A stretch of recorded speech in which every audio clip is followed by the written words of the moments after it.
Indeed.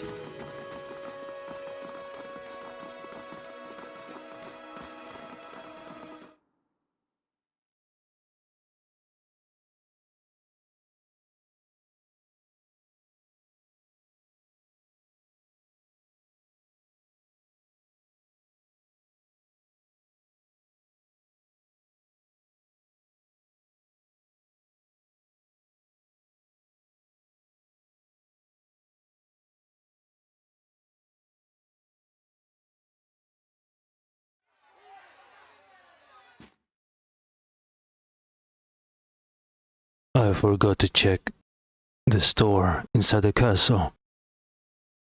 Need to stock up on grappling hook in case more events require grappling hooks and other tools.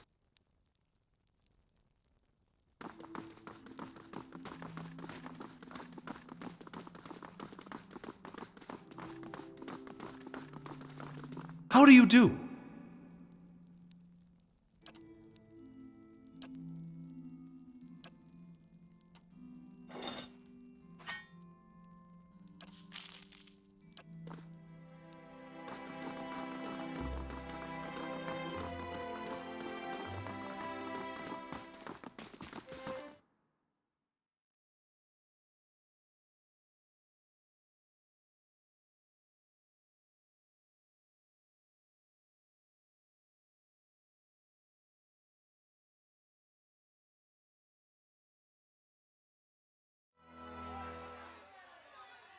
Amazing.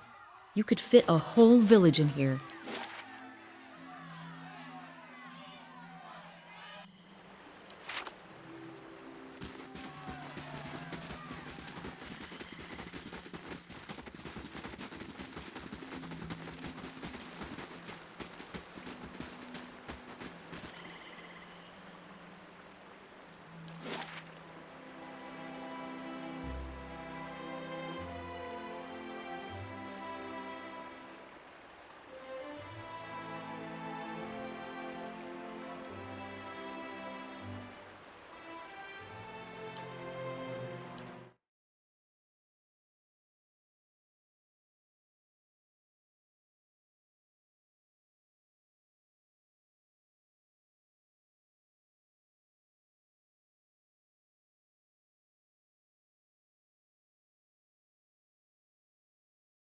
It's high time for some rest.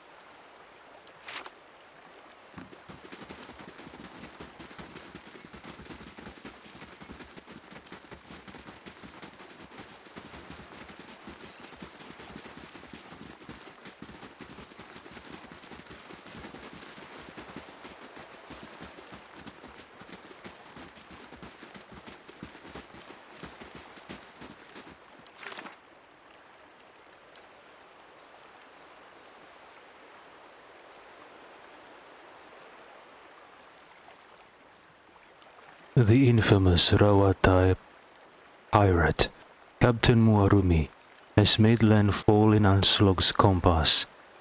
This is a rare opportunity to claim the standing bounty on his head. Kill Captain Muarumi in Anslog's compass and take his head. Captain Muarumi the pirate has a considerable price on his head. I have a rare opportunity to collect on it, as it's been sighted at Anslog's compass. If I can kill and bring back his head, that bounty is mine. Okay, so where is he?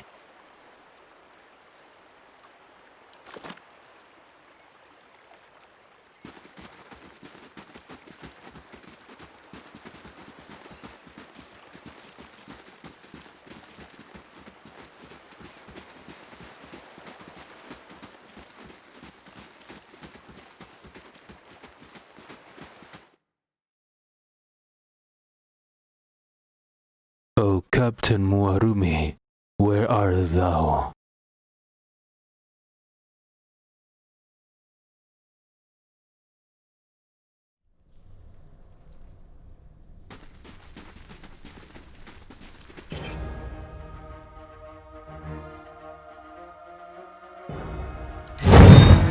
Beyond seeking.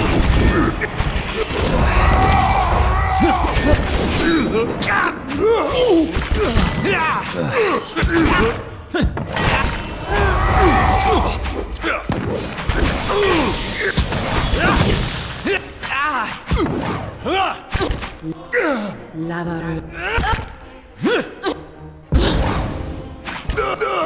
Let's see what we found.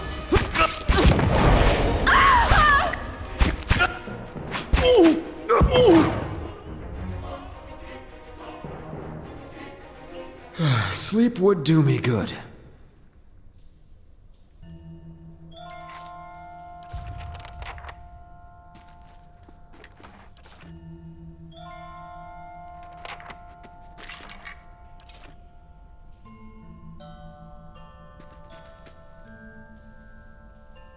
Moss and mold cover the bones like a blanket. They smell earthy and wet, so they smell like ground.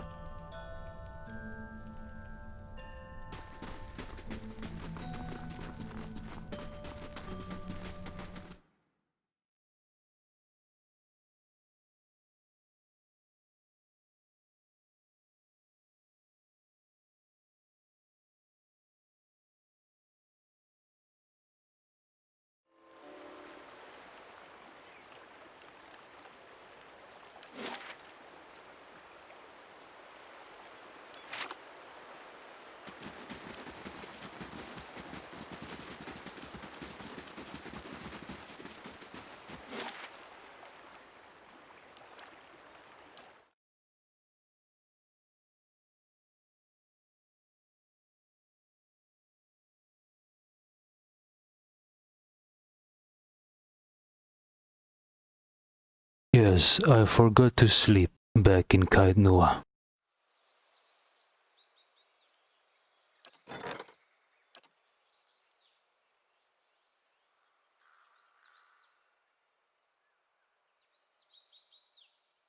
Berold has hired a handful of mercenaries to escort him to Thane Bog.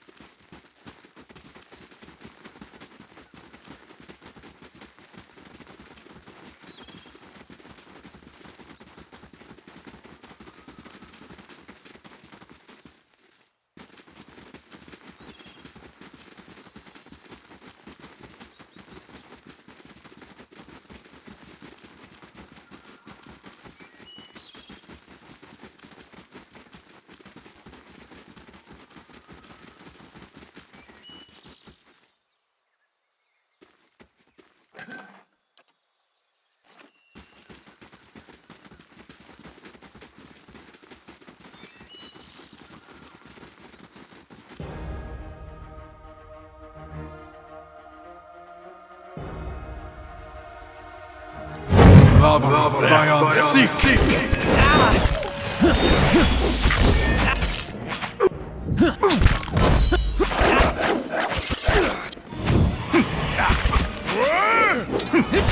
I bring your end.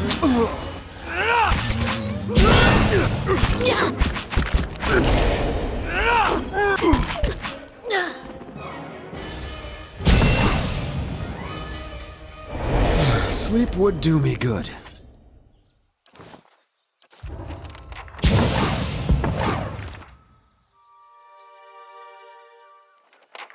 Bounty, Galendalgard. The Idiran slave Galendalgard has been seen at the Madmer Bridge. A bounty is being offered for his head. Galendalgard is dead, and I can claim my bounty by turning in his head to Warden Firgen.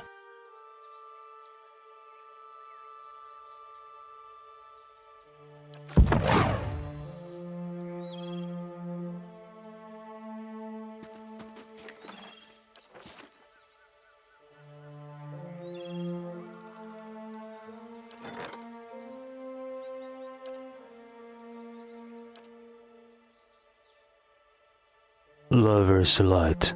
For the last 2 years, sailors on the grace of Siamena have seen a pair of lights dancing over the waves late at night. Those who have come close have reported hearing two women's voices singing a song of unparalleled beauty. Some believe they are the souls of Alessa and Pelane, ill-fated lovers from a century ago, who were cast out of Anchenze by a mob and driven from the cliffs to their death. Anchenze's duchess condemned the mob's actions, but the unsympathetic Songreta Ducala did little to punish the offenders. Since the rumors about the lights have spread, romantic Vailians have gone to the cliffs or even rowed small boats out from the shore at night to catch a glimpse of the spirits. Anchenze's new duke is doing his best to curb the behavior, but he believes the only true remedy will be putting the spirits to rest, no small task, given when and where they appear. So why were these two lovers driven off out of Anchenze by a mob? What did they do? What were their crimes?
Sleep would do me good.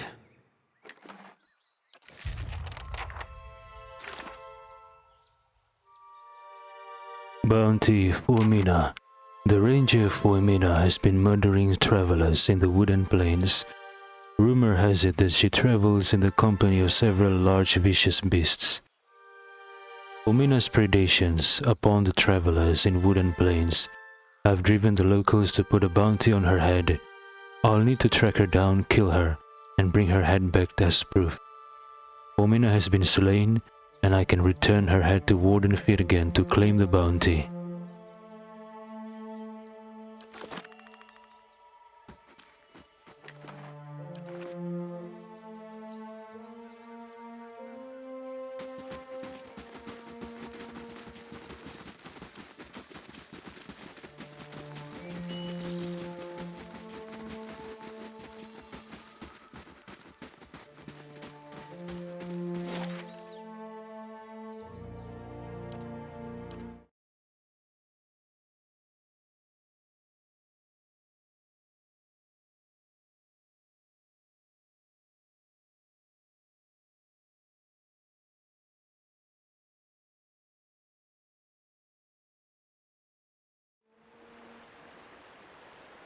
Last thing the Deerwood needs is another foreign colony.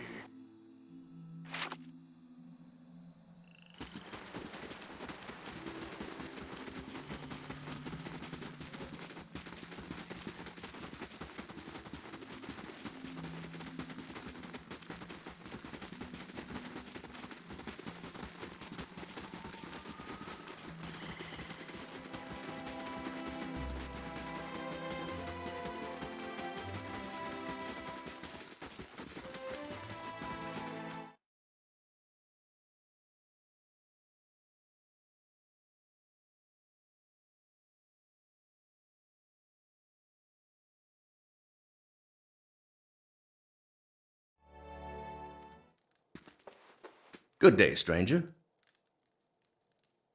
Firgen nods at you. Good hunting, I hope. What can I do for you?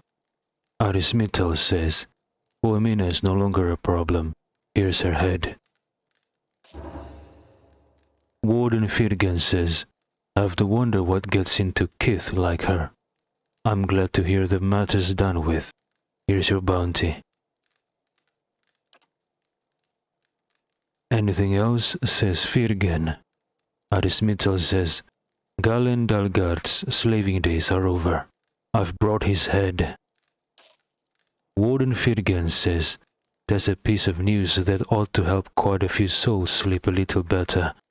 Hope it brings our client some peace. Here's the payment. Arismital says, Captain Muarumi has been dealt with. Warden Firgen says, I'd wager a Vailian sea captain singing your praises right about now. Well, here you are, as promised.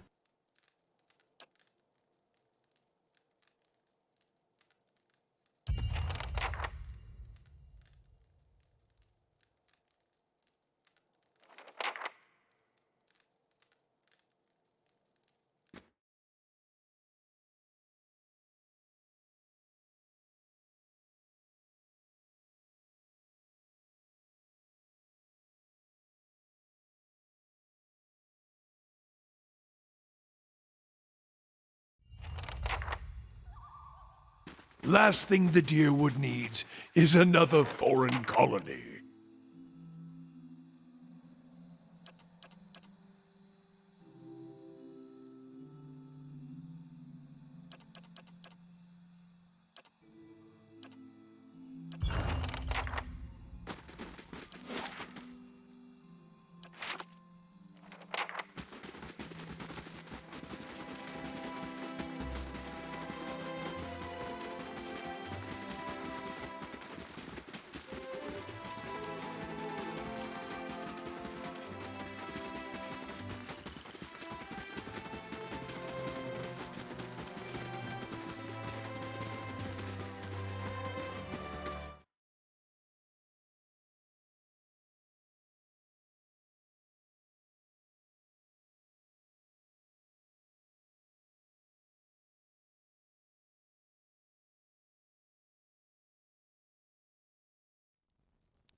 Hail, traveler.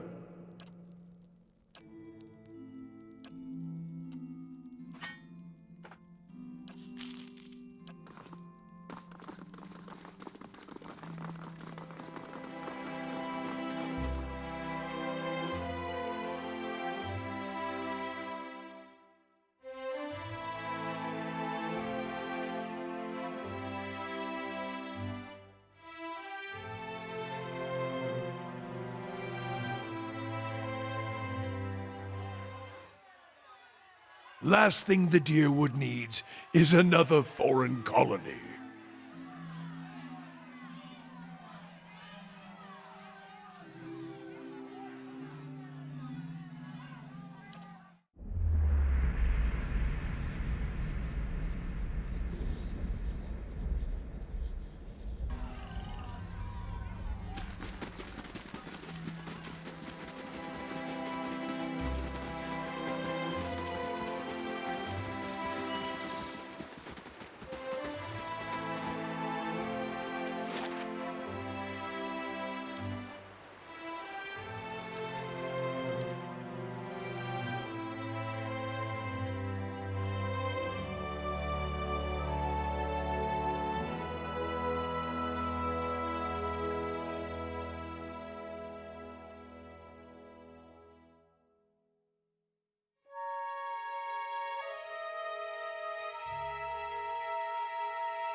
Brutish warrior has arrived.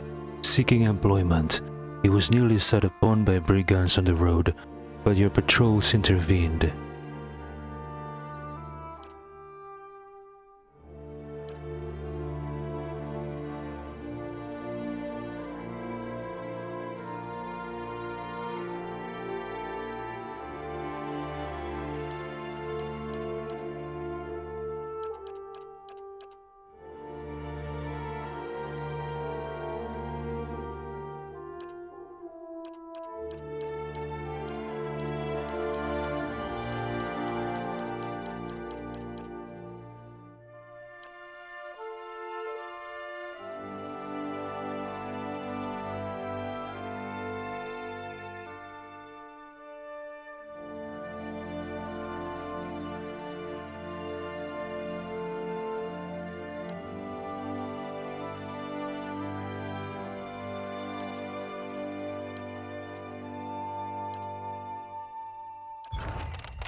A few odds and ends lie scattered by the path.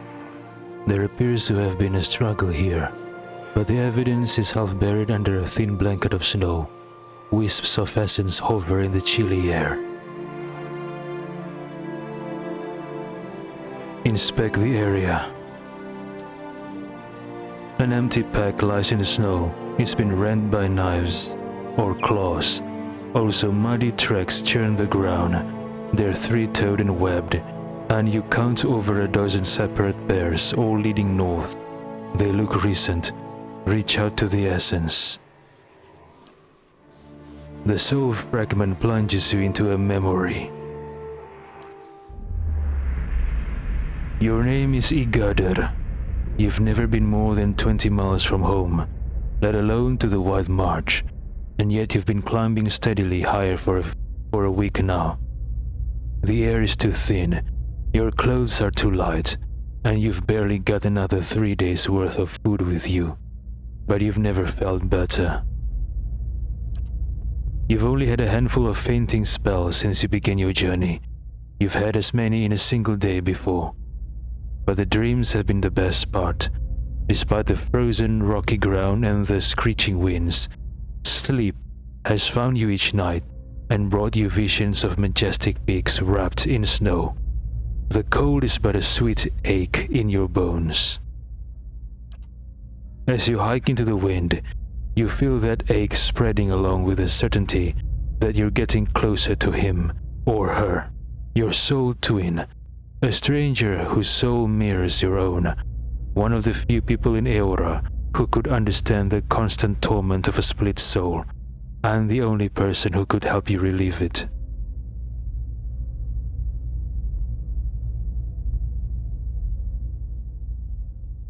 I think I remember someone told Aris that, I think it was Caldara de Beranza, she told Aris that her parents were twin souls.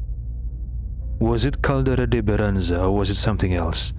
You know, the Animancer dwarf who got hanged by Raedric back in Gilded Vale. Something approaches through the shroud of snow ahead. You feel a throbbing presence like a heartbeat through line and you know. The vision ends abruptly. You find yourself staring at Igadir's scattered belongings, while his elation ebbs from your veins. The narration mentioned webbed toes. Webbed toes, so what? Amphibious creatures. As his essence fades from you, you feel his eagerness dissolve into disappointment until all that remains is the emptiness of a meaningless death. Such a tragedy. His better half.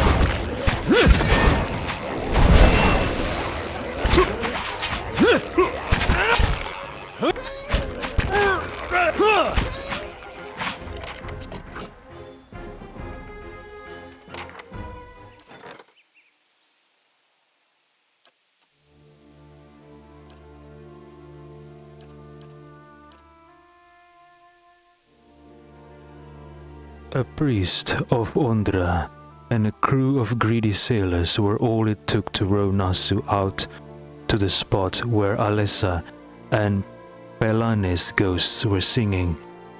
Unfortunately, the chaos of the storm overturned the small boat.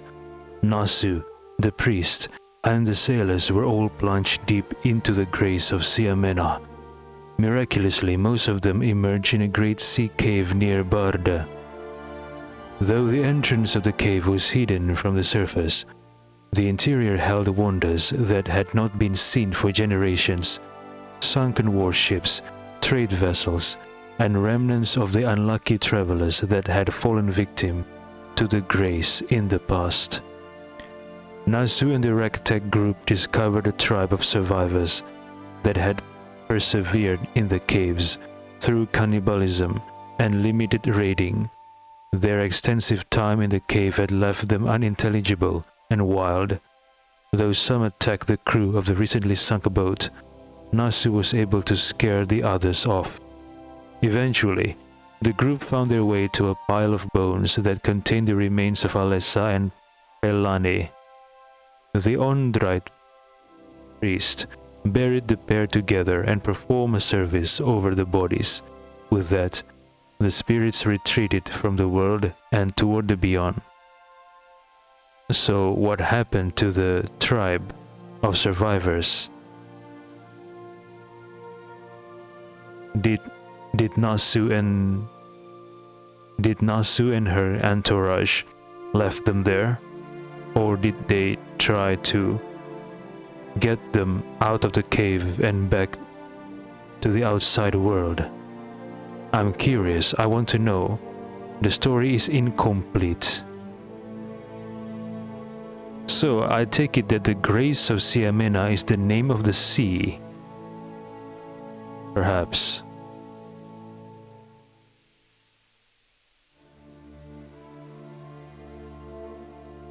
Copper Lover's Ring. This ring is heavy and rough-hewn. It looks like it was cast from a poorly refined lump of copper. Tiny impurities still glisten around the band. Given the obvious tool marks, it appears to have been made by an amateur rather than a professional jeweler.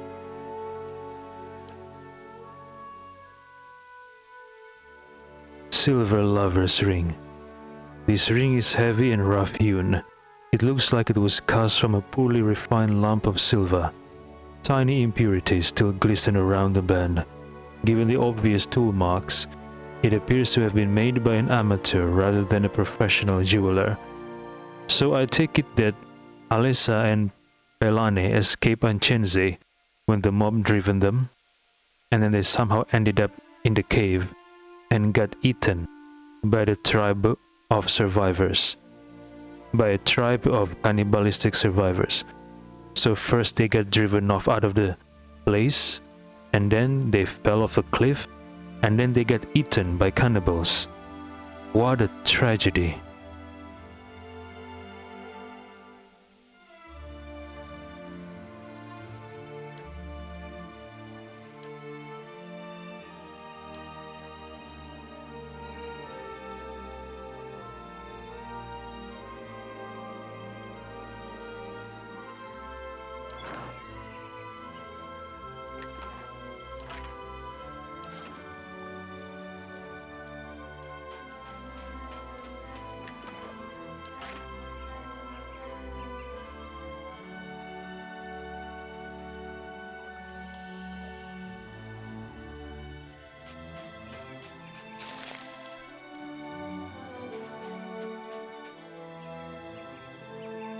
Tubes of stiff frozen mud rise from the ground, and warm air buffets your face as you peer into them. You see shiny, jagged shards inside.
I'm here.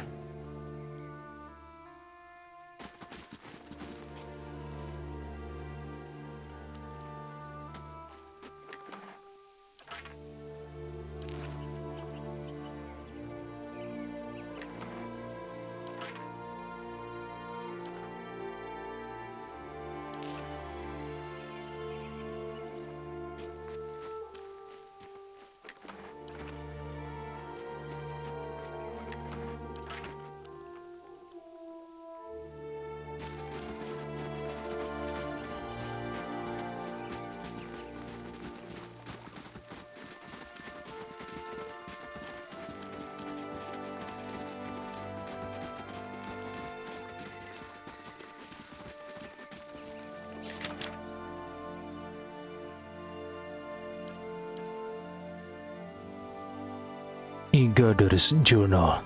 Most of the few remaining pages are ruined with mud, but you can make out an entry near the end of the journal. Wolfsdug. Woke up this morning and saw my toes had turned blue. Spent the last of my fuel warming them up, but it only took me an hour to start the campfire this time. How far I've come. I passed a village yesterday and thought about stopping. A warm bed and a proper meal would have been a treat after almost a week in these mountains. But I don't want to lose track of my soul twin, not when I'm so close. I dreamed of the cave behind the waterfall last night. I think that's where I'll find him. I'm not sure what else it could mean, but I'd better. The next page is missing and the rest are unreadable. So Igudder is a woman. I thought Igudder is a man. Alright?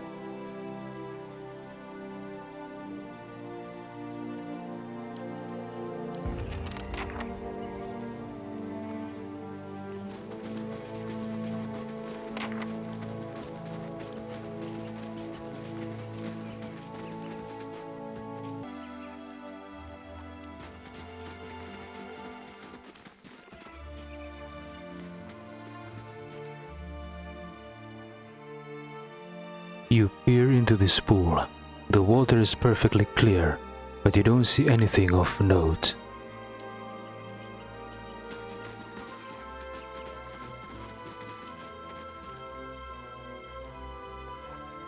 You brush the cloak of steam away from this pool. You think you see, but no.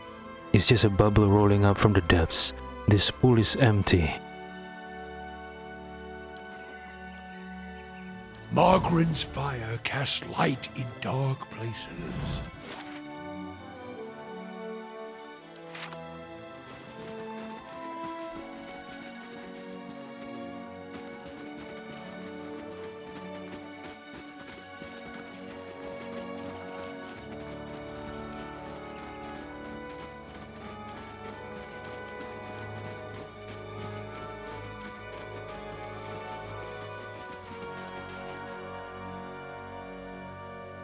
Looking into the third pool, you see something round and iridescent resting on the bottom. Take it. You reach in, your flesh tingling in the warm water, and pull the sphere out. It's heavier than it looked, and it's smooth. Her lessened surface shines as you turn it. You stick it into your pack. Not as...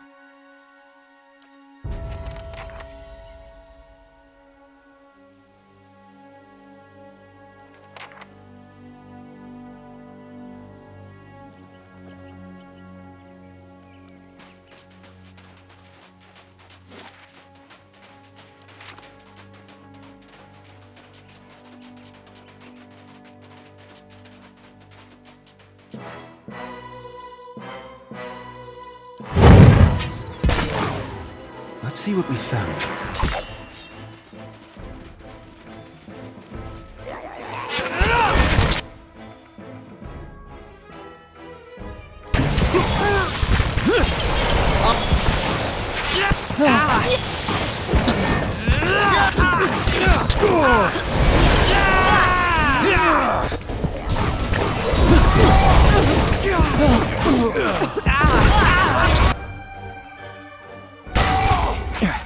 That's not very helpful. Arthur, were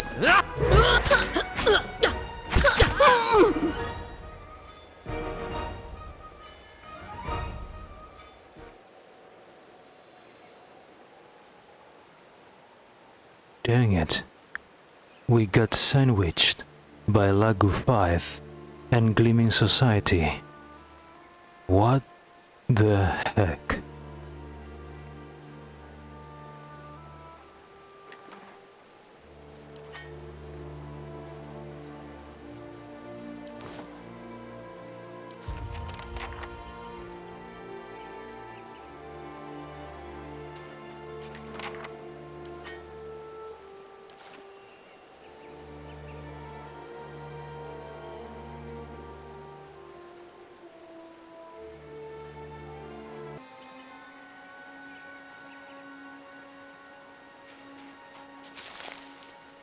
slow and silent.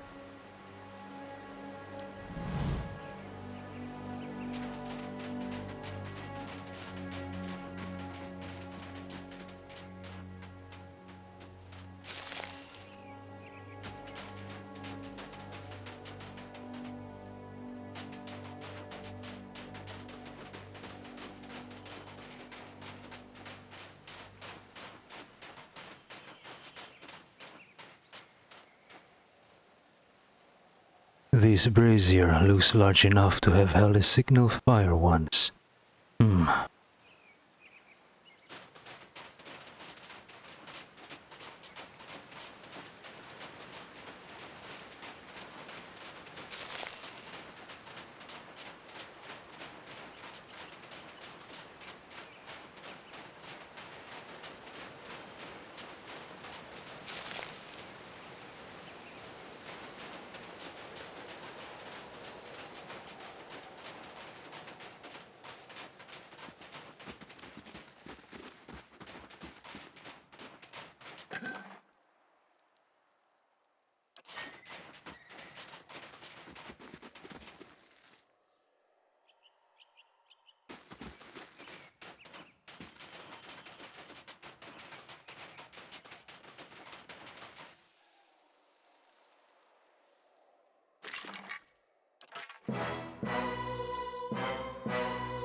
Not to...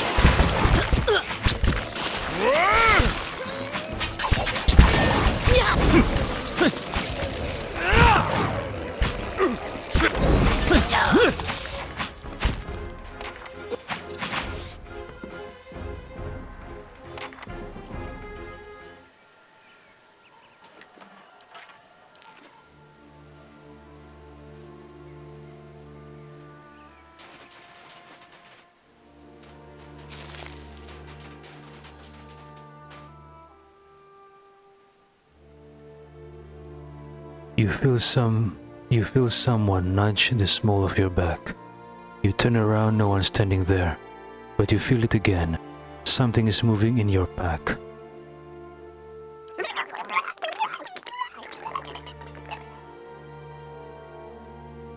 You open your pack and hear a soft burbling sound. As you rummage through your belongings, something slick brushes your hand. It's a baby Laguffaith. It watches you with benign curiosity, eggshell fragments still stuck to its body.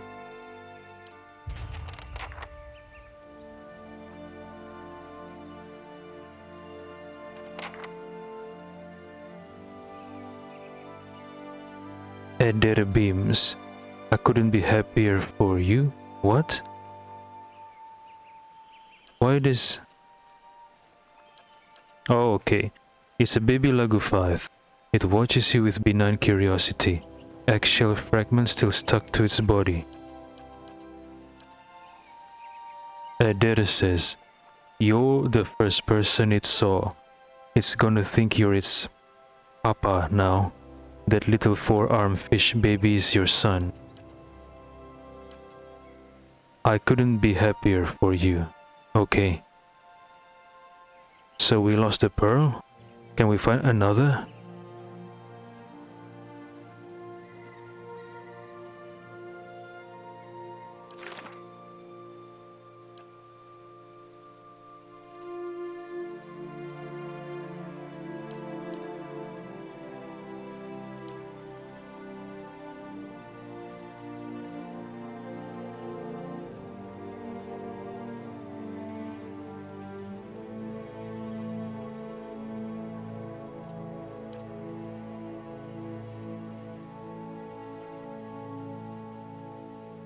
The thermal pearl just hatched, and now I have a baby Lagufith. Well, maybe I should find another thermal pearl then.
Water trickles down glistening pillars and spears of ice. A few rocks peek out from between them.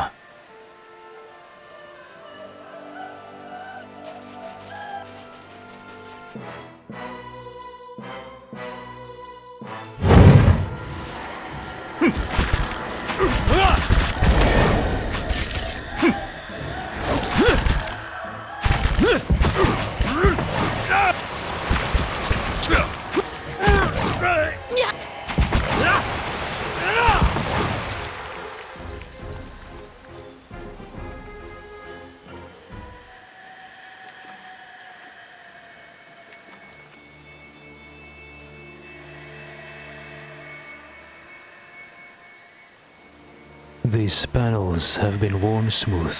In one you can just detect the shape of a sword, and in another, the stocky body of a dwarf.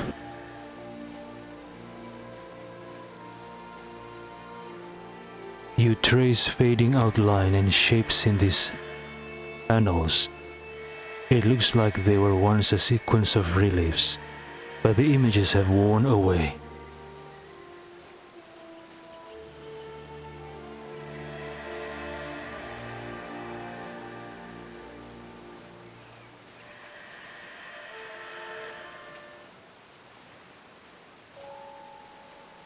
Behind a frigid curtain of water is an alcove, its walls flecked with ice. In the middle you see a rough stone pedestal, also glazed with ice from the falls. A cruciform hilt and a tapered blade protrude from the pedestal. Judging from the size of the hilt and the apparent length of the blade, you infer that it is an estoc. Examine area. The alcove and the stone pedestal are little more than dilapidated ruins. Ice pries cracks in the stone and coats the slick floor. The estoc, what little of it you can see, appears to be in better condition. It seems odd that anyone would leave it here. However, as you get close to it, you hear what sound like the screams and shouts of tormented souls. Move in to pull the weapon from the stone. Who will go? Grab the weapon and pull it out. You cross under the falls, gasping as the water douses you. Your breaths echo in the small chamber. As you approach the pedestal, you see the reflection of falling water running along the blade. You grip the hilt.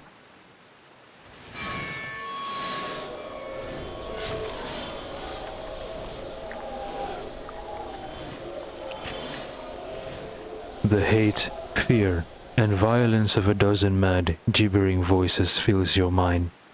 You shudder through a wave of mental pain. Struggling to hold the voices back, grunts and cries of agony rang through the tiny space.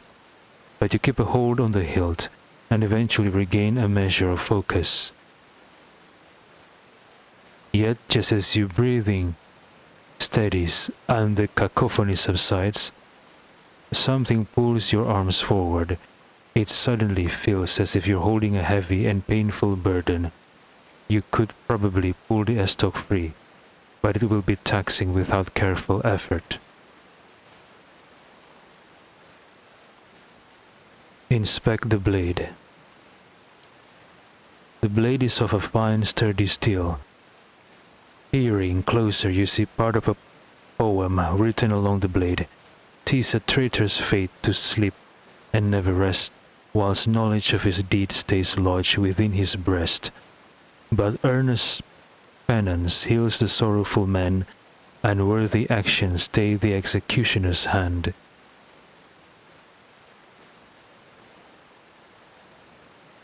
Wiggle the estoc loose. Should I use my intellect or should I use my dexterity?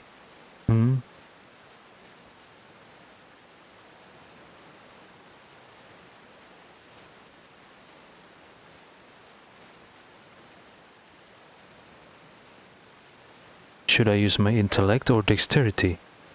I'm not sure. Let's use intellect. Brace against the pedestal to pull the estoc out. You climb on top of the pedestal and adopt a wide stance for better leverage. Wiggle the estoc loose. With a few skilled and precise movements, you manage to jostle the blade. The hilt pops up a few inches, but the estoc is still tightly wedged in the stone.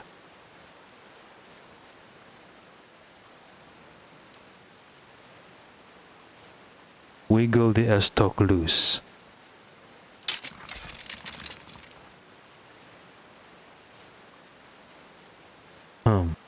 I can wiggle it.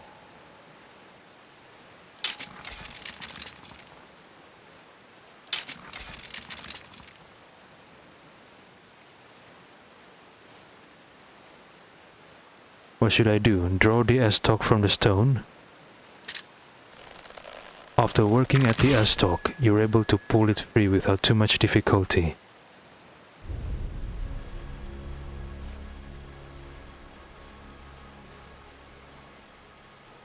Yet when you try to release the estoc, it remains stuck in your hand. You feel something within the weapon grasping at your soul and binding to it. When you look at the blade, you see new writing glowing from the metal. What? The Grey Sleeper? The S-stock has a smooth, sturdy blade that tapers to a needle-sharp point. The groans of a dozen tortured souls ring from the metal, binding the weapon to the hand of its wielder, for so long as the curse persists. A few verses are etched along the blade. Dang it. A new verse appeared when the blade was drawn from its pedestal. It reads, "Seek the whirling agent made of copper, Adra. Stone, awaken first your essence, so that you may atone." What? Decipher the verse first of the poem.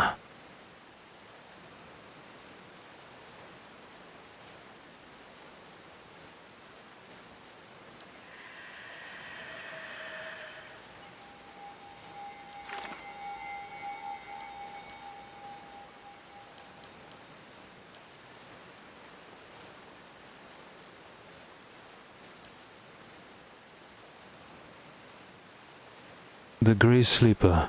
I found an S-stock in a mysterious stone pedestal near Long Watch Falls.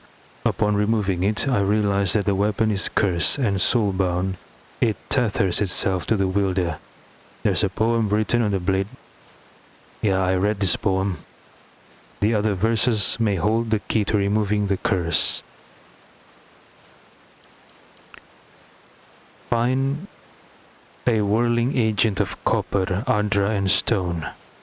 Whirling agent of copper, Adra, and stone. Seek the whirling agent made of copper, Adra, stone. Awaken first your essence so that you may atone. I think this is the first step in removing the curse. Alright?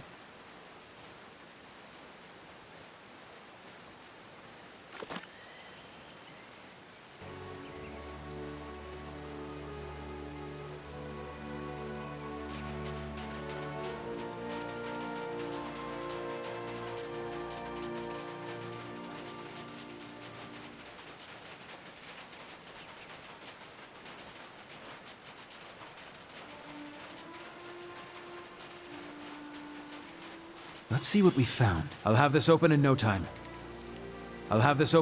It's done.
The cliffside plunges for 1,000 feet to the valley below.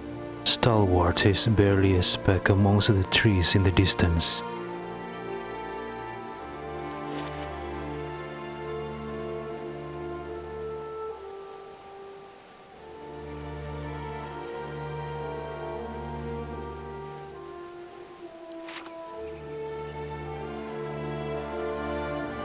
I'm here.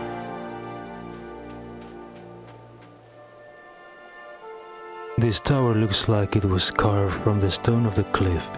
The entrance is collapsed and sealed with ice, but you imagine that it commands an impressive view of the valley below.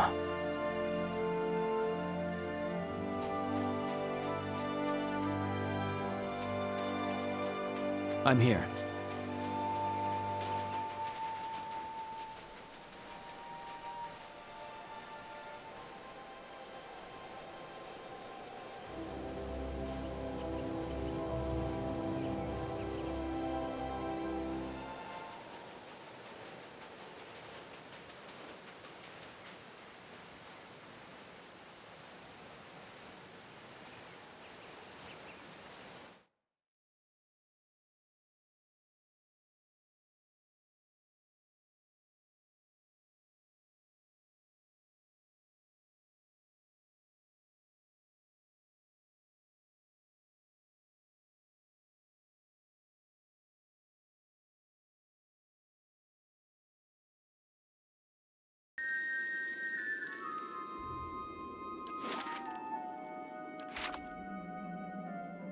I shall.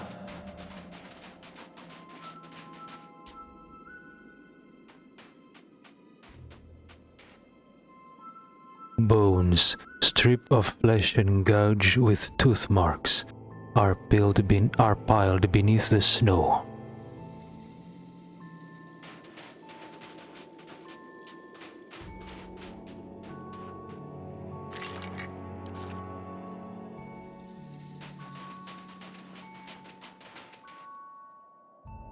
Oh my god. Is that a dragon? Okay.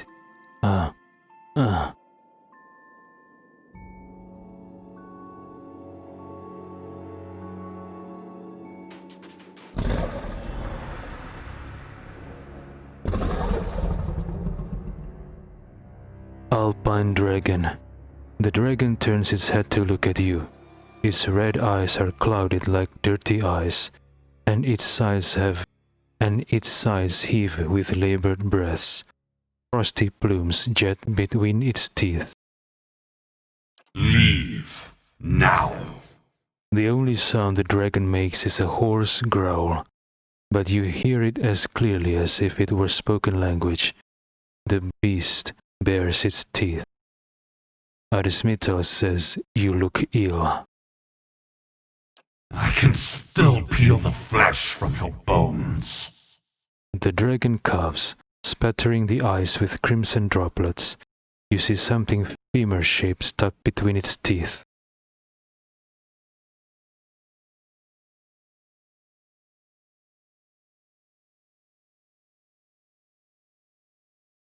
Should I use intellect or should I use perception? Let's use perception. Arismital says, you're barely staying on your feet. Arismital asks, what's the problem exactly?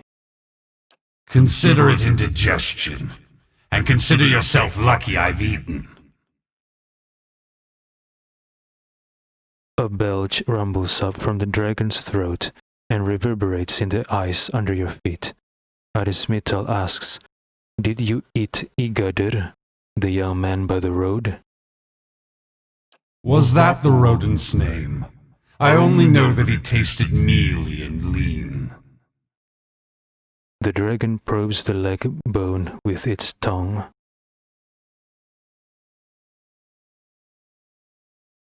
Arismital asks, he came looking for his soul twin. What did that have to do with you? Centuries I've lived. I won't share my soul with some mewling youth. The dragon gnashes its teeth. Wait, Arismital says, wait, you're his soul twin? Why did you kill him? While he lived, his suffering became mine. And as he drew closer, his weakness infected my essence. I can never be strong while a soul twin of mine lives. The dragon flicks its tail. Arismital says, I take it you've been through this before. Since I was a worm, sudden fits of agony and terror would paralyze me. I was a prisoner to experiences that weren't mine. The dragon's tail slowly coils and uncoils. Eventually, I noticed something similar in my fellow hatchlings. I felt their cries and shrieks become mine as they nipped and flew at one another. Arismital asks, how did you become linked with your siblings? I don't waste my time with the mysteries of souls, what sunders them and how the turning of the wheel apportions them. What matters is power, survival. The alpine dragon snorts. I killed as many of the other hatchlings as I could. I felt their pain, but I also felt parts of their souls become mine. The alpine dragon, slitted pupils widen at the memory. I slaughtered and devoured, and the scent of blood drove my siblings into a frenzy. Our nest became a maelstrom of chaos as we fought, dying and feeding together. At last, Only a handful of us were left. We were sickened by all we'd consumed and suffered. The spines along its head flatten.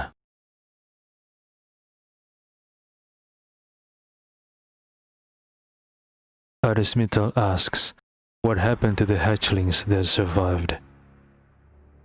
I eventually hunted down some of my missing siblings. Others returned to me in other skins and other lives, as that boy did.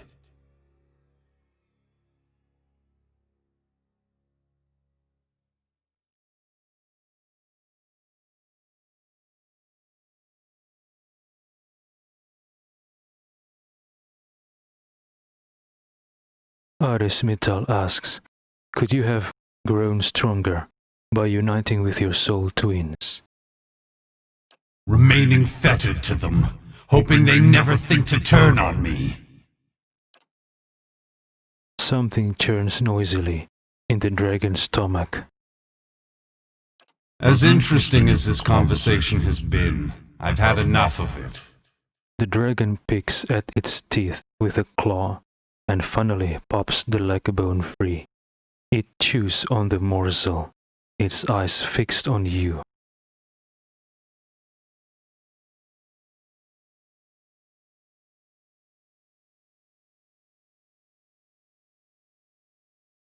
Arismital asks, you'll gain nothing from my soul.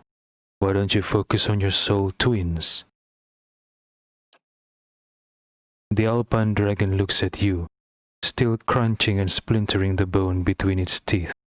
Finally, it swallows the jagged mess. Perhaps you're right. Yet what will you offer me if I let you go? It lowers its head to peer at you.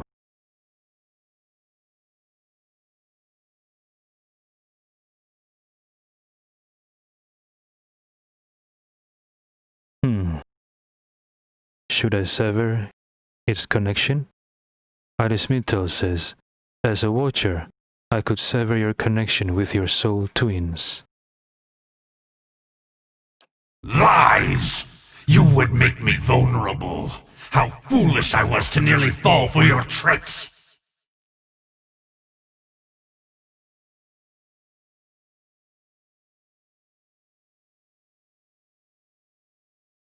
Arismital says, listen to my voice and know that I tell the truth. I will help you.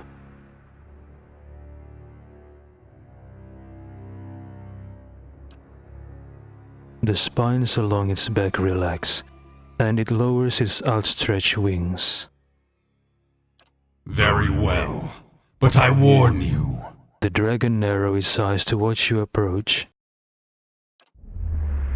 As you draw close, you feel the shape of the dragon's soul. Something about it seems broken, and you feel a place that leaks essence like blood. Gathering the energy of your own essence, you extend yourself to the wound in the dragon's soul and cauterize it. I pressed twice, dang it. But you hold on, and as the wound in the dragon's essence fuses shut, you hear its shriek recede. At last you pull back and feel the physical world take shape around you once more. I feel it. Some part of me aches, yet another part is healed. I no longer feel the tug of so many others. It cocks its head and gazes at its icy walls in contemplation. You have done as you said. Now, take this and consider the debt paid. It pulls something from the heap of bones and debris. I won't harm you or those who travel with you, but I make no promises for any others who wander into my cave. Now, please, leave me to rest. It says, I make no promises for any others who wander to my cave.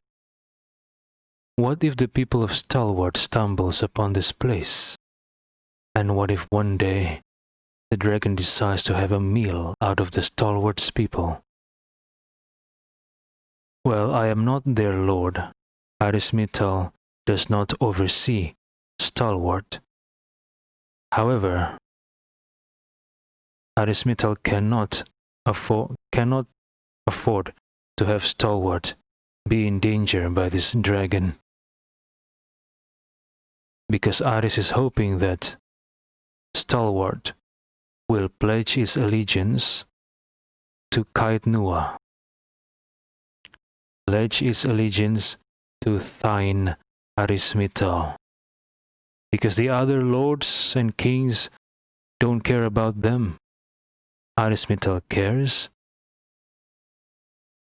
So, if he succeeds in helping Stalwart, Aris is hoping that Stalwart will pledge their loyalty to thine Arismetal and Kaitnua.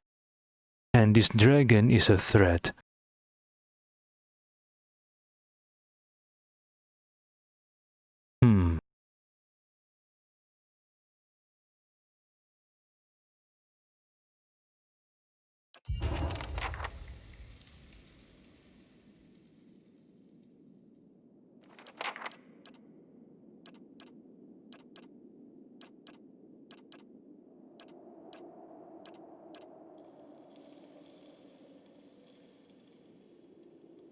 Okay, this is what I missed.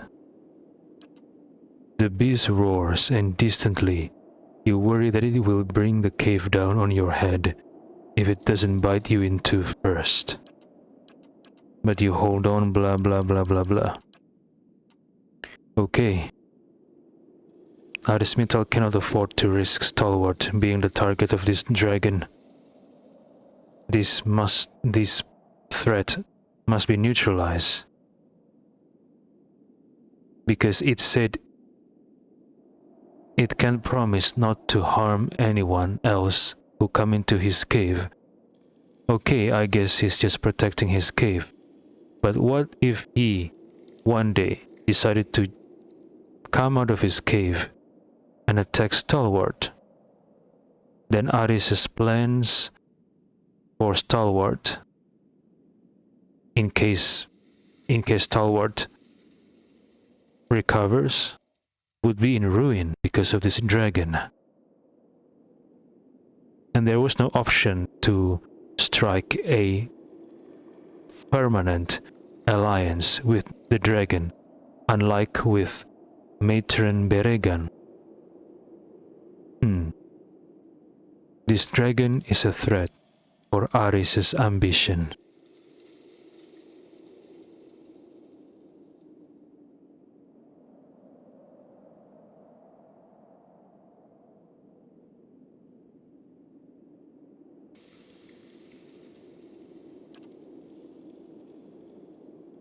Attack!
Yes?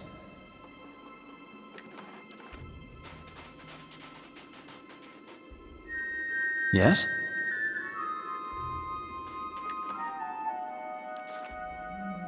Indeed.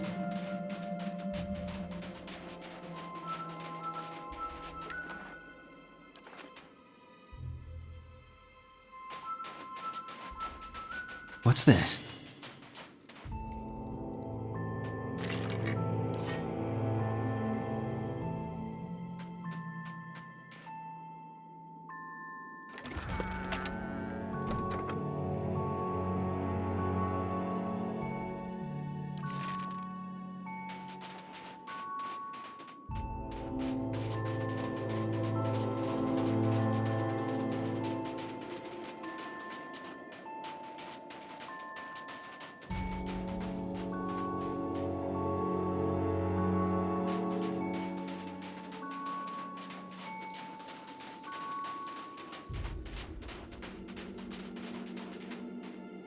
By this point, Arismital name should have been spread far and wide.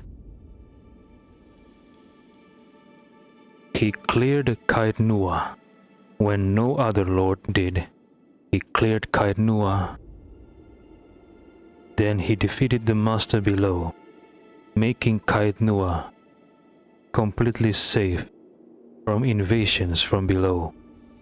And then he defeated the Torn Banner mercenaries, which according to the steward is a rather effective, or did she say an effective, mercenary group. And then Arismital and his companions fought and slew Consalhaut, an archmage, one of the archmages in Eora.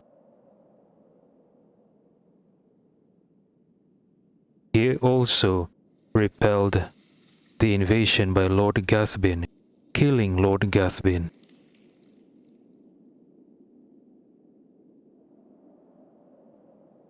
What other feats that I forgot to mention? Well, even the feats that I mentioned is already big enough. Imagine slaying 2 dragons, an Adra dragon and an Alpine dragon, and then slaying an Archmage, Consalhaut. If these 3 feats do not make Arismital's name famous, I'm not sure what will.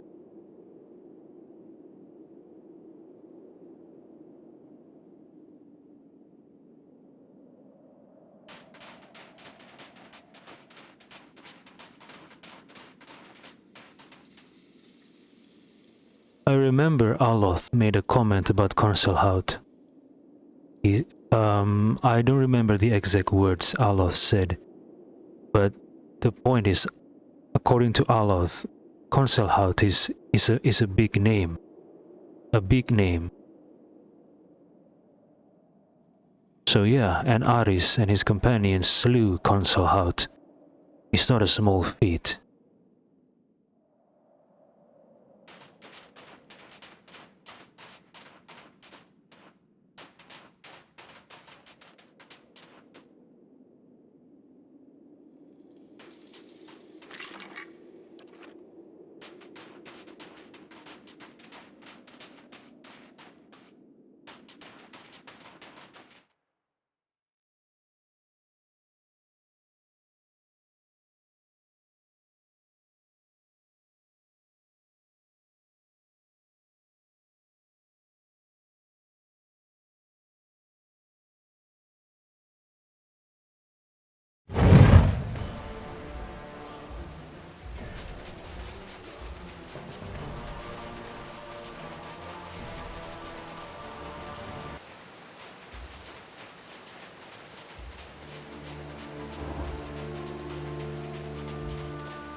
Okay, so Berold managed to... This one is Berold, right? Was able to make it to his meeting with the Fisher Crane tribe. Berold sends his regards and promises to visit your keep again soon. Well, as long as you don't bring negative prestige or security. As long as you don't bring those 2 value, then you're welcome in my castle. Well, not my, but Arismital's castle.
Hey, I'm here.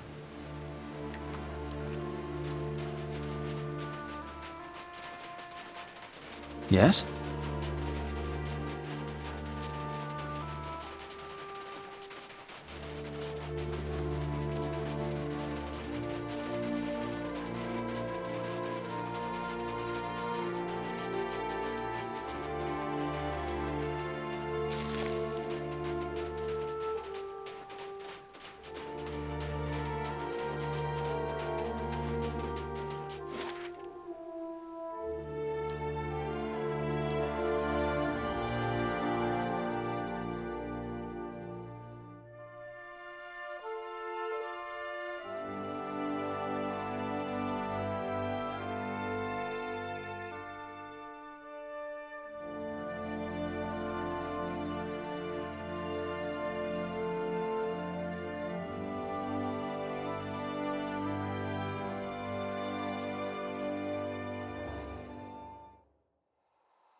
What's this?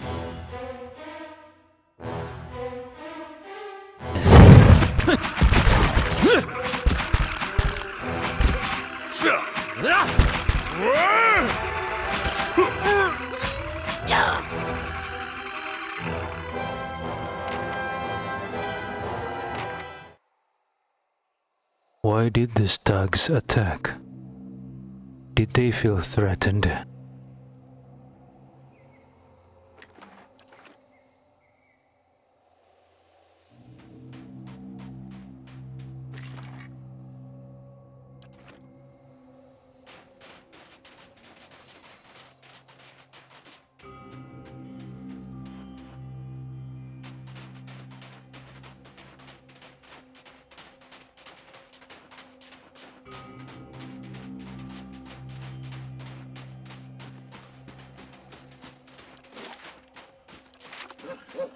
Yes?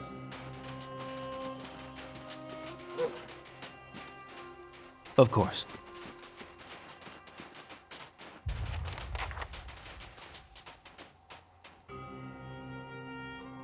Ista's device makes a terrible screeching noise. The compass points west.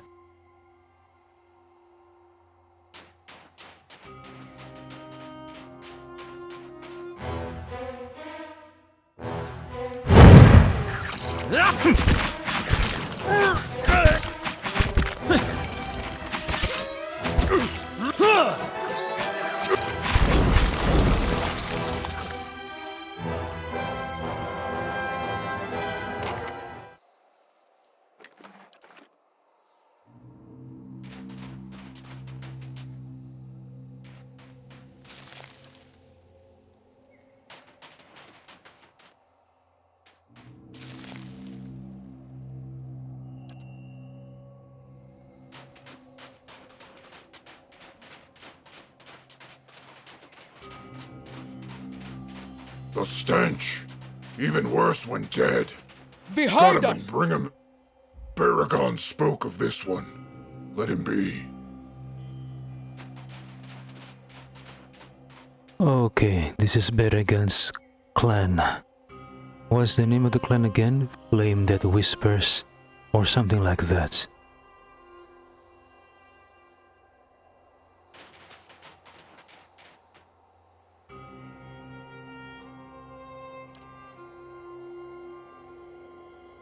The Caroc ogre mentions the Lagufiath stench. I imagine they smell like fish.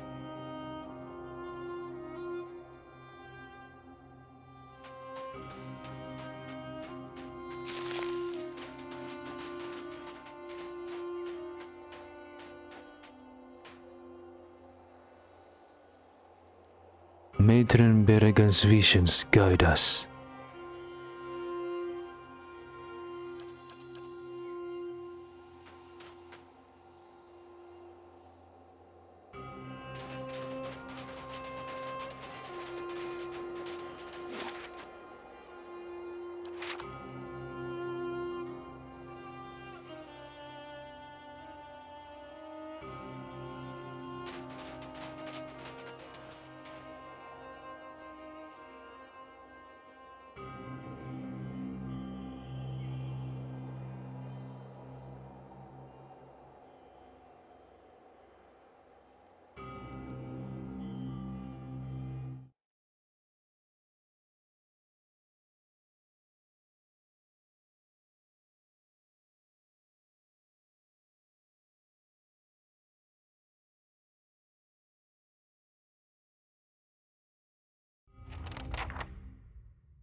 Not to alarm you.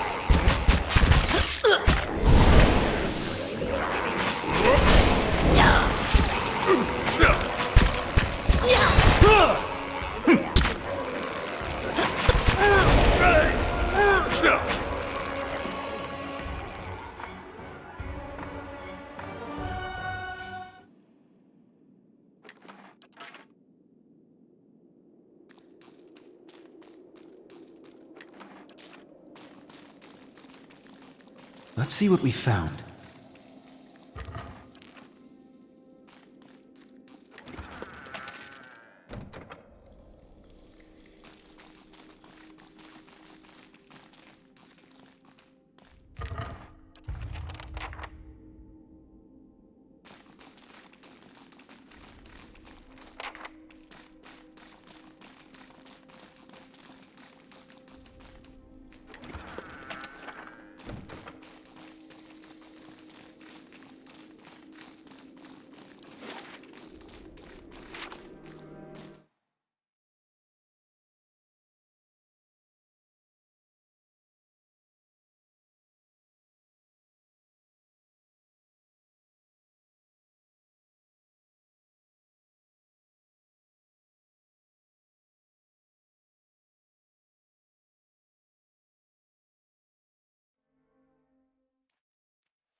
I'll have this open in no time.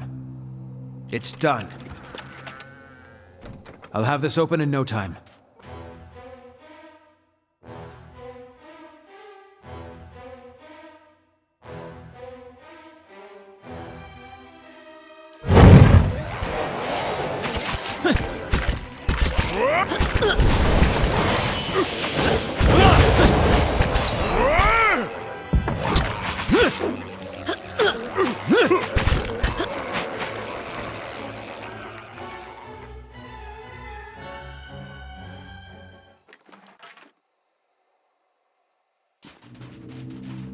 Let's see what we found. I'll have this open in no time. I'll have this open in no time. It's done.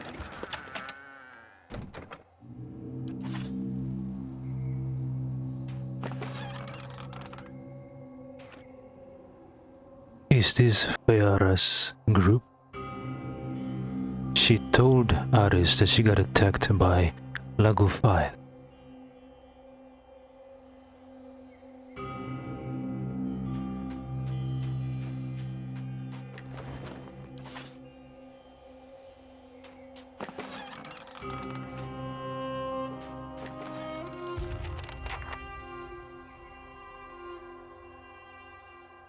Yes, it is. What was the name of her two companions that died? I don't remember. I feel bad about it.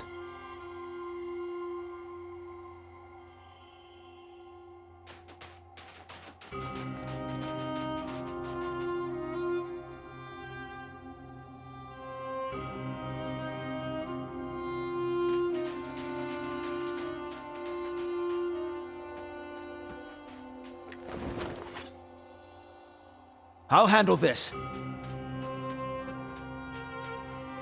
It's done.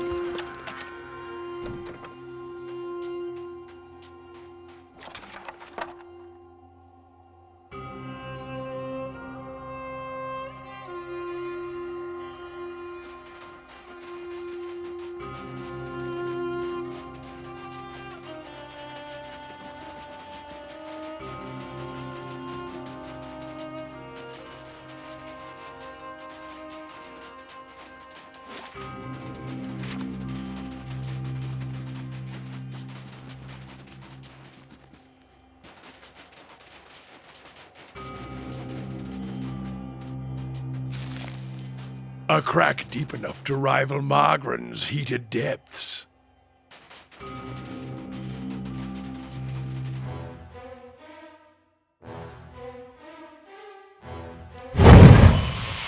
Not too long.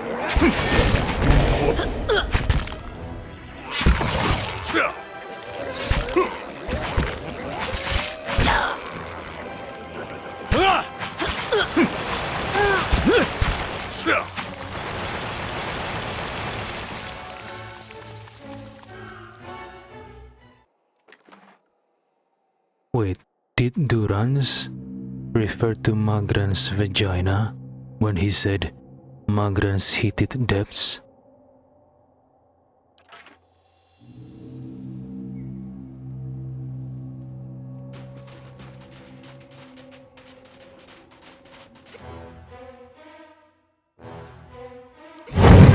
Not to alarm you.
That caravan must have had a half-ton of steel. Coinmaster Zoltan's finally getting his way. For now, the other commandants will have his head. Only if they don't tear each other to pieces first. I heard Maroon and Exandru. Last thing I want is to get on Maroon's bad side. Fine, just say the words then. I'm getting hoarse.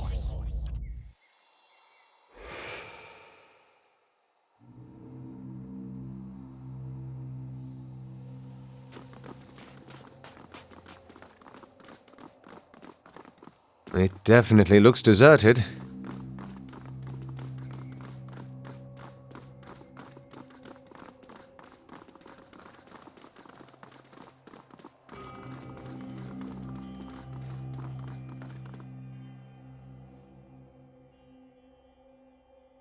Though the wind and the ice have pried long, jagged cracks in the walls, the doors feel as solid and as cold as a glacier. Gilded panels are arranged in columns along the doors, though most depict scenes from daily life.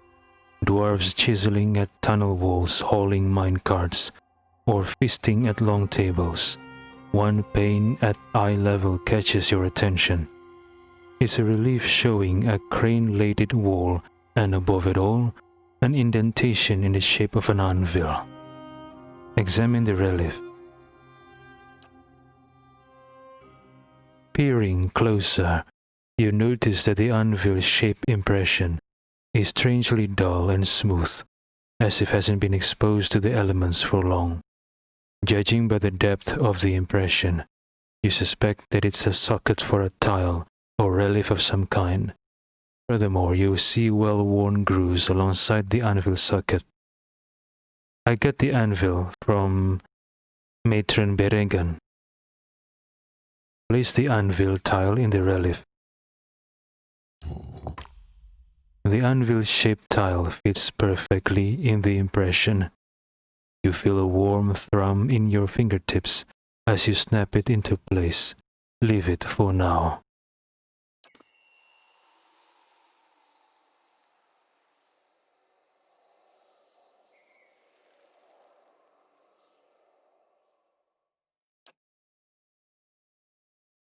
Push the door. Even with all of your weight behind it, it doesn't budge.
In the trampled and bloody slush around this toppled wagon, you spy tracks leading back south along the path.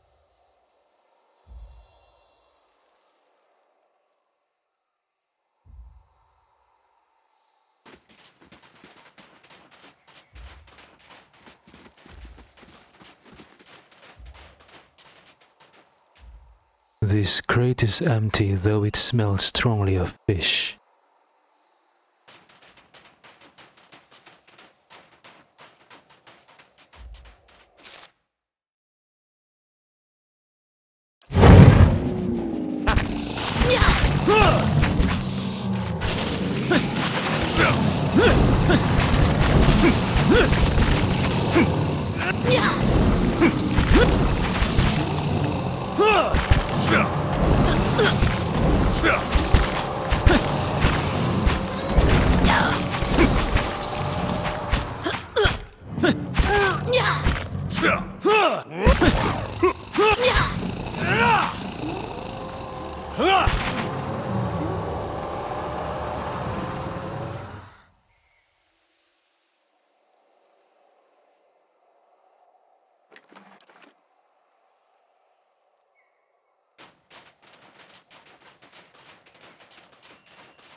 Let's see what we found.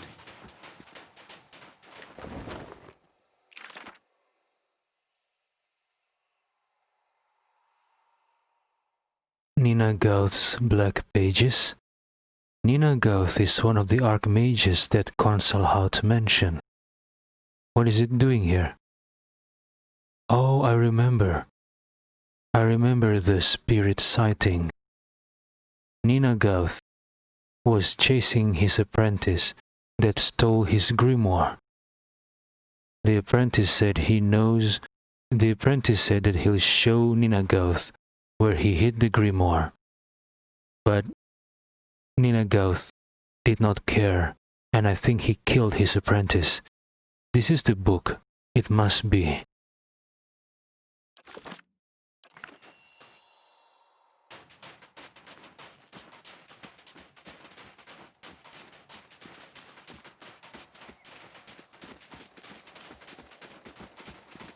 What's this?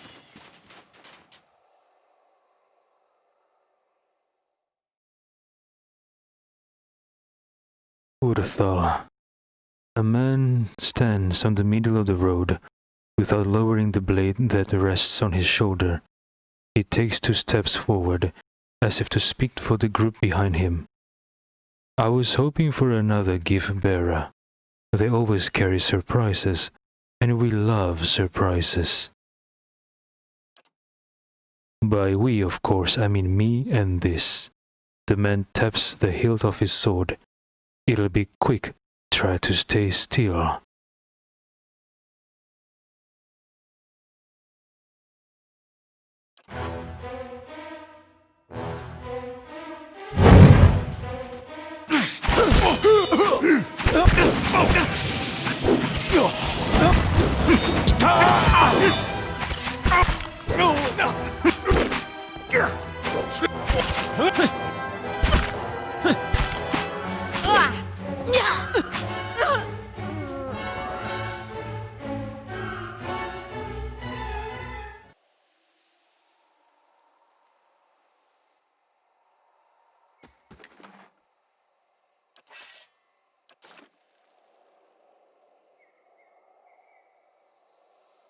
Quest item, gift bearer notebook.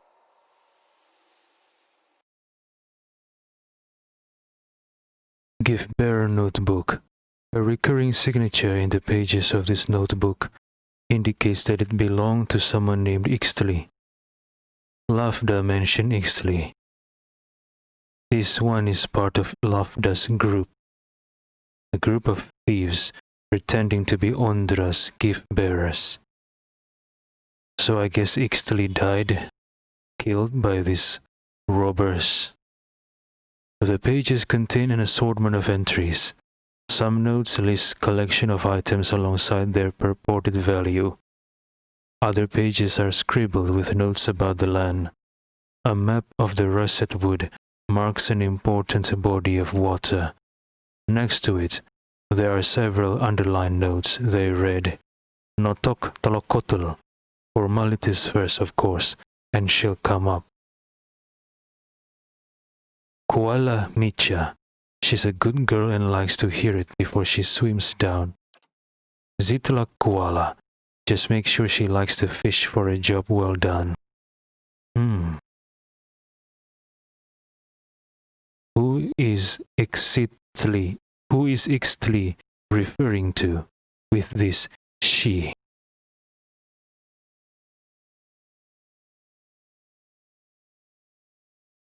Russet Wood, body of water, the place where Caxetl dropped the empty chests. No, the chests filled with stones. Is that it? I'll check it out. It's kinda effed up, to think that Lafda's group decided to leave Stalwart without knowing the fate of Ixtli. They just gave up on him. Maybe they've been waiting for Ixtli for days? I'm not sure.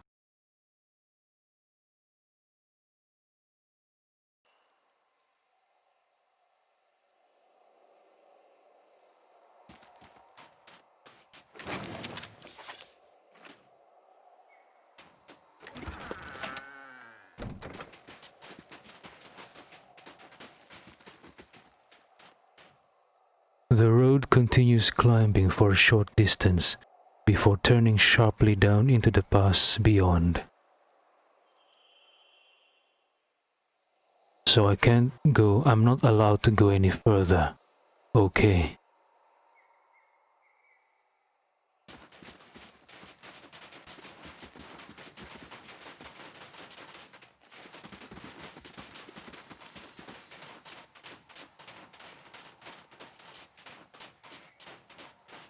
Lifting up a corner of the tarp reveals a jumble of rusted metal alongside the firewood.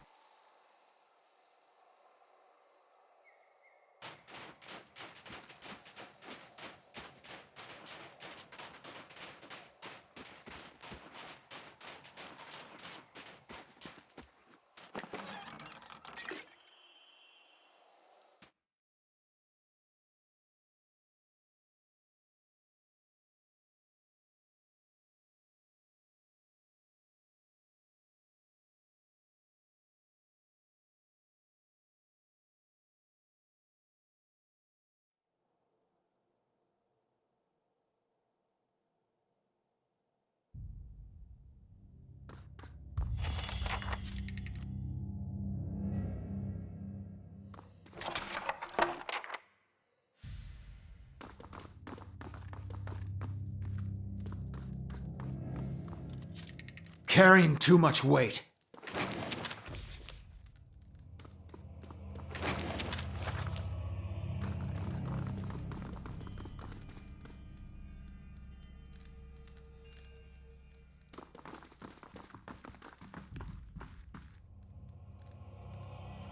This map depicts the peak of the mountain, with markers denoting altitude.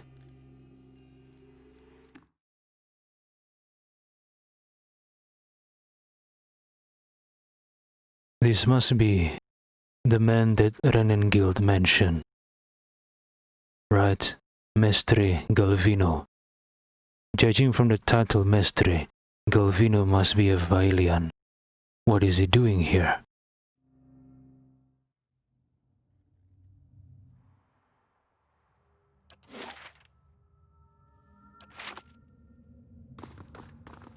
What's this?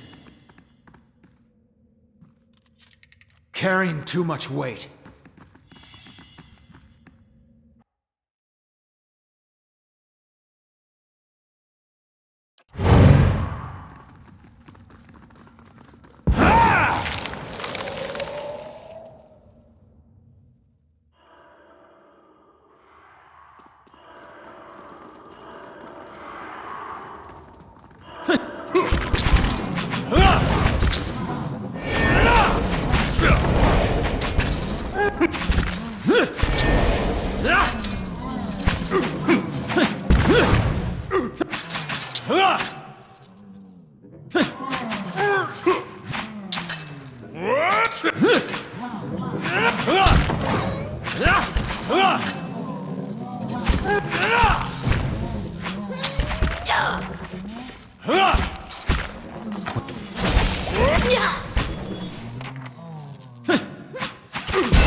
Carrying too much weight.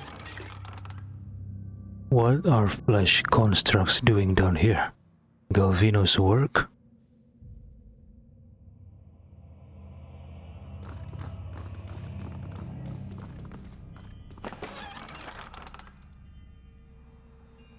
These crates hold innumerable discarded mechanical hinges, faceplates and limbs. Mechanical limbs? A gelatinous green film has congealed along the bottom of this shattered machine.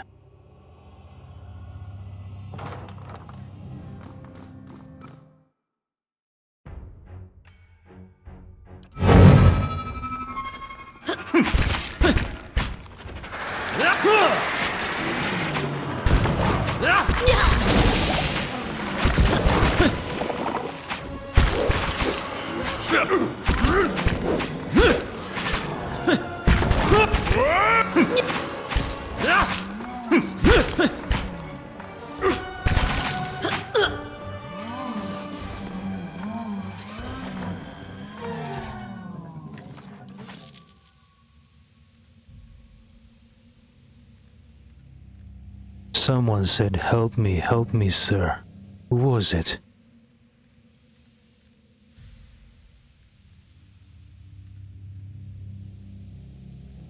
Was it the flesh construct that said, help me, help me?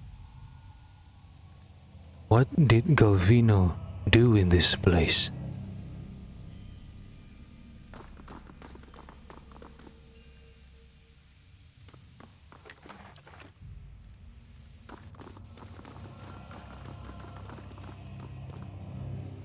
Viscous green liquid seeps from a crack in this glass tank. It exudes a strong chemical odor that is almost painful to inhale.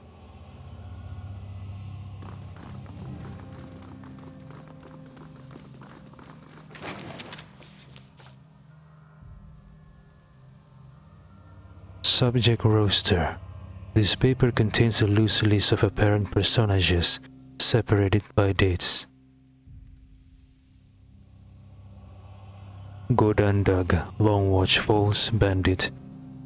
McQueen's Dug in Prima, some smuggler. Dug, murderer. Nice hair.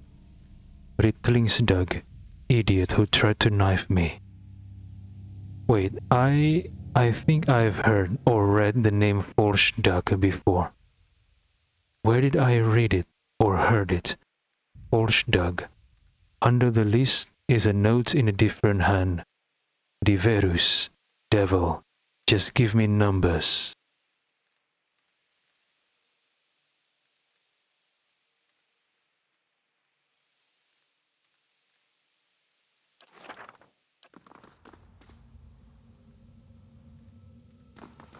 What's this?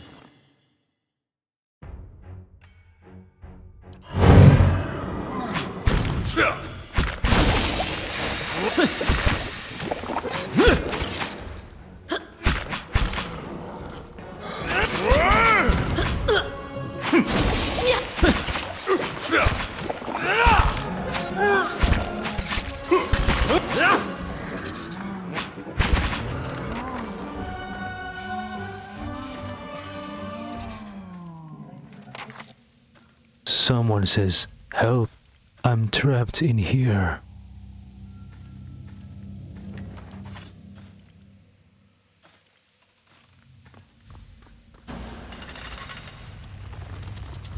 Let's see what we found. Carrying too much weight.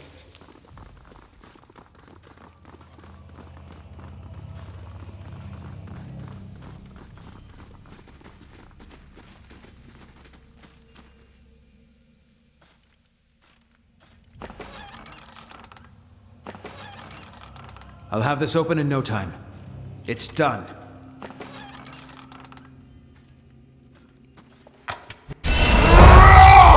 Damn it! We gotta take better care of Aloth.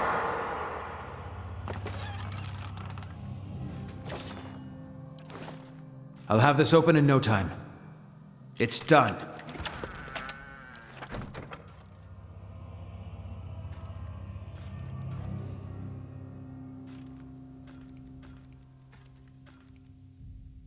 Arranged from top to bottom, this box has both increasingly intricate locks. A few broken lockpicks lie discarded on the shelves.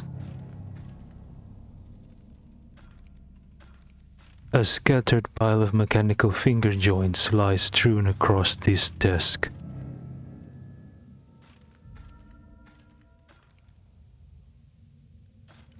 Of course.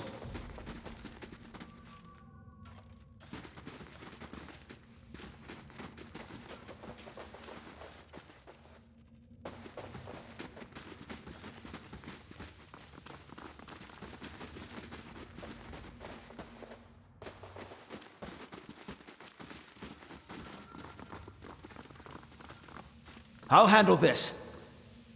It's done.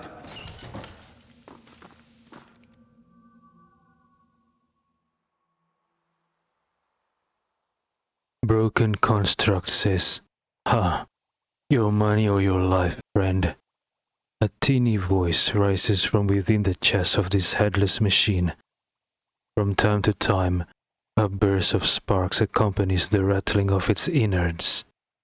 Arismital says, Arismital raises his hands. Broken construct says, "Get a little lost, did we?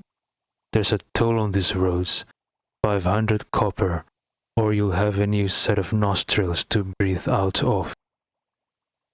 The construct's arms twitch spasmodically at its sides.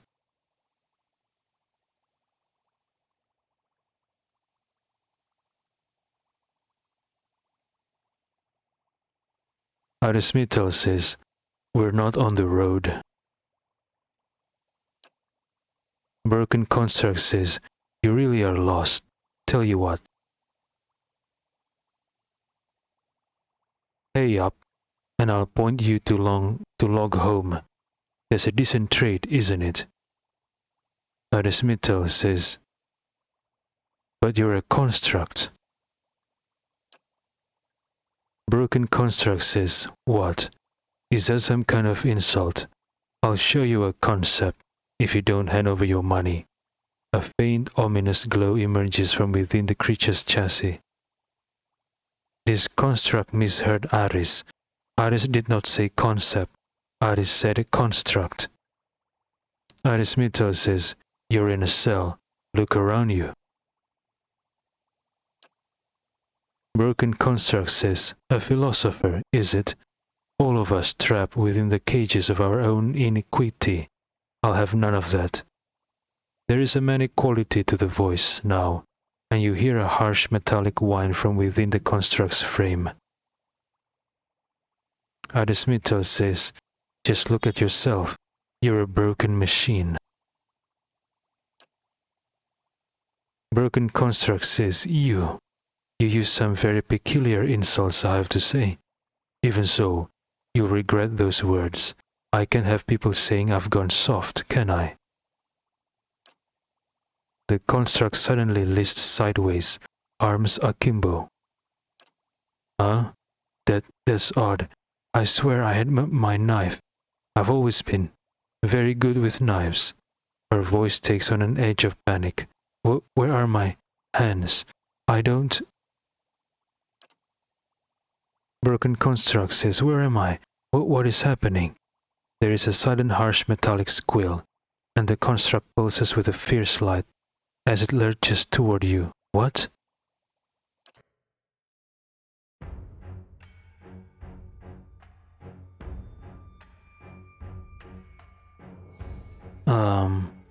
Maybe I should choose the benevolent option.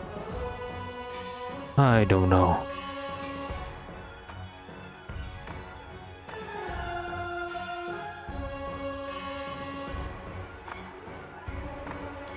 What's this?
Subject, Balsir. She has outdone herself with this one, Balsir. A common robber with some natural talent for cipher abilities. It has gone to his head. The buzzer believes he is the next Antonino, I think. In any case, the world would be well rid of him. Still, he has yielded promising results. His mind is almost perfectly intact. I might even have been able to determine whether there is merit in his delusions about his soul lineage. But I made the foolish mistake of leaving the man's pistol on my work table. His essence is bound to the weapon, rather than the body I undertook to build for him. Even bodiless, this fool seeks to trouble me. I have sealed him within one of the tanks. I will have to prove the machines against the free, roaming experiments while I think of a solution. Until then, I suppose I must endure the company while I work.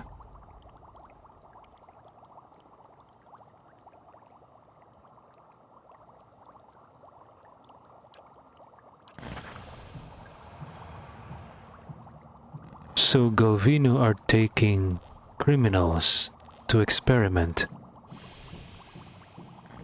to create these constructs.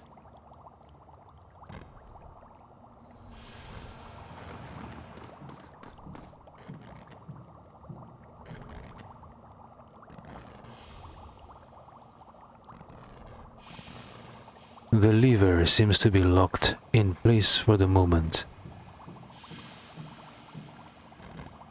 You hear a faint, reedy voice singing tunelessly.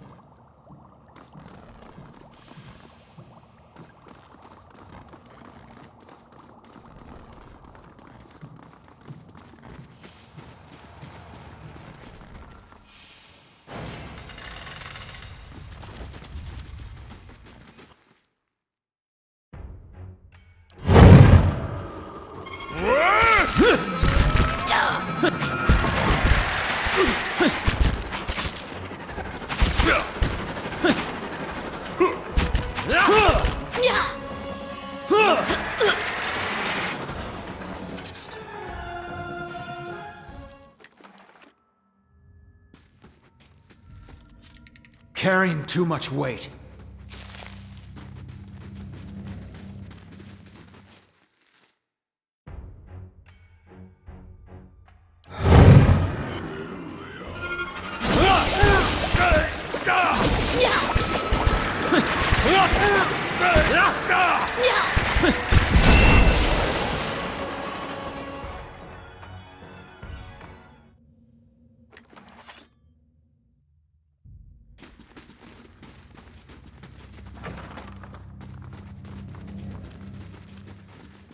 Let's see what we...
Crumpled experimental notes. This crumpled piece of parchment was found jammed inside the faceplate of a construct. My efforts to instill even a child's intelligence in these creations have all failed. Most cannot hold a quill, much less set thoughts to paper. I believe for some time that Subject 63 might have had a breakthrough during its lessons, but I discovered that it has simply been repeating my words without comprehension. These were not enlightened characters while they wore their original skins. Perhaps their essence lacks a fundamental capacity for learning.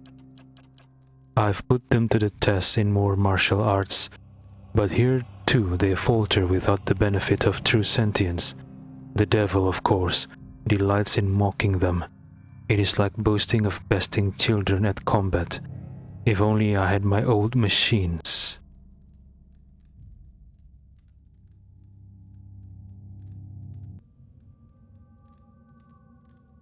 I shall.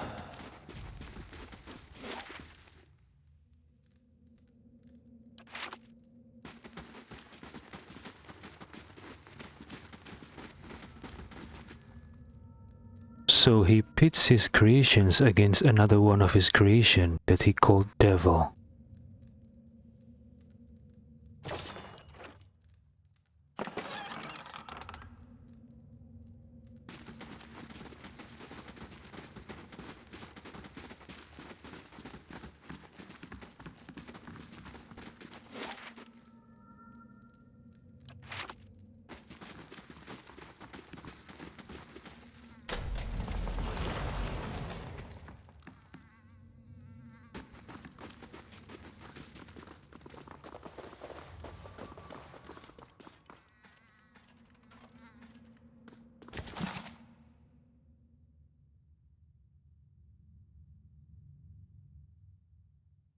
This hastily written entry is dotted with blots of ink.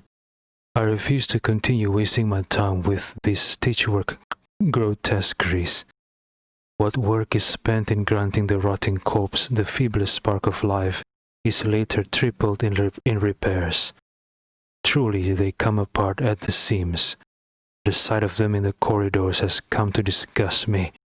They hold nothing of the subject's vitality, intelligence, coordination. Only a brute obedience. Flesh has too gentle a grasp upon the essence. That much is clear. Little wonder the fools at Breckenbury were willing to pawn these sorry specimens off so cheaply. Madiko, the stench. Oh, so this Valino guy is an animansa and is related to Breckenbury Sanitarium?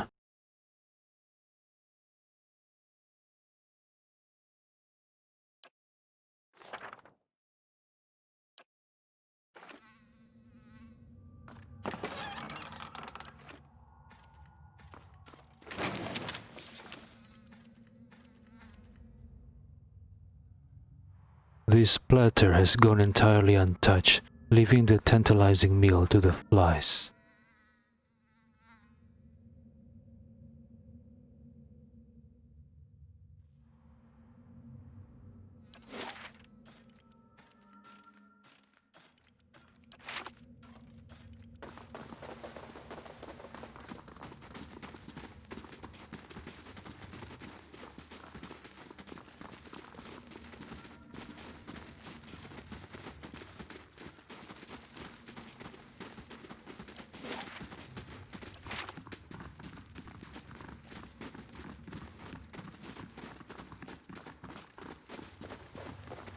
I'm guessing the laboratory is our goal.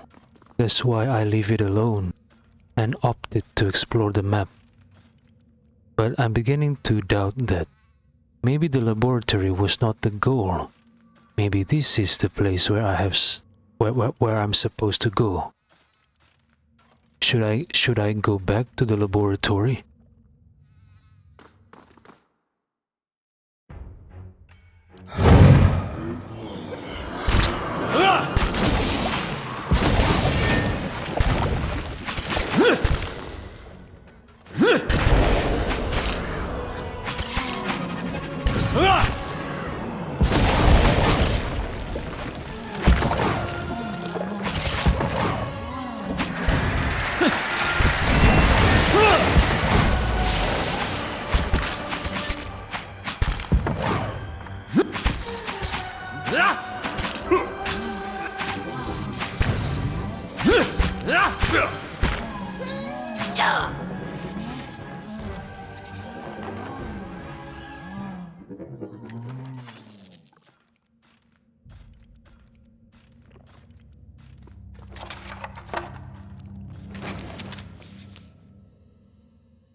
An impressive assortment of wine bottles lines these shelves. Most appear to be Vailian vintages.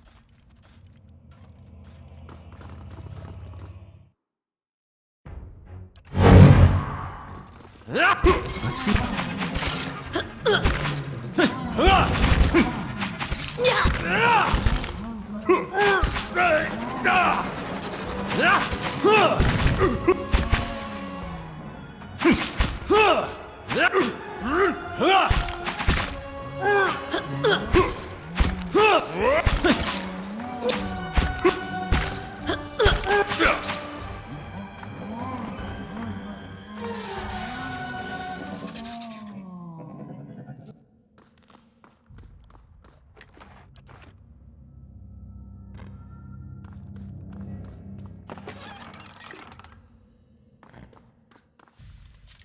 Carrying too much weight.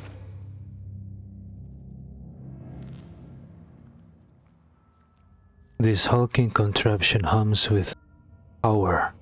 Approaching within a few feet sets a peculiar buzzing in your teeth.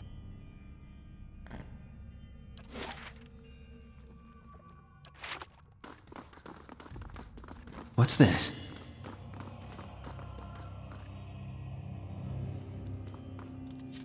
Carrying too much weight.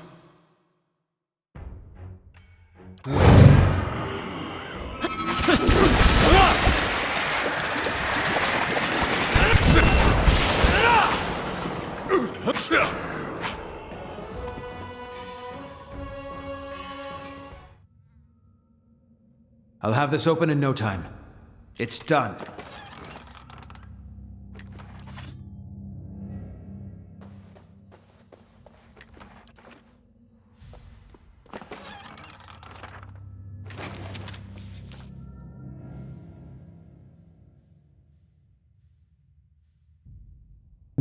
This discarded note reads, Madiko, 3 weeks of hard work gone, and a fully articulated frame with them. These crude materials are more unstable than expected, though no less expensive. I will try a slower process. More electricity, perhaps.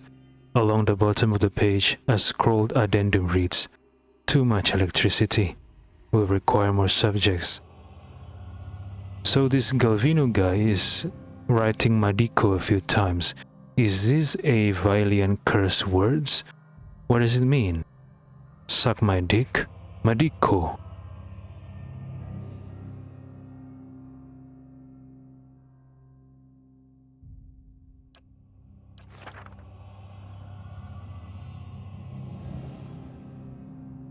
This mannequin's head has been all but seared away by some unknown spell. The wood is warped and pitted through.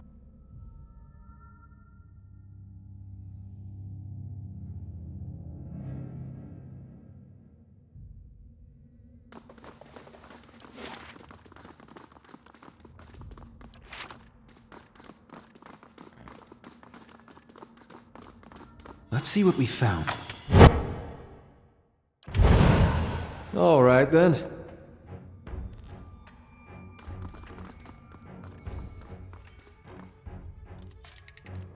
Carrying too much weight.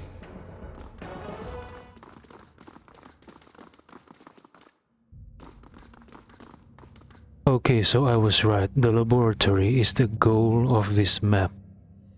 It's a good thing that I skipped it, because if I didn't, maybe I wouldn't have the chance to fight all these other constructs. Or maybe I still have the chance to explore this place. Either way,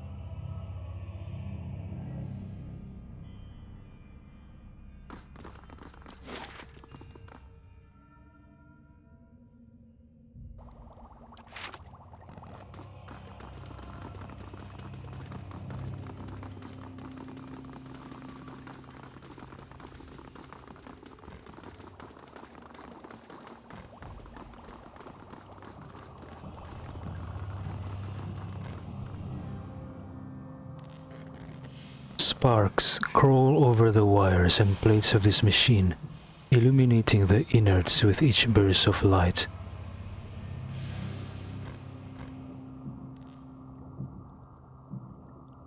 tufts of hair are still stuck to the metal slats of this helmet. You spy dark smudges along the edges of the manacles.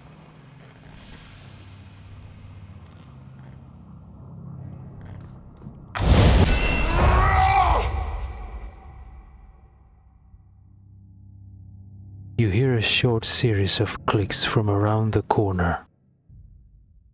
Boy needs to get his head out of books and into the fight!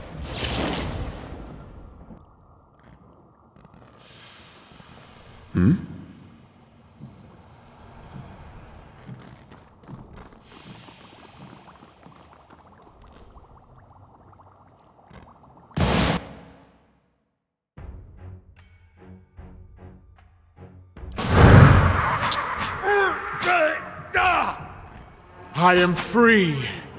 Galvino, I will eat your heart, old man. Attack!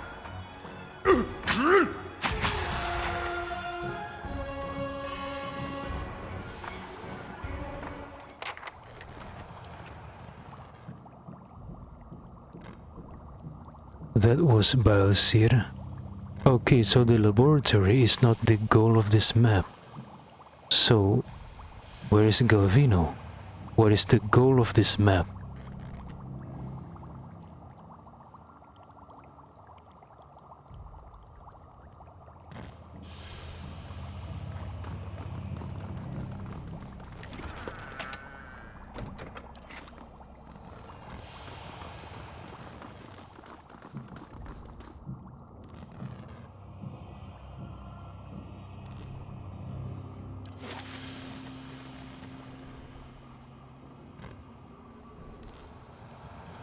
Okay, where should I go then? There's nothing here. In Galvino's workshop?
Or did I? Arismitol has discovered something. What? What is it you discovered? Wait, did I miss something down in Galvino's workshop? I'm not sure.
Taragair says, "Hello there.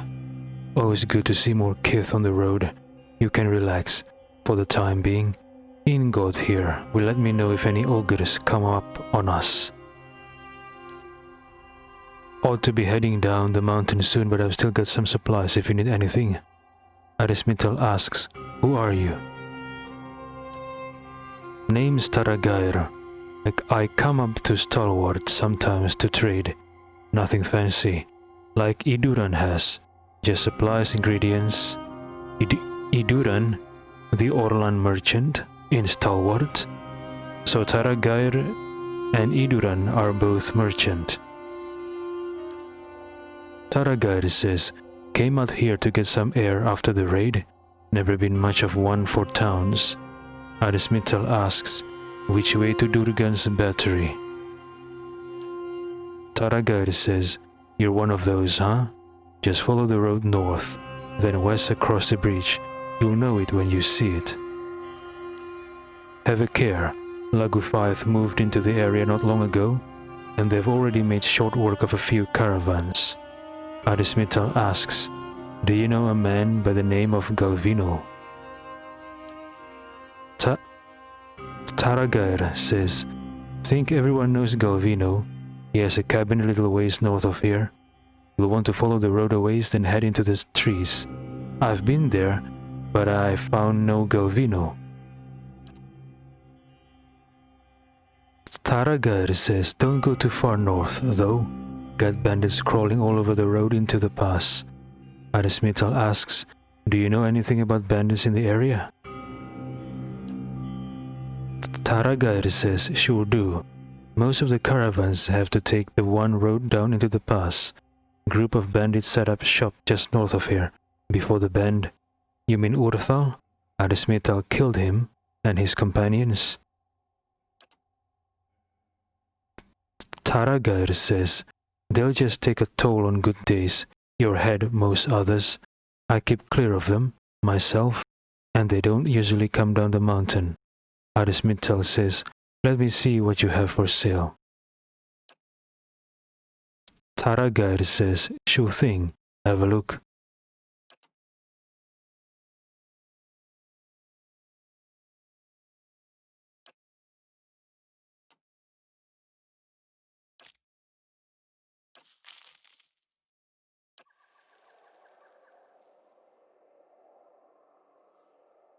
Taragair says, hey, need anything? Arismital says farewell.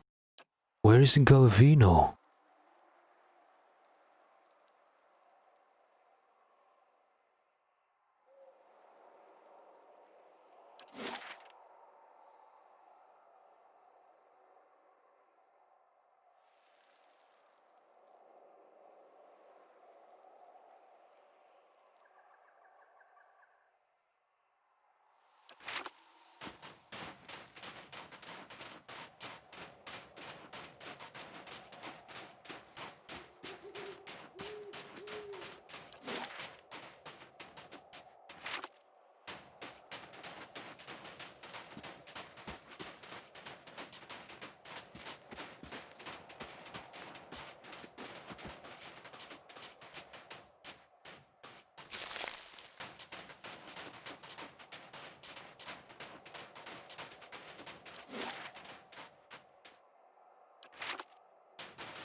There's no interactable here.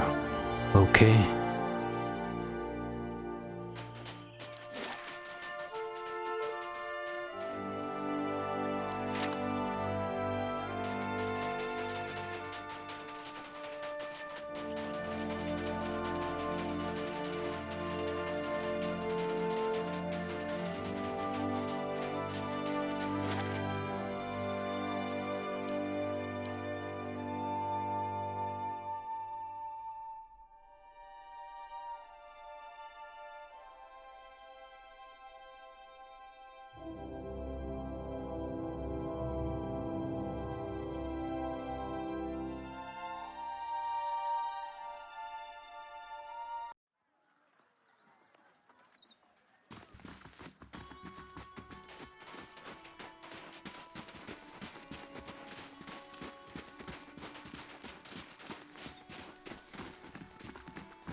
Theodore nods. Been keeping an eye on town here. You, found anything out near Long Watch for me? He coughs into his hand. Arismitel says the thermal pearl you saw was really a Lagufyth egg. The little creature sticks its head out of your pack and looks at Theodore with bulging blue eyes. His jaw flaps silently for a few seconds. Theodore says, I've never seen one so small, but the little fella looks downright tame. Theodore scratches his head. How about I buy it from you? The performers that pass through would take an interest in something like this. He bends down to look at the squirming Lagufyth. Eder says, don't do it. Okay, Eder. I trust your judgment. Arismitel says, no, I'm keeping him. Theodore says, whatever you say, just watch your fingers when he gets big. I'm still looking for someone to take care of those dangerous folk roaming the area if you're up to it. Arismitel says, the Gleaming Society is no more. Theodore says, plenty of folk will be happy to hear it. Last thing we need out here is another big war. Take this. Theodore gives you a bag of coin. Arismitel says, Mesdla, of the Sisterhood of the Slaked Skull, is dead. Theodore grins. Kinda ironic, isn't it? She went around killing people for Berath. And in the end, that's what... Oh, never mind. Just take the bounty. Theodore passes you a bag that rattles with coin. I've heard some new reports of dangerous folk about. Perhaps you'd be interested in going after them too. Arismitel says, I'm interested in the new bounties you mentioned. Theodore says, there'll be the disciples of the True Flame and the old Dunrit hunting lodge. Theodore shakes his head.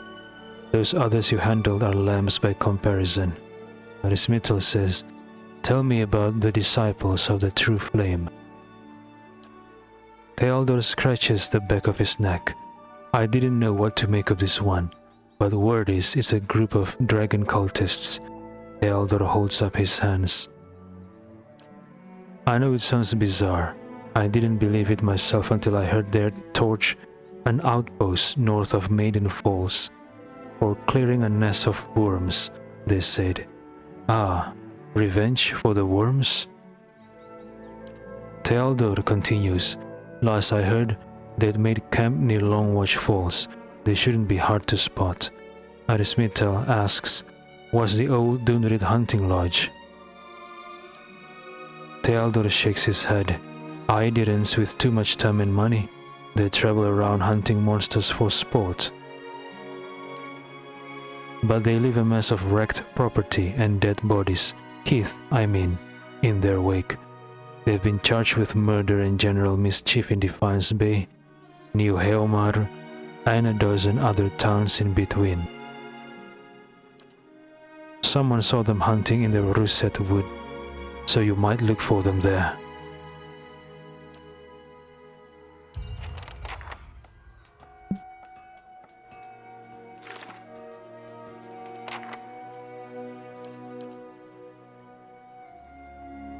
Thealdor wants a thermal pearl from the hot springs near Longwatch Falls.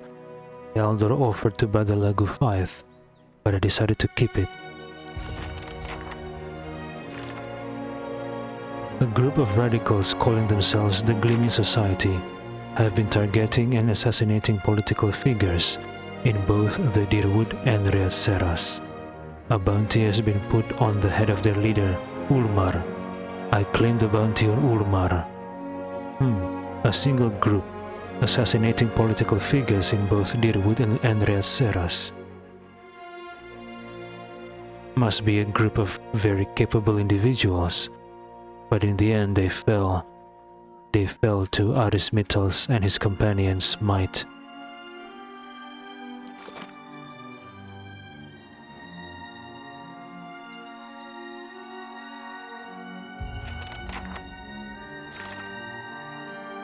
Thealdor informed me that there's a bounty on Mesdla, leader of the Sisterhood of the Slaked Skull. Oh, this is the one that Thealdor mentioned as killing people for Berath. I've returned Mesdla's head to Thealdor as proof of my right to claim the bounty on the Sisterhood of the Slaked Skull. And regarding Ulmar, now I understand why Thealdor said that he could start war, because Ulmar has been assassinating political figures in both Dirwood and Riyadh Seras. Maybe that's his intention, to start a war between Dirwood and Riyadh Seras.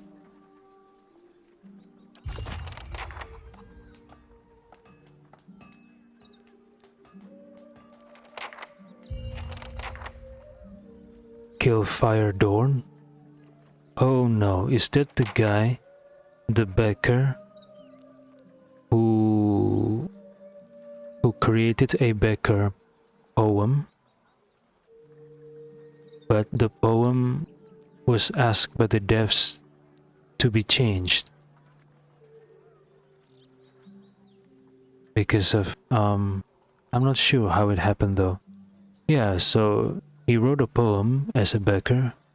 The devs asked Fire Dorn to change the poem because of requests, because of demands by players, I think, or by other backers.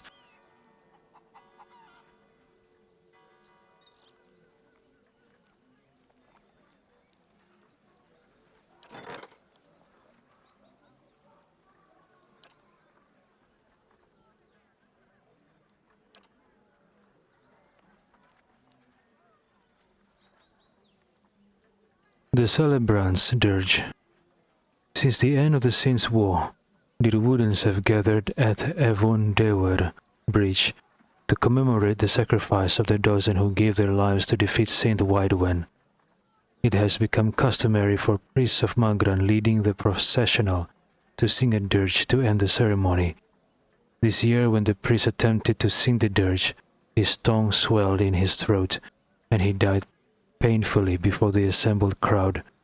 When another priest attempted to sing the dirge a month later, he suffered the same fate.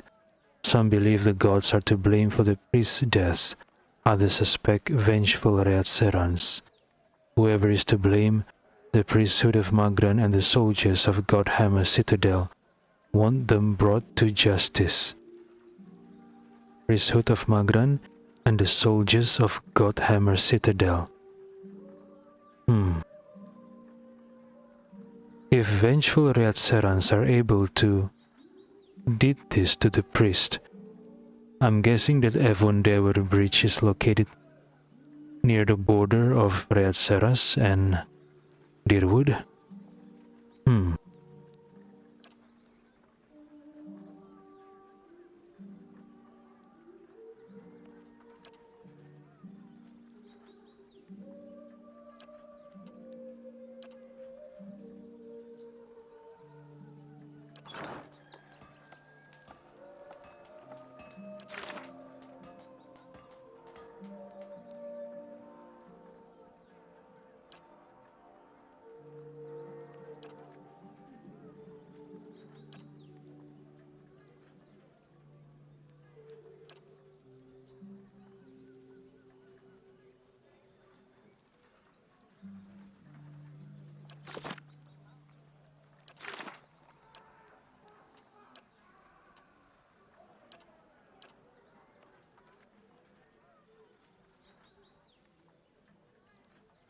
The recluse of the White March, Galvino lives in the shadow of Durgan's battery.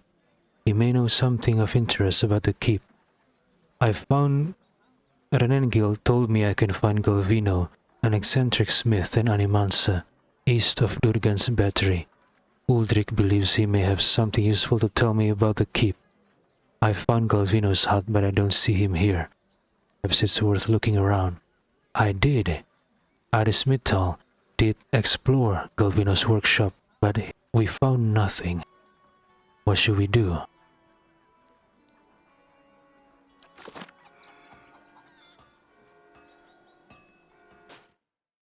First, we need to sleep. Both Sagani and Aloth are wounded.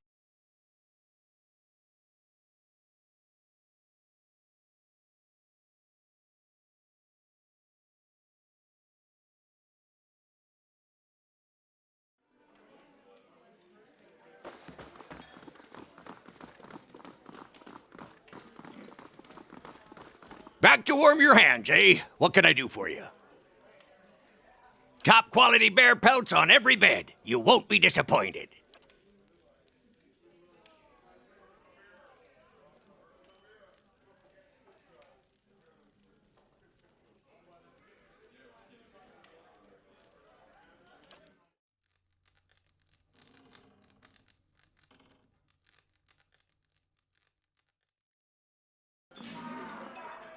Back to warm your hands, eh? Nothing like a pint to take the chill off.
You look like you've been in the wilds. You see my wagon out there? Vera raises her mug. Arismital says, I found your goods. You've saved my hide. I can't thank you enough. But I hope you'll take this. Vera rubs her hands together. Arismital says, fair enough. I'll take my reward then. Here, as promised. Thanks again. With a little luck, I'll trade these blizzards in for a sea breeze soon enough. Thanks again. I'll be gone just as soon as the weather clears. Thanks again. I'll be gone just as soon as the weather clears.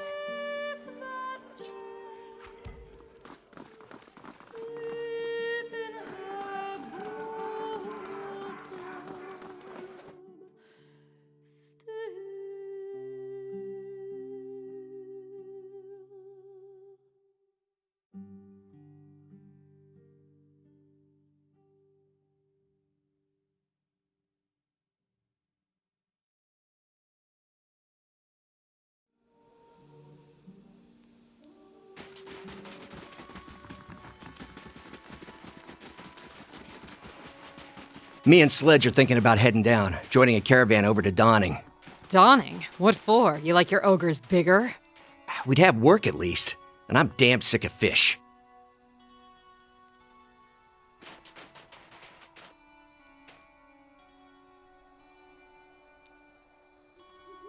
Not much to hunt nowadays, and look what happened to Thirish, says a villager. I'll bet that fur keeps you nice and warm. Yep. The perks of being an Orlan. The ogres will be back. They were just testing our strength. You mean the many-mouthed wolf clan? Beregan will come back to finish us. Make no mistake. Arismital have struck a deal with Matron Beregan. Besides the one that attacked Stalwart is the Many-Mouthed Wolf clan, not the Flame That Whispers clan.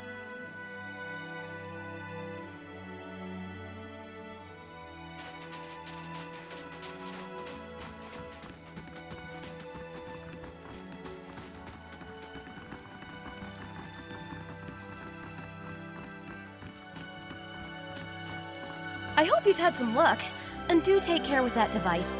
It has a few rather delicate components. Arismital says, I didn't find any ore deposits, but I did find this. What? So it works? What a day!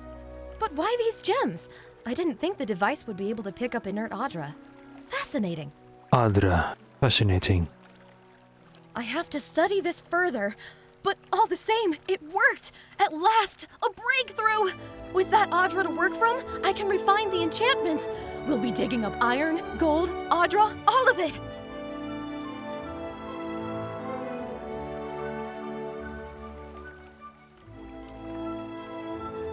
Arismital says, these gems look pretty valuable.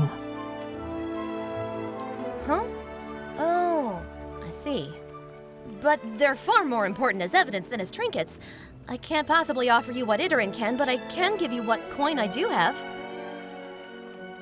Arismital says, happy to help. This is going to change everything. Oh, and I won't leave you empty-handed, of course. Here, I had this set aside for supplies, but I don't think I'll be staying in Stalwart much longer. Where do you come from, originally? I won't forget all you've done for me. They'll hear about this back home, I promise you. Who knows? Perhaps they'll name the next battery after you. Back home, where is your home, Ista? This is going to be fantastic. Just wait till they hear about this back home. This is going to be fantastic. Just wait till they hear about this back home.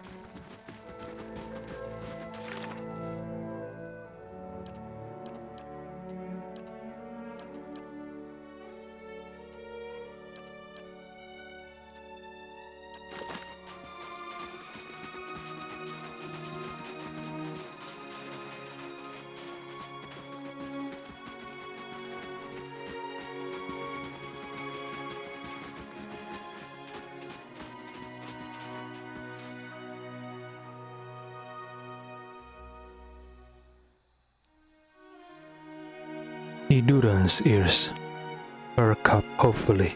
If you come to trade, Arismital asks, would you happen to possess an old helm or a horn that looks like it's supposed to be attached to a helm? Why would Arismital ask this question to Iduran? Iduran opens a compartment in his wagon and pulls out a cracked horn partially wrapped in cloth. Iduran says, one of the villagers sold me this during a previous visit. He scowls. He said it came from some rare lake creature and was quite valuable. It's been dismissed as junk whenever I've tried to resell it. Iduran pauses, unless you know otherwise.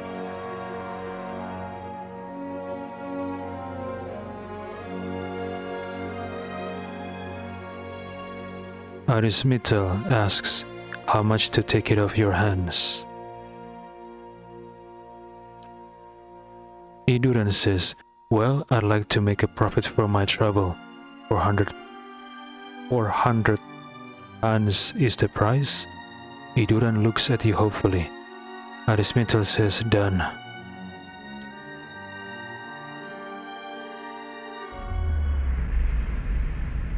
Garod. The world fades and your vision blurs. When it returns, you find yourself in the icy waters of a bay, your body numb from the cold and your lungs burning from exertion.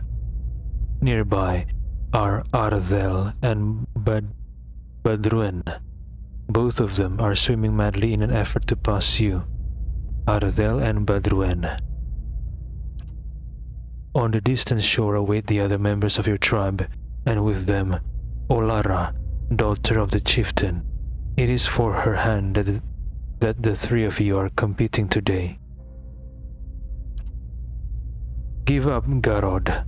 Ardel passes you, and despite your best efforts you can't quite catch up.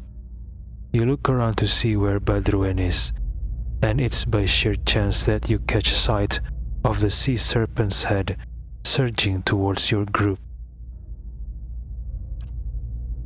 As before the world stops, the memories trail lost without your guidance. Attacking the sea serpent? In the sea? I take it Garod is a kith. How is he going to hope to fight a sea creature in its own habitat? It's suicide. Garod says nothing and hides beneath the waves. You take a deep breath, dive, and remain perfectly still, avoiding the serpent's notice. In moments, the deep blue water around you turns red and cloudy. You wait until you see the shadowy form of the serpent silently gliding away, before you surface with a gasp. There's no sign of your companions and you make your way to shore. Your tribe's initial cheers at your arrival fade once you relate your story about the encounter with the sea serpent, claiming that you only survived by sheer luck. Galawine was watching out for you today, Garod. The chieftain places his hand on your shoulder. The race. How could I have forgotten the events of that day? Says Garod. Garod looks at his hands. I remember it now, but I feel no different yet. Please, you must find the last part of my helm. Garod's chorus.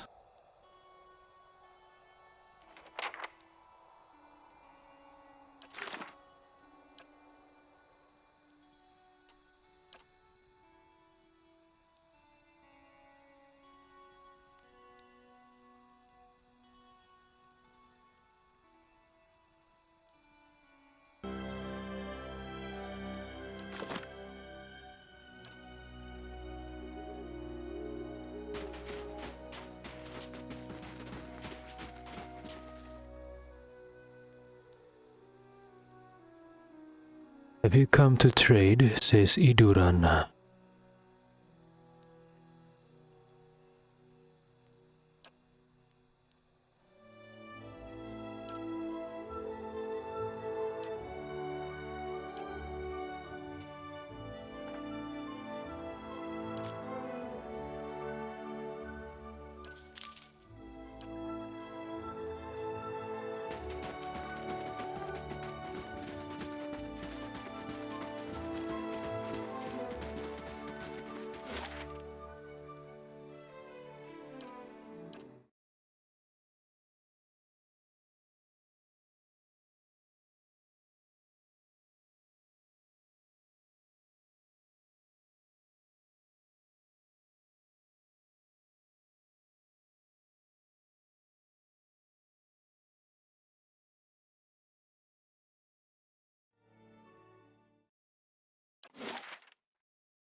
Arctic word rock.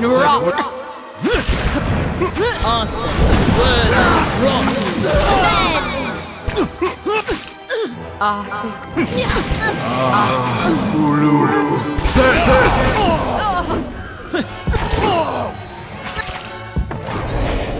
Arctic word rock.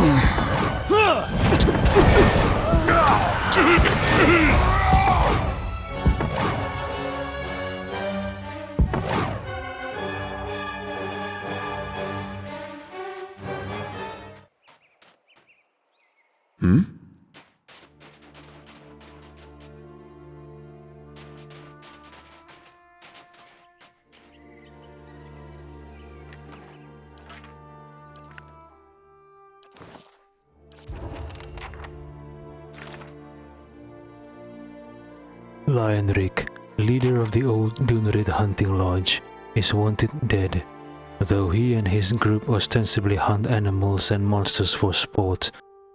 They have a habit of leaving dead innocents in their wake. The Eldar will be pleased to know that Lionric is dead. Return Lionric's head to Thealdor in Stalwart Village.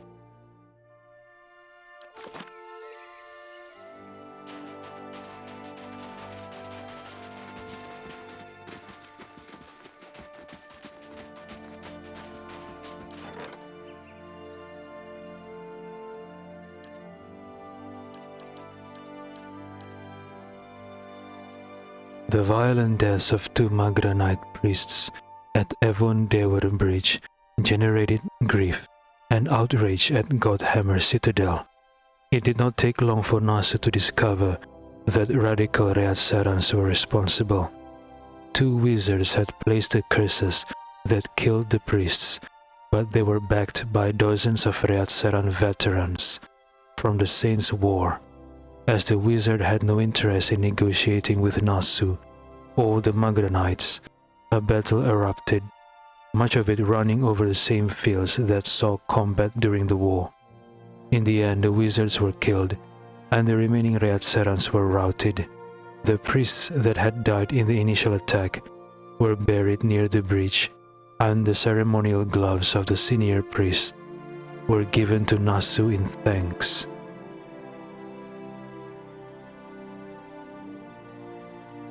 Celebrant's gloves.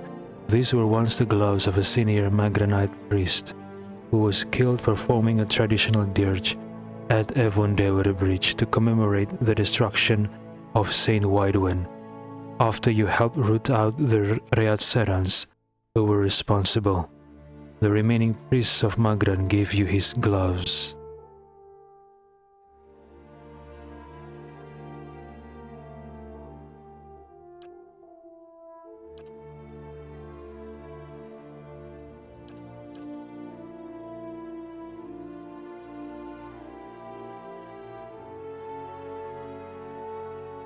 Wait, what?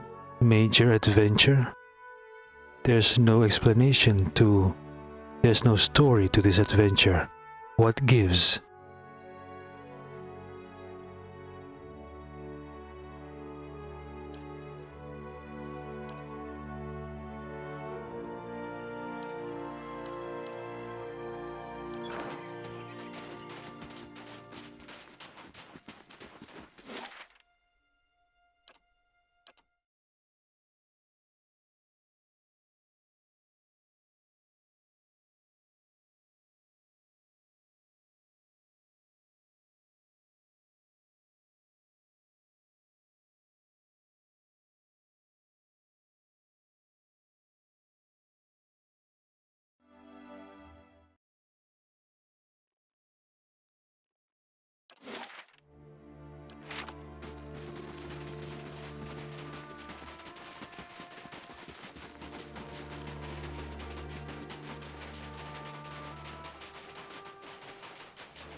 A bounty has been placed on a man known as Firedorn.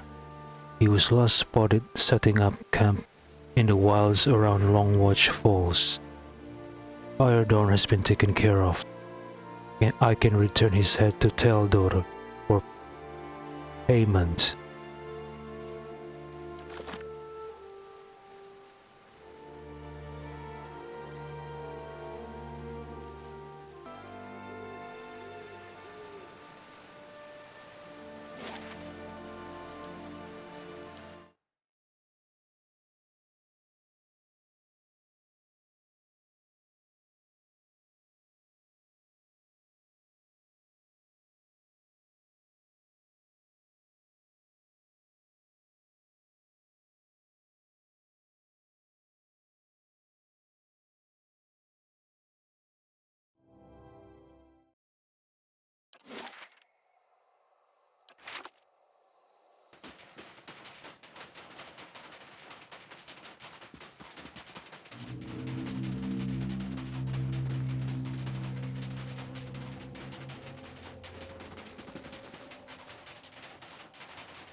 Okay, apparently I missed this door.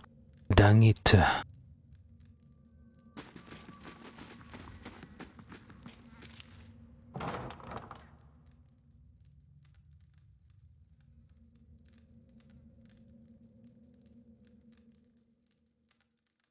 So I take it that Violians, at least the majority of Violian people, are black-skinned.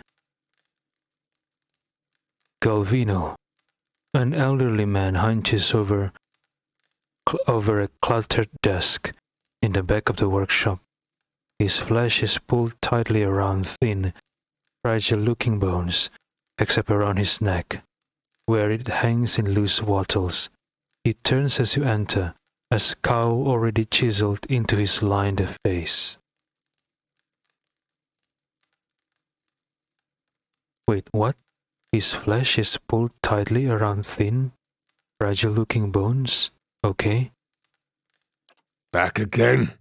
I told you.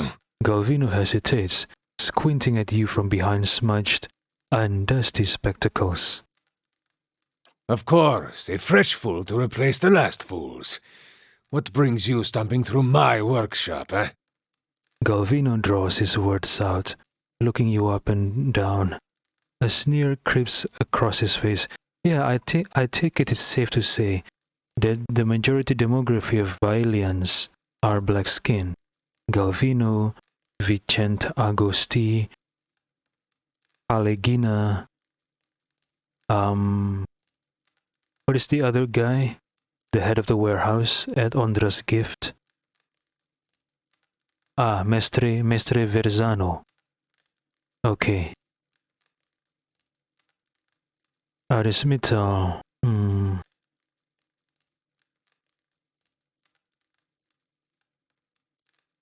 Arismital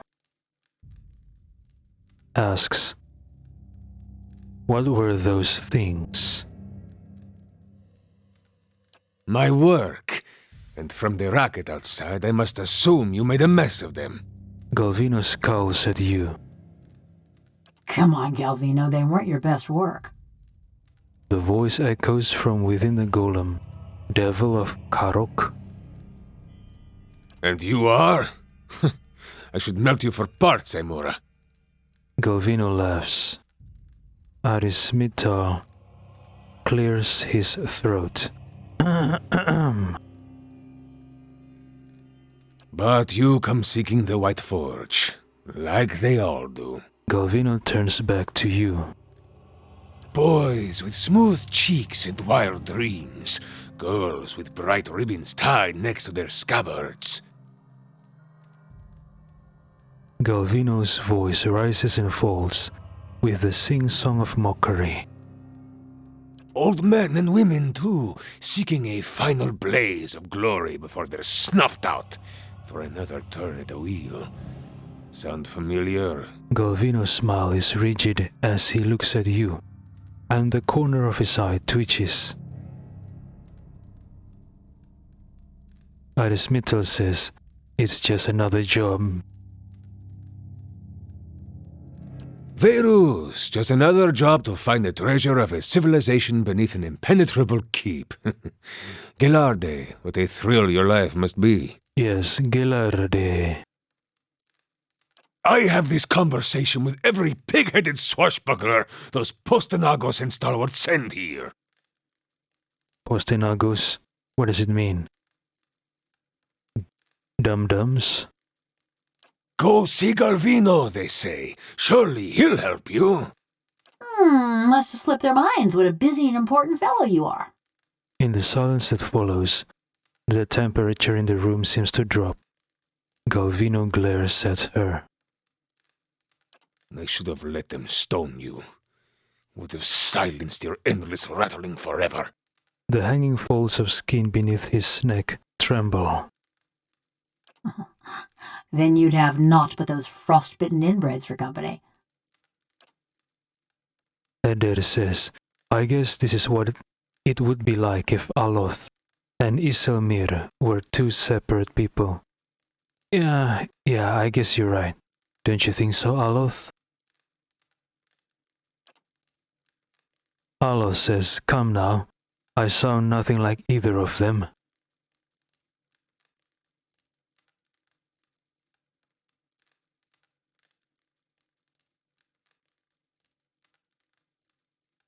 Arismito says, "You're upset. There's an old wound with Stalwart, then." The spiteful imbeciles destroyed my career, ruined years of work. But let us focus on the reason for your visit, yes? Galvino laughs bitterly. Galvino clears his throat. The villagers and their adventurers hammer and pry at the battery as if they were laying siege to some moldering lord's keep. Galvino swats the air in front of his face.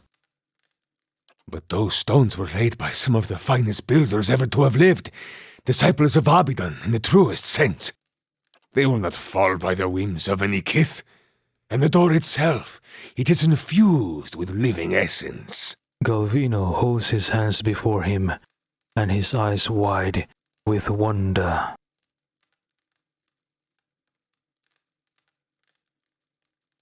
Arismital says, "The dwarves themselves must have had a way of getting in."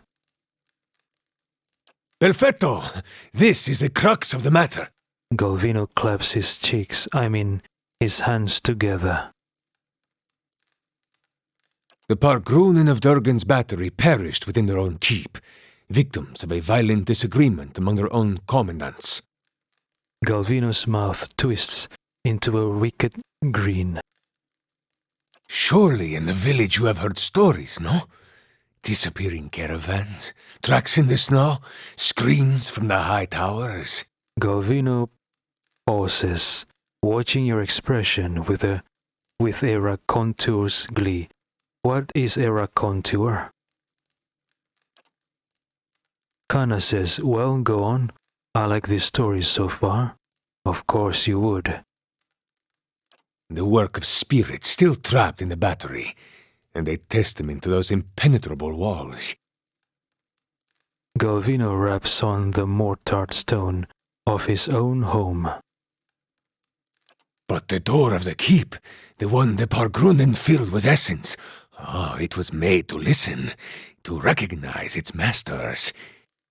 Arismita asks, "So I need the door to recognize me?" Traditional Aptapo cultures revolved around language. Words revealed who they were and where they were from. What is Aptapo?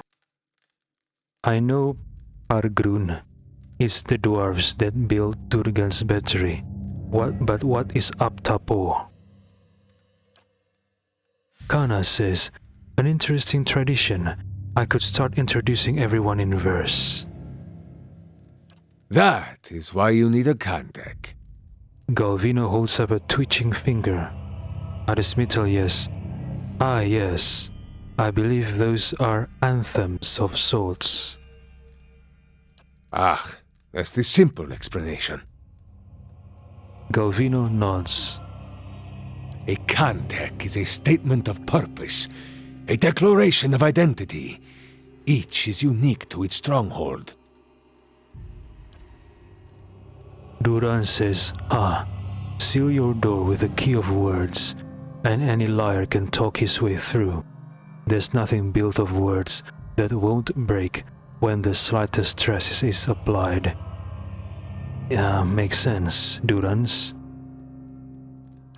Thus, to enter a fortress like Durgan's battery, you would stand at the gate and recite its Kantek. Galvino spreads his arms, his face aglow. Okay, option number 2 is funny. Should I yawn?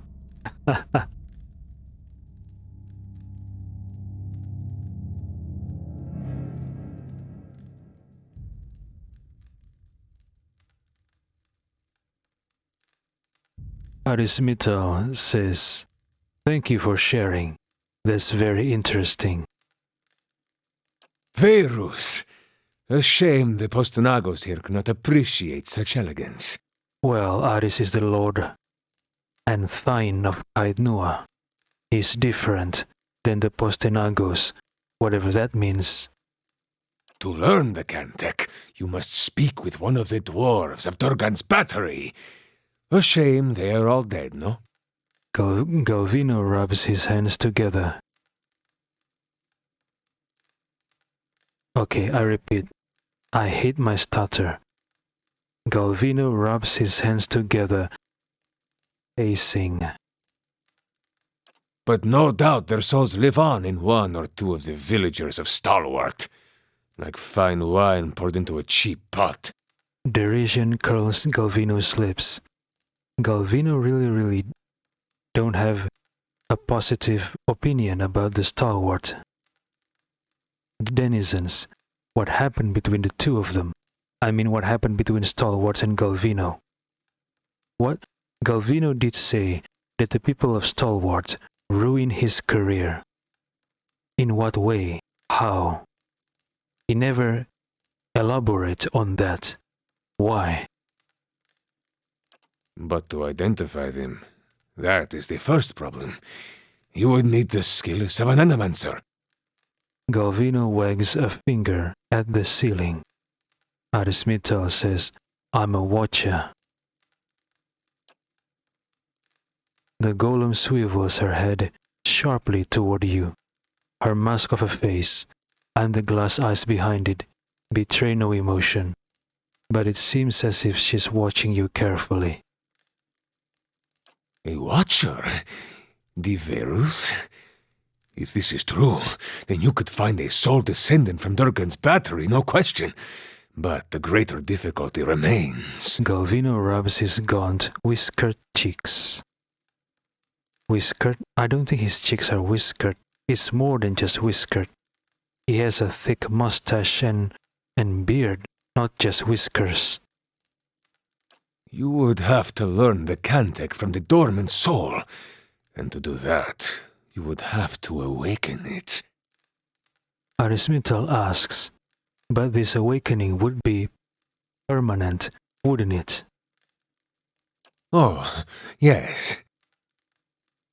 Whoever you awaken will live with the memories and the personality of a past life. Maybe peacefully, maybe not. Galvino's bony shoulders rise in a shrug. Okay, what if the memories are not... What if the memories are like Myrwald's? They're not peaceful. Then Aris would have damned someone into a life of non-peaceful memories. Huh. That is why you must pay attention to the soul you would awaken, no? Sagani says, this guy's got a real knack for understatement. It is a monumental thing to impose on another, but these are the very people who wish to rediscover the White Forge, Verus? Galvino removes his spectacles and polishes the dirty lenses with his tunic. What does Verus mean? No, isn't it? Capiche? What does it mean, Verus? Arismital asks, awaken someone, how would I do that? An awakening is merely the jolting of a dormant soul into consciousness. Galvino makes a bursting motion with his hands, splaying his fingers wide.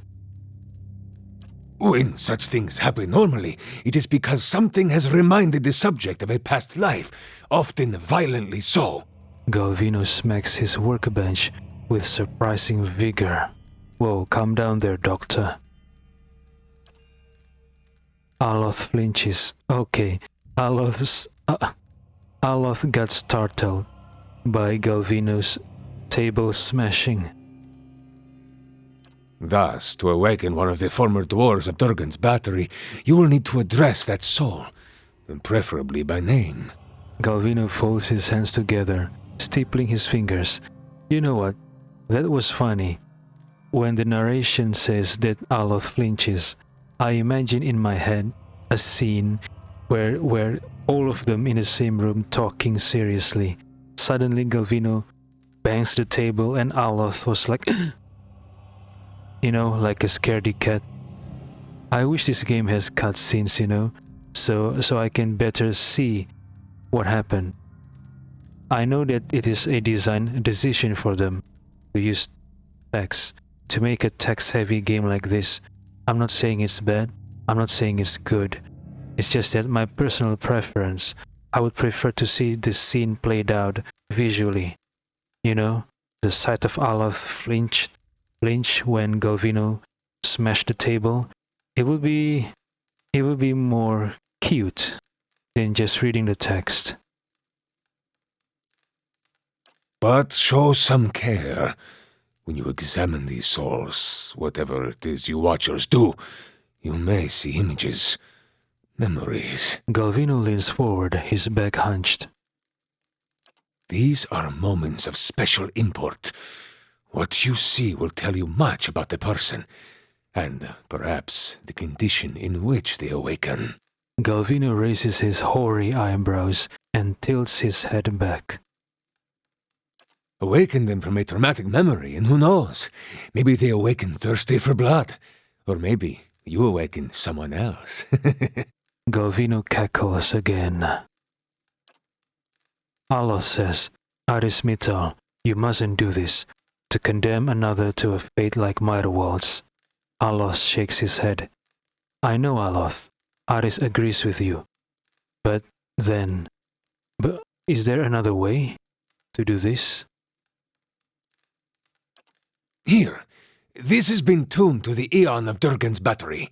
Use it near the villagers, and it should tell you if one has a soul old enough to have come from the battery. Galvino rummages around and produces an unfamiliar device. You have gained an item, Galvino's resonance amplifier, added to the stash.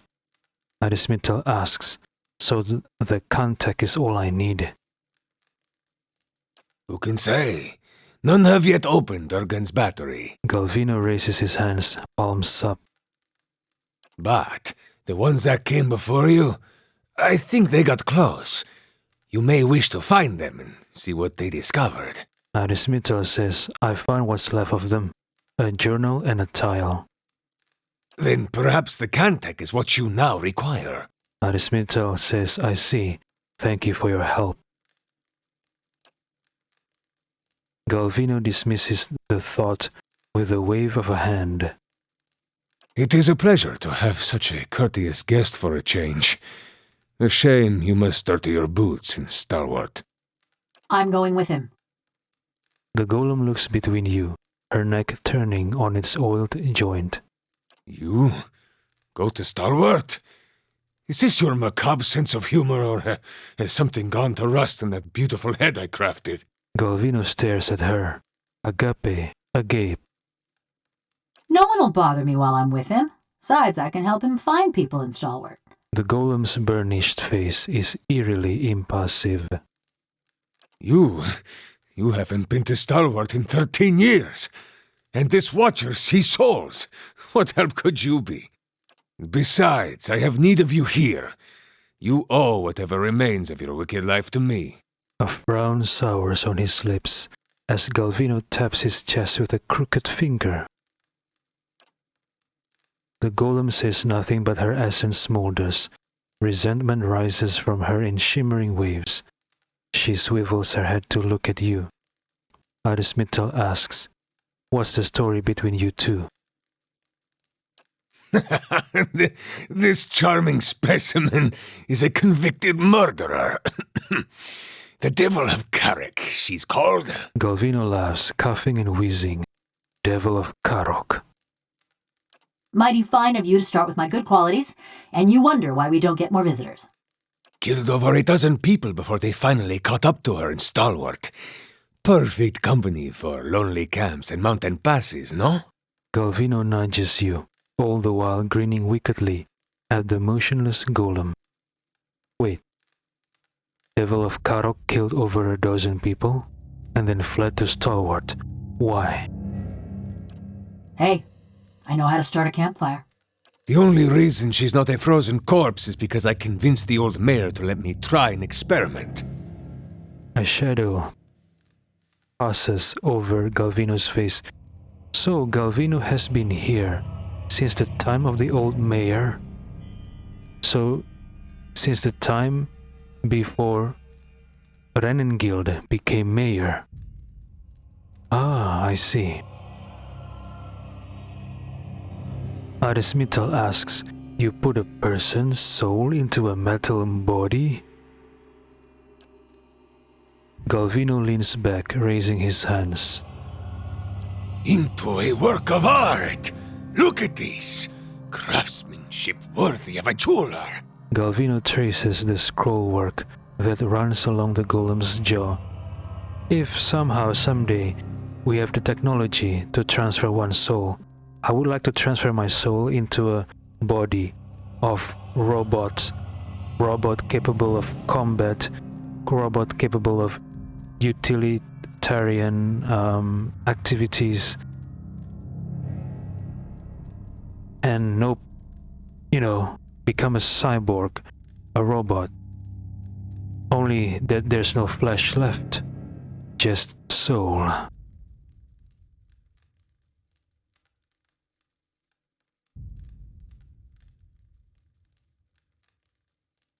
Imagine what I could do with the body of a robot, designed for all kinds of works, from security to other kinds of works. In times of disaster, I can use my robot body to easily... Well, never mind. I'm thinking too much about it. It's not going to happen.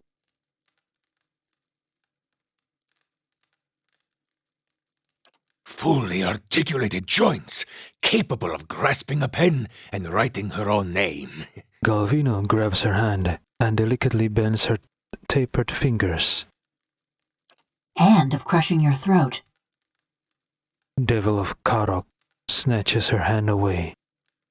Okay, what's stopping this Devil of Caroc from killing Galvino? Does Galvino somehow, quote-unquote, program this golem to not be able to harm Galvino? Show me another smith anywhere in the Deerwood who is capable of such delicacy and precision. She is a masterpiece. Galvino steps back and takes a longer look at her. Arismital asks, why did you build her? Why build a fortress or a village or anything? To make something that keeps, that... A disgusted sigh rattles in Galvino's throat. It was the early days of the legacy. My peers in the colleges of animancy were filling the Hollowborn with the souls of animals. Galvino pauses, scratching his chin. Aloth says, you're right. By comparison, this sounds perfectly sane. Aloth rolls his eyes. Okay, who was it that told Aris? Was it Caldera de Beranza? I think Caldera de Beranza told Aris that in the Violin Republic, the animancy research is more free. Or I think she said that in the Violin Republic, animancy is much more welcomed. I guess... Was it that? Wait, did I confuse things? Did Caldera de Beranza said animancy in the Violin Republic is much more welcome, or is it much more restricted compared to Deerwood? I don't remember, but I'm leaning towards the former. I'm leaning towards that Caldera de Beranza said that animancy is much more welcome in the Violin Republic. I thought there was a better way. Galvino is silent for several seconds, his gaze growing distant. One with a plum academy job back in Salona? Don't forget that part. Galvino glares at her with narrowed eyes. Sagani says, so it's one of those fights about who cleans the spears That's not really about spears. I'm not sure I follow you, Sagani. What do you mean by that? Arismital asks, why is she called the Devil of Caroc? She committed her first crime in the village of Caroc. Burned a family alive in their home. Galvino shrugs. Wait, is that true? Caroc, why did you do that? I want to know why. Did the same thing in half a dozen other villages, but the name stuck. Arismital says, I take it your experiment didn't go over so well with the rest of the village. Here we go. Caroc rolls her eyes, rasping them against their sockets. They were going to stone her anyway. Why not allow her to be put to some useful purpose? Galvino's lips curl back from yellowing teeth. My life's ambition, to serve somebody's useful purpose. I approached Mayor Sinehiod and begged. He saw the potential and allowed me the privilege of attempting my little experiment. Okay, Mayor Sinehiod. Galvino sneers at the words and the indignity they recall. His shoulders are stooped and his teeth bared. Then, I accomplished what few animancers have even dreamed of. No academic support, no patron. Just me in the middle of nowhere. Galvino jabs a finger into his concave chest. So that's why he hates the people of Stalwart. They tried to destroy this golem by stoning her. Oh, now you got 'em all wound up. I transferred a fully intact soul from a living subject to a fabricated body. She retained her personalities, her memories, all of it. Galvino claws at the air with one thick vein hand. Yet the villagers saw only a stolen corpse. Galvino throws up his hands. Okay, so that's why he hates the Stalwart people, because they rejected his work. I see. Arismital asks, aren't you afraid she'll murder you? She may be mad, but she's no fool. She wouldn't survive long on her own. Galvino shrugs. If the villagers didn't send a hunting party after her, the Eramans would claim her. Her joints and mechanisms require maintenance, and she cannot perform all of it herself. See, he's reminding me, in case I get any bright ideas. Arismital says, that's all I wanted to know. Wait, what if the Caroc learns how to maintain herself? If that day comes, you are in danger, Galvino. You should put some kind of an inhibitor in her, to prevent her from harming you. Arismital says, that's all I wanted to know. She's a fine specimen, her personality notwithstanding. Galvino waves one hand in a circular motion. The golem says nothing, but her essence smolders. Resentment rises from her in shimmering waves. She swivels her head to look at you. Arismital says, I'd like her to travel with me. Quay? No, you don't know what you ask. Galvino shakes his head, waving his hands. This woman, the Devil of Caroc, she was a notorious murderer, burned people alive all over the region. Besides, she works for me. After all, I am the one who preserved her. Galvino straightens his back and looks you up and down, taking your measure. Should I use perception or should I? Hey, Galvino. I don't want to be in debt with Galvino. I want this to be no debt deal. Maybe I should. Hey, Galvino. Arismital says, I'll pay you. Listen, amico. If you're set on traveling with her, I won't stop you. But let's make this a fair exchange, yes? Arismital pays 500 CP. Deal. fine price for a blacksmith striker. Suppose I should be flattered. Caroc turns to Galvino. And there you have it, a bargain. Okay, a bargain.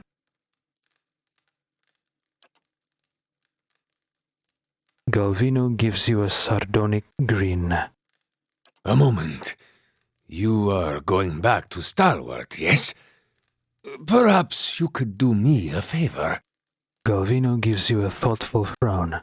Arismital says, "Tell me about this favor." There is a man in the village named Grinde, the head fisherman. Galvino weaves his fingers together. The rest of Stalwart kisses his feet because he fills their stinking blades with speckleback. But I know he's not as virtuous as he seems.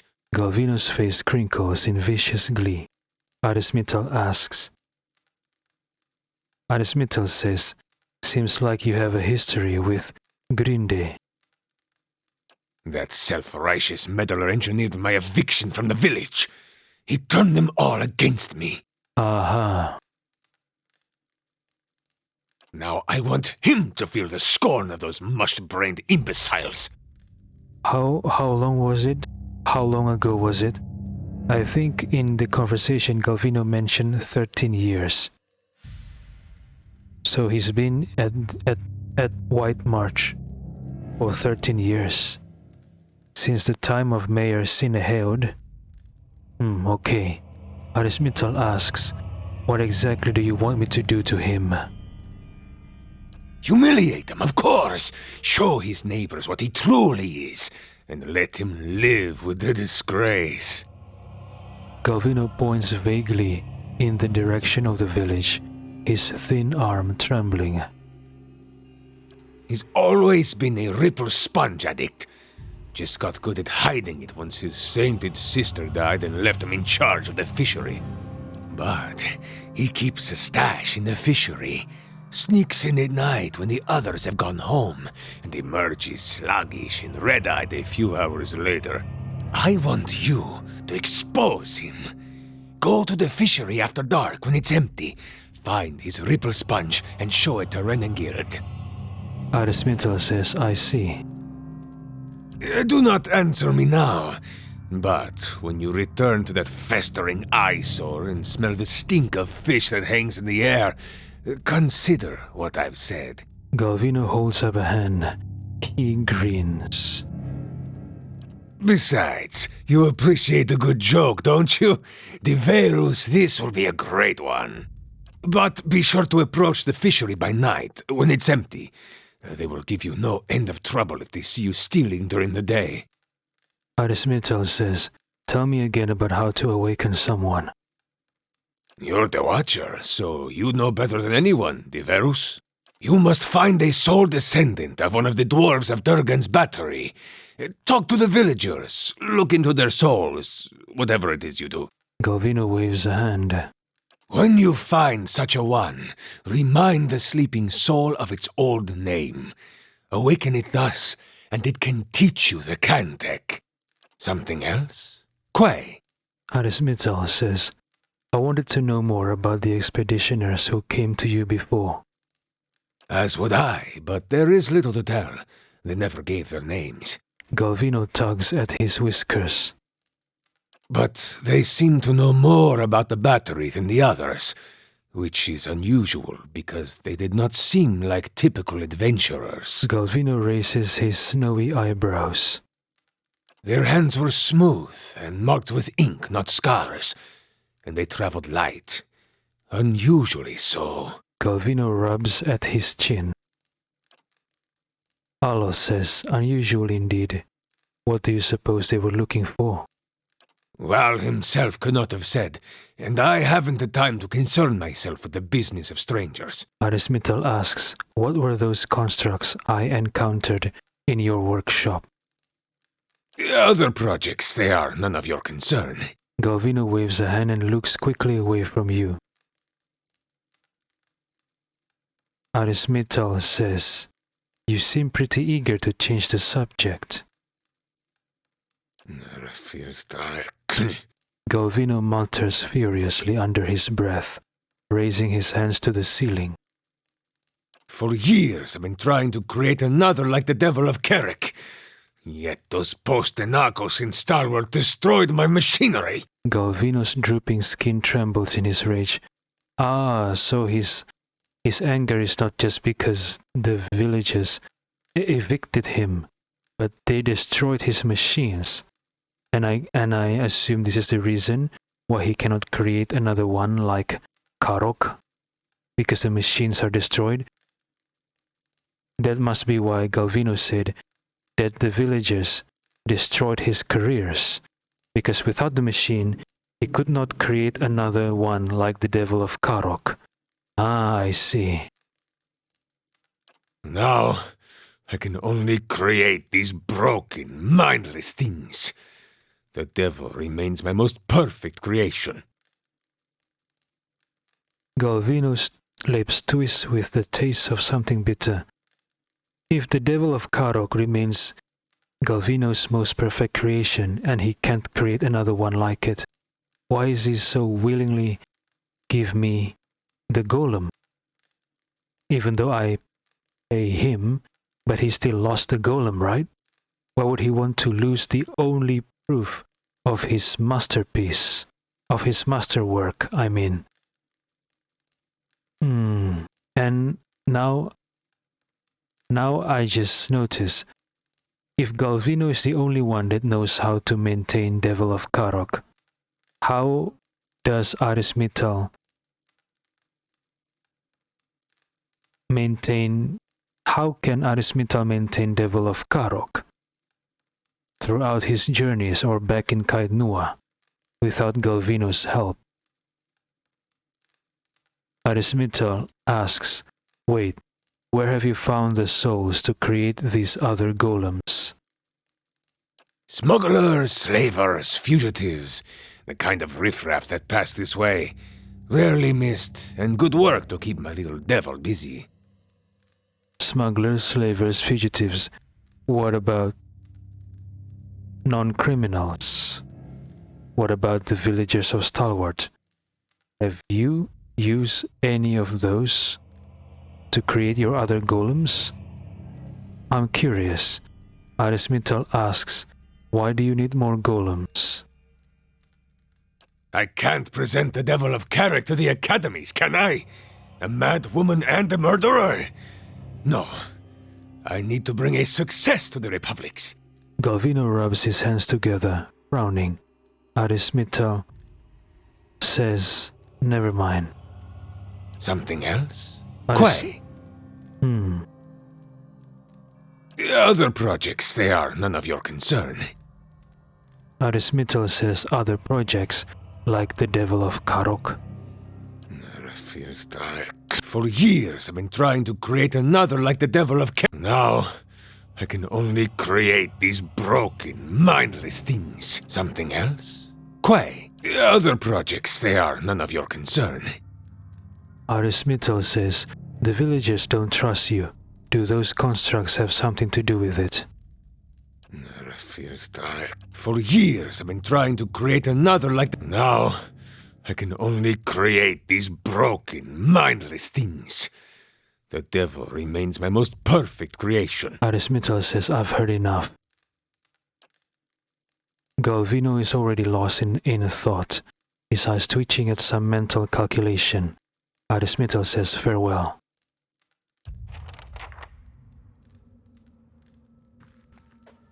The devil has not scorched you yet, eh? Perfetto!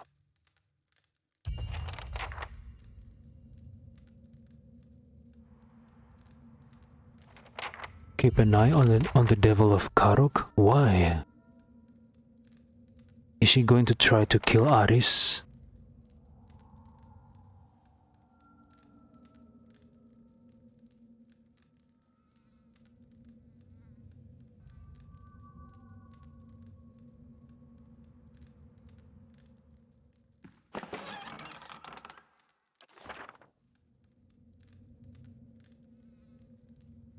Wait, was that stealing?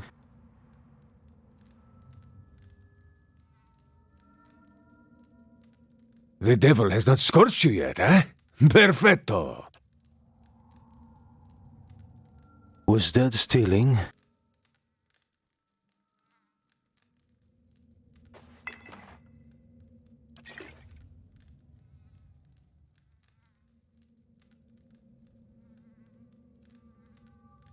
Yes? Of course.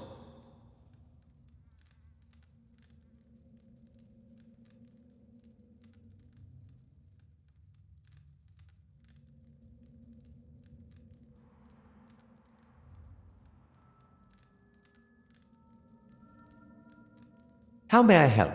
The devil has not scorched you yet, eh? Yes? The better part of valor.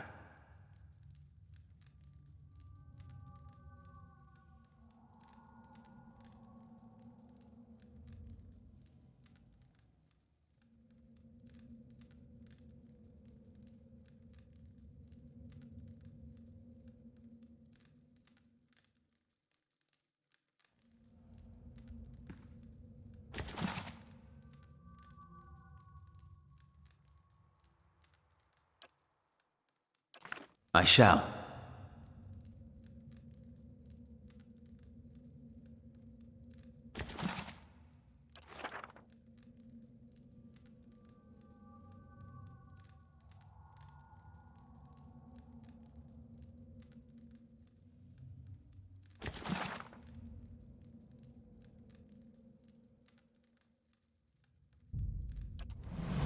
The devil has not scorched you yet, eh?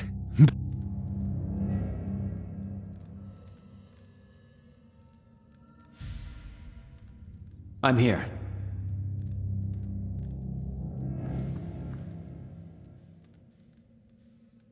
This appears to be a crude rendering of the mountains surrounding Durgan's battery.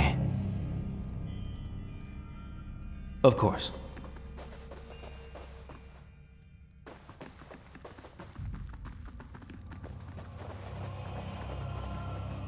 The devil has not scorched you yet, eh?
Leaden Key Expedition Journal.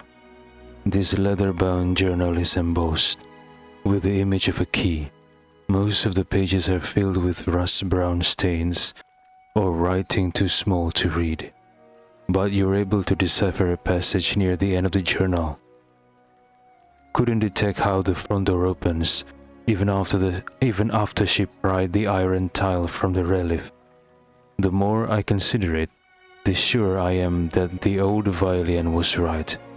We'll have to dispose of him, but we can't afford to act until we've destroyed the White Forge. Even his meager knowledge was a revelation to us. And if he's right, we've got to hope that the contact he speaks of was written down somewhere.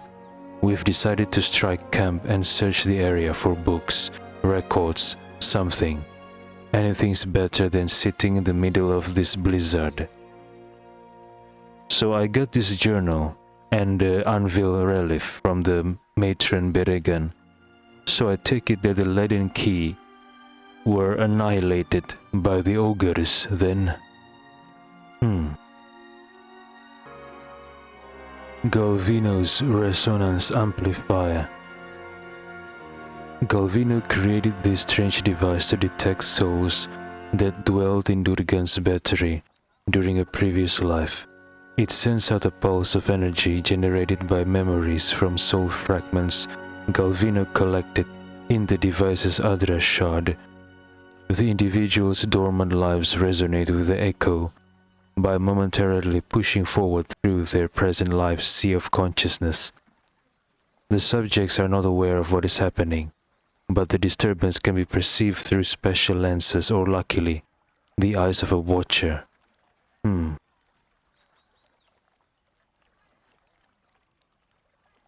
Yes, Adra shard.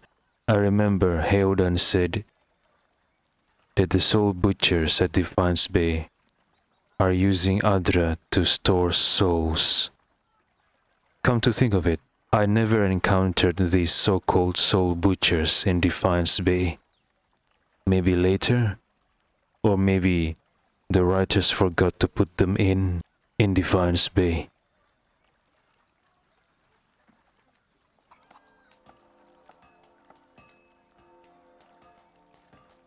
Yes?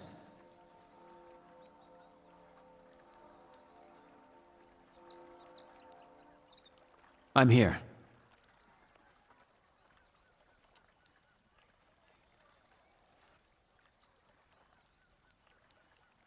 I'm here.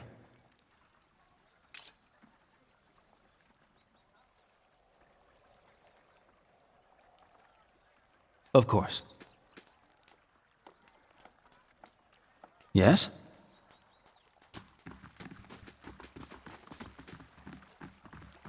Okay, maybe I shouldn't just use this device on random NPC. Maybe use it on named NPCs.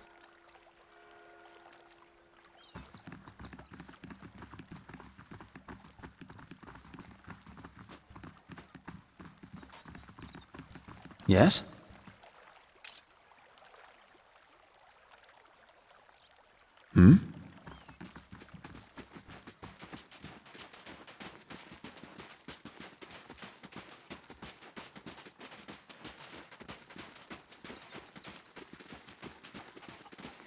Yes? Yes?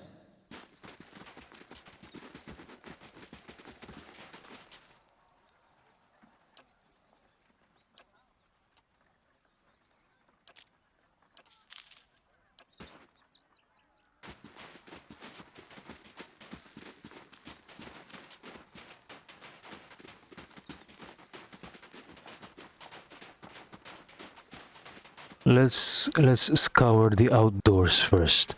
Then we'll get in the buildings one by one. Reifald and Theodora. Let's see. I'm here.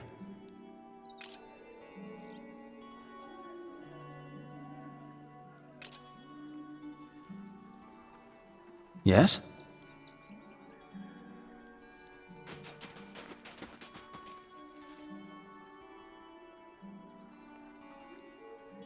Theodore says, I'm still looking for someone to take care of those dangerous folk roaming the area, if you're up to it.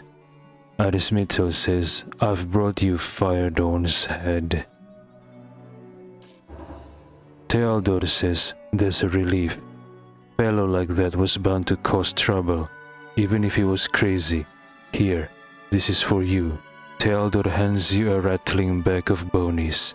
Arismittel says, I'm here for the bounty on the old Dunrid hunting lodge. Theodore says, thank Galawine, and you of course. I'll be honest, I'd worried those fools were going to end up here and burn down the rest of the village. Afraid I don't have any more bounties.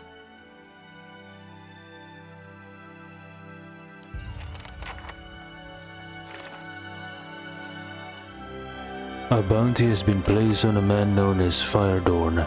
He was last spotted setting up camp in the wilds around Longwatch Falls.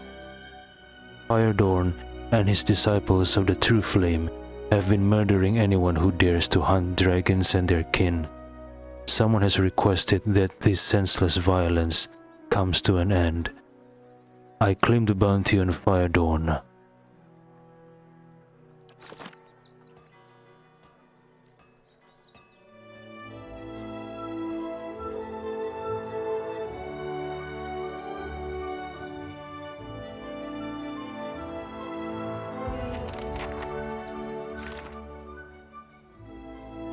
Leinrich, leader of the old Dunrid hunting lodge, is wanted dead. Though he and his group ostensibly hunt animals and monsters for sport, they have a habit of leaving dead innocents in their wake. Theodore will be pleased to know that Leinrich is dead. I turn in Leinrich's head to Theodore and claim the bounty.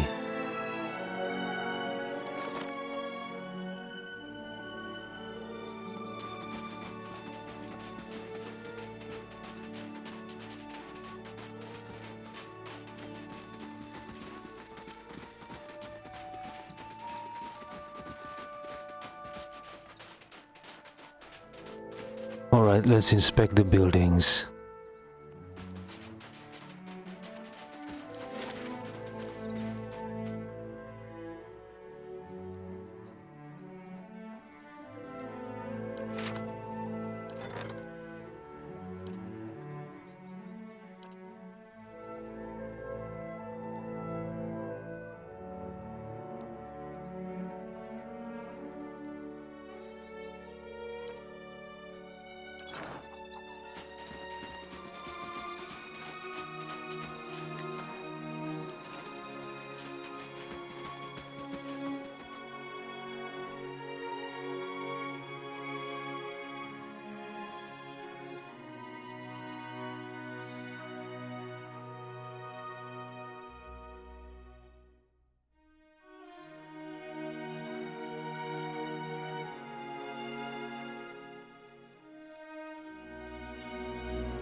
Yes?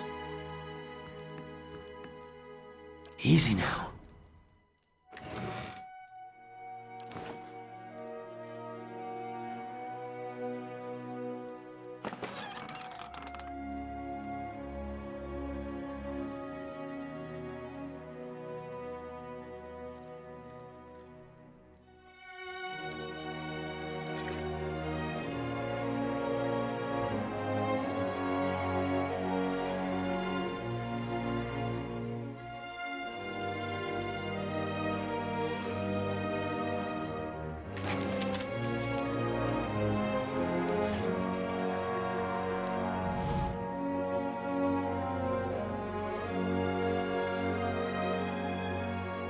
Got to speak up? My hearing ain't what it was. Read her soul? I haven't used it.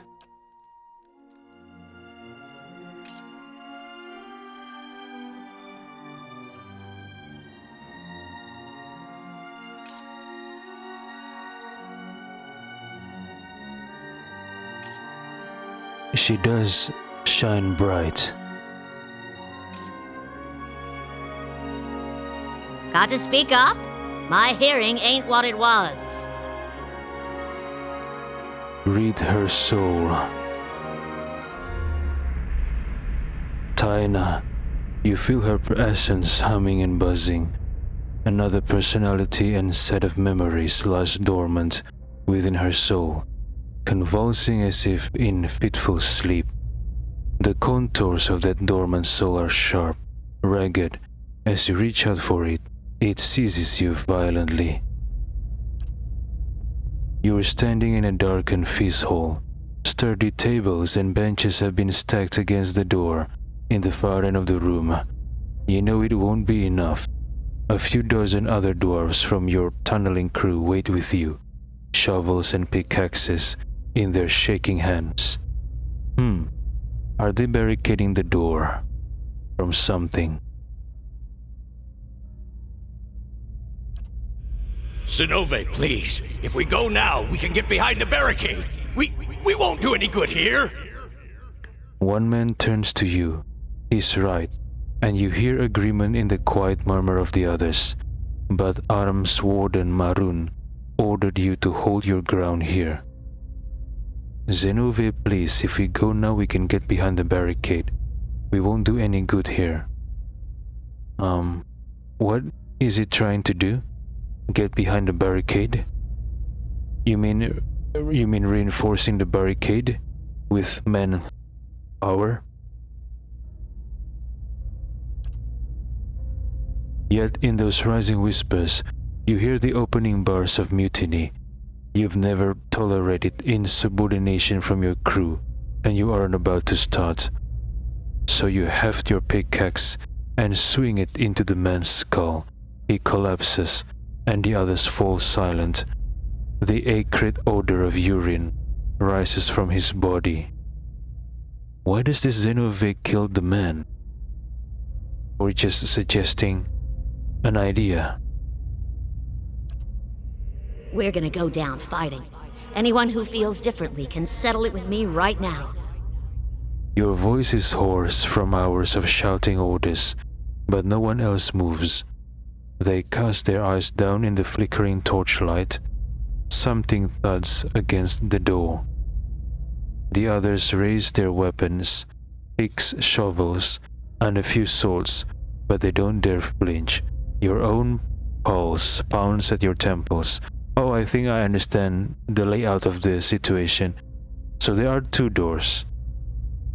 They are facing one door, as if waiting for something.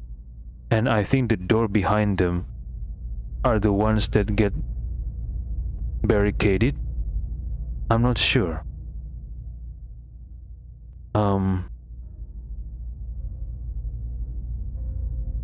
Yeah, I think the door behind them is the one that got barricaded. The man was suggesting that they can't do anything here to stop whatever is coming from the other door. So the man was suggesting to retreat and get behind the barricade. And for that the man got killed, I guess, by this Zenova. What the heck? Killing your own men? He's not even mutinying. But I guess... I don't know.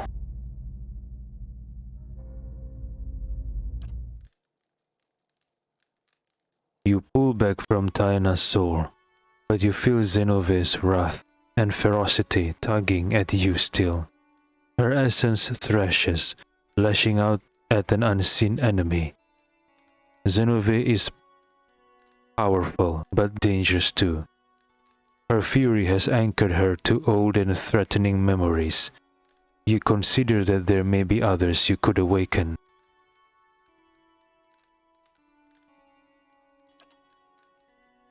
Taina, however, seems unaware of any of this, and she blinks back at you with cloudy, placid eyes. Arismita says, "Awaken, Zenove, and remember your battle in the feast hall."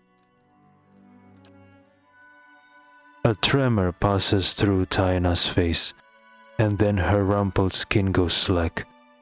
After a wrecking cough, she blinks like someone slowly coming to consciousness. that name. It carries memories of death, war, fury, the taste of blood. What do you want with it? Taina's eyes have grown unusually clear. Alos says, "What have you done to her, Aris Mittal?" Aris Mittal says, "I need to enter Durgan's battery." What trickery is this, stranger? You think a Pargrin would so easily betray her own people? Taina's hands clench and unclench around an imaginary weapon. Zenove's essence tears with the same battle-ready furor. You sense in her memory, from Durgan's battery, she is dangerous. Beneath Zenove, Taina's overwhelmed consciousness struggles.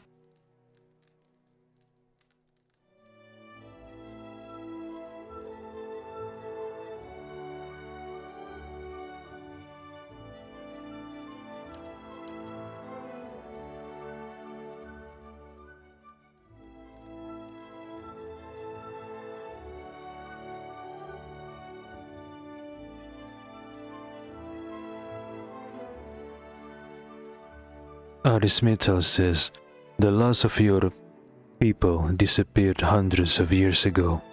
There's nothing left to betray." Zenove's rage is heavy fog that clots and thickens, choking Taina's fading consciousness.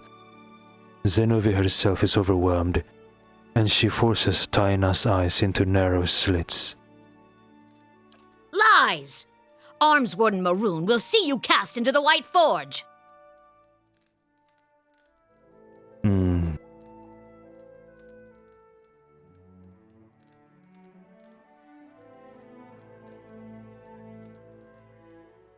I guess use the higher scoring check. The higher scoring check must be the more difficult check, because it requires a higher score. Duh.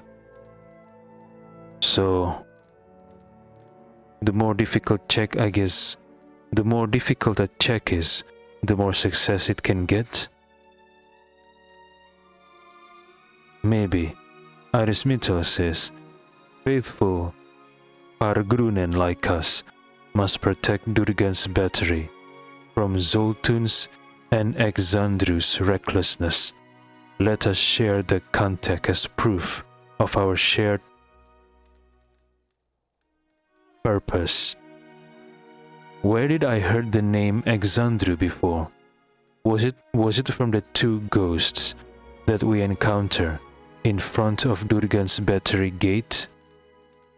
I think there were two ghosts sightings, and they were talking about someone, about some people, and one of the name is Exandru, I remember, but I don't remember the name Zoltun.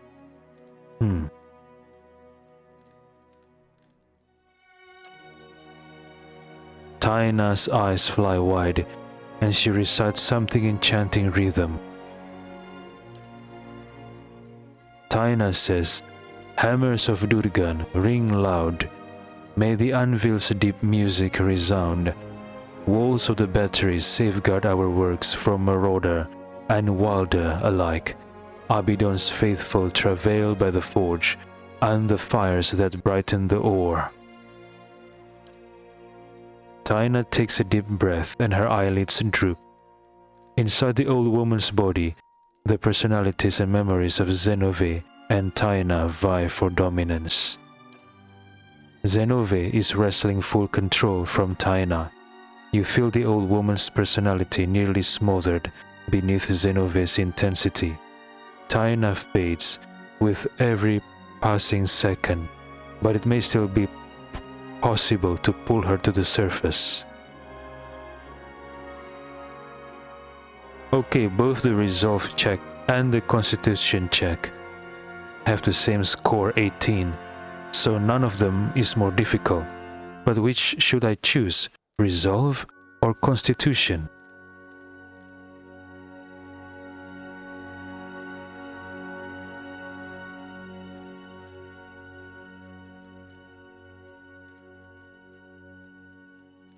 If I use constitution, it means there's an external interference to suppress Zenove's personality and help tying us back to the forefront.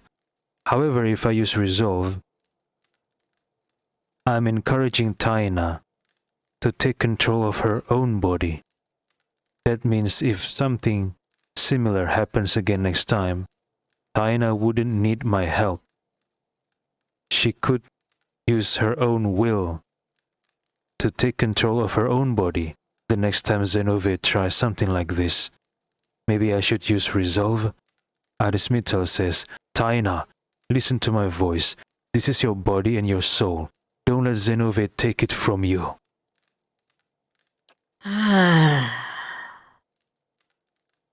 Taina lets out a great sigh, expelling the rage and trauma of her past life like so much vapor. But when she looks back up with you, her eyes are bright with new energy. Did I nod off? My, but I had the strangest dream. Taina shakes her head and dusts her hands on her trousers.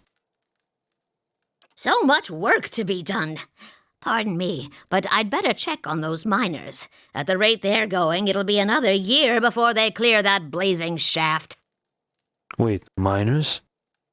They're still mining? I thought from the conversations I had with Renengild and Uldrik, they're no longer mining? Or maybe I wasn't paying attention. Maybe they're still mining, but the yield is not that much like before. Let's hear it then. Plenty of work to be done indeed. Taina rubs her hands briskly together. Leave.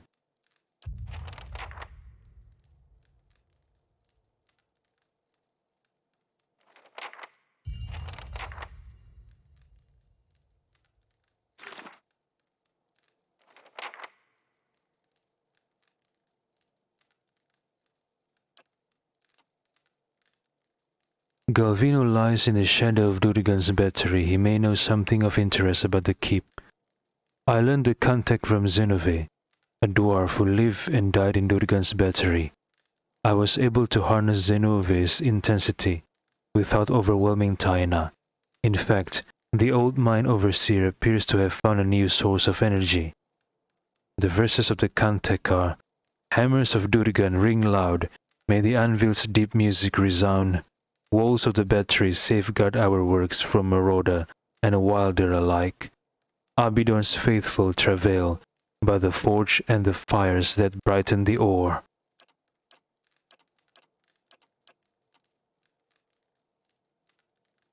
Okay.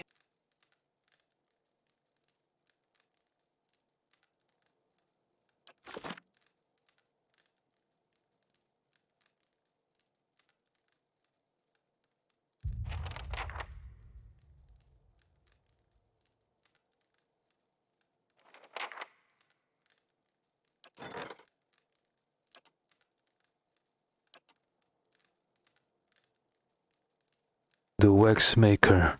In the southern Idir province of Maganon, the wizard and inventor Gaelef spent decades creating devices that could mimic magical effects and properties.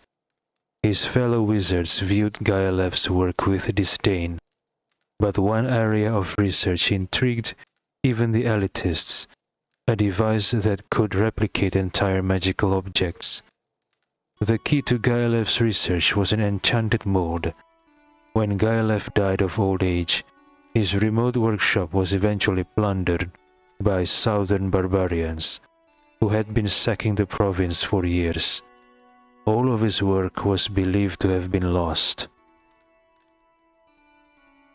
Recently, an anonymous patron has been inquiring across the Eastern Reach for aid in recovering some of Gaelef's research notes, using leads that were discovered by unknown means.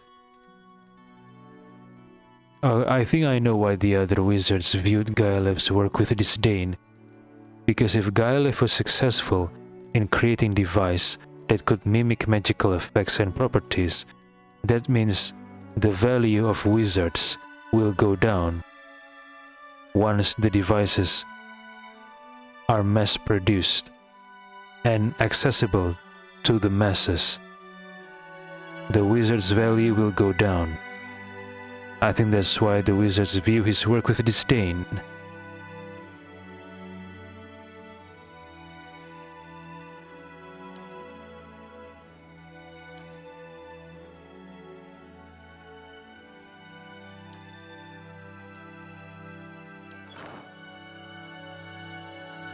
Alright. Haven't felt this fresh in decades. Need to ask what Halfrick's been putting in the ale. Tina laughs. Well, I'm glad you found a new energy in your life. Good day to you, Madam Tina. Good luck in all your endeavors in the future.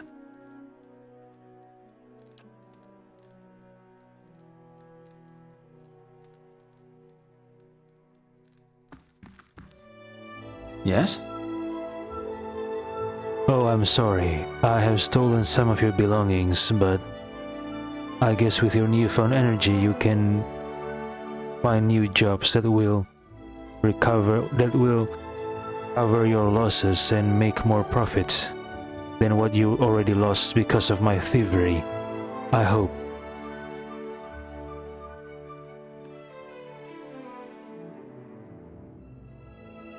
Now I need to do that request from Galvino about the fish boss or something like that. What's his name again? The fish boss.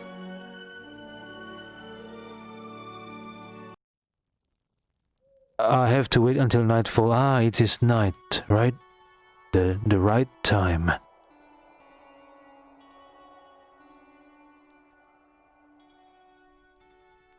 Of course.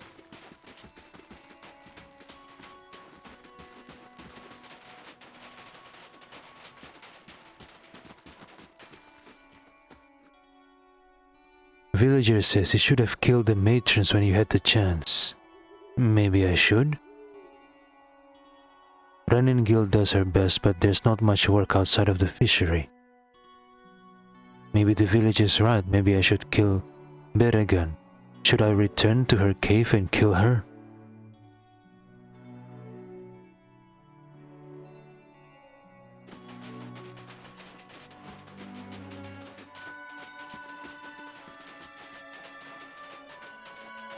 But killing Beregan was not my mission.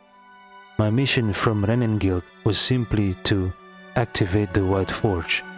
If it was a mission from Renengild to kill Beregan, I'm sure Aris would do so. I'm sure Aris would kill Beregan. But Renengild did not give Aris the mission to kill Beregan, so there was no reason for Aris to kill Beregan.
Arda's bracelet. You reach into the barrel and find a bracelet. A thick aura of essence clings to it, fresh with memory. You feel yourself drawn into it. In the memory, you stride into the fishery. The floors are swept clean, but the wood is still splotched with snow melt and fish guts. A man hunkers in the corner, his head nodding forward as if in sleep. He looks up drowsily as you approach. It's Grinde. His face is youthful but sallow. and his hair hangs in stringy locks. You feel a pang of anger and pity at your brother's debauchery. Okay, I remember the name, it's Grinde. What does it mean by debauchery, What was Grinde's doing that it refers as debauchery? Orgy?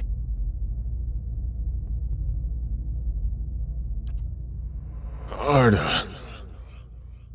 His voice is little more than a croak. I guess that's Grinde's voice. It's past midnight. Your throat feels tight. Arda's throat feels tight. Grinde wipes at his nose, then examines the mingled blood and powder on the back of his hand. He shrugs. Oh, yeah, Galvino said that he's using something. I take it that Grinde is a user, yeah? Arda's fingers clench around coarse, thick fabric. Your father's best wool cloak tucked under your arm. Go! To raid Ceres, or Defiance Bay, or fucking Air Glonfoth, I don't care! Arda hurled it at the ingrate huddled on the floor. Grinde picks up the cloak and looks at it with the same sort of dull wonder. Grinde wipes his nose on the lining. A sudden rush of fury leaves Arda's limbs weak and raw. I'll tell them. Mayor Sina healed. The neighbors, everyone. Arda forced the words through her teeth. But what? Grinde mumbles, churning his words from a morass of snot and saliva. The stealing! You think I haven't noticed the money missing from the fishery coffers? Or heard Tana talk about losing a golden duke? Arda whisper, afraid even now that someone will overhear her, and the words scorch her throat. You can't be found when there's work to do, but every time those merchant wagons roll into town, you've got coin enough for a few bags of ripple sponge. That's what Galvino mentioned, ripple sponge. So it's some kind of a drug, must be, right? Like Savev. No, it's not. Grinde blinks back at Arda.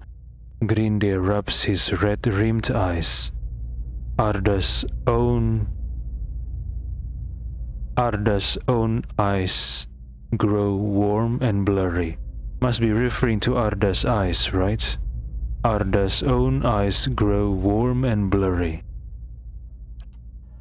Stalwart tolerates your sponge habit, but they won't abide your thieving. Arda touched her bracelet, a gift from Mother, plucking at the beads. You won't. Grinde rises, steadier on his feet than you would have thought. I will. Arda strides toward him.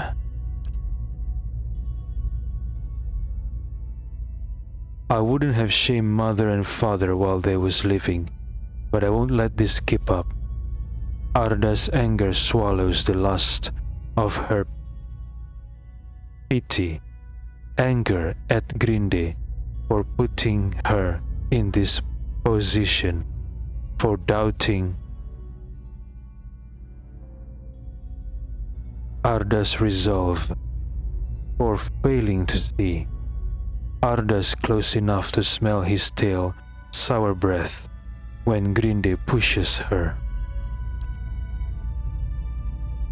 Arda falls, watching his widening eyes and the ceiling spinning into your vision. Wait. Arda falls, watching Grinde's widening eyes and the ceiling spinning into her vision. Isn't this just like him, Grinde, with his full tantrums, never thinking of anybody but himself, and now Arda's going to be nursing a headache for a week just goes to show she can't help some people, but she remembers him too. Her baby brother running through the snow, sleeping, falling on ice, and she's sleeping, falling, and there's a table behind you, but it shouldn't. Oh, she had a flashback? The memory ends abruptly, jolting you back into the present with your heart hammering and your palms sweating. So Grinde pushed Arda. Arda fell, and during the falling process, she had a flashback of when Grinde was still a child, of when she was still a child. There was a table behind Arda. I guess when Arda fell, her head hit the table. Perhaps. Then what happened to Arda? Injured? Or dead?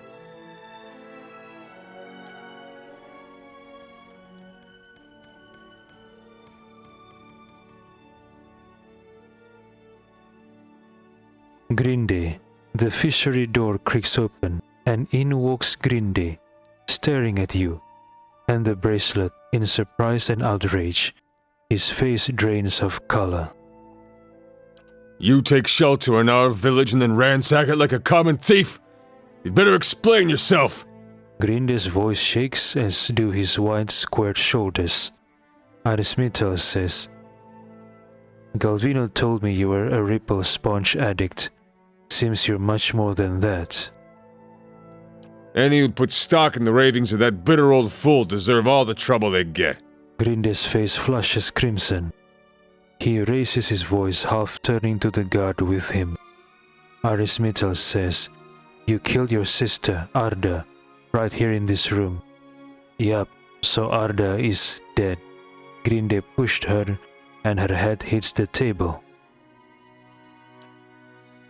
Grinde opens his mouth to reply, but the words catch in his throat. The guard next to him stares at the bracelet, recognition turning to horror. It was an accident. I was a failure and a wretch then, but I never would have killed anyone, least of all my own kin. Grinde turns his gaze down, offering his apology to his own clenched fists.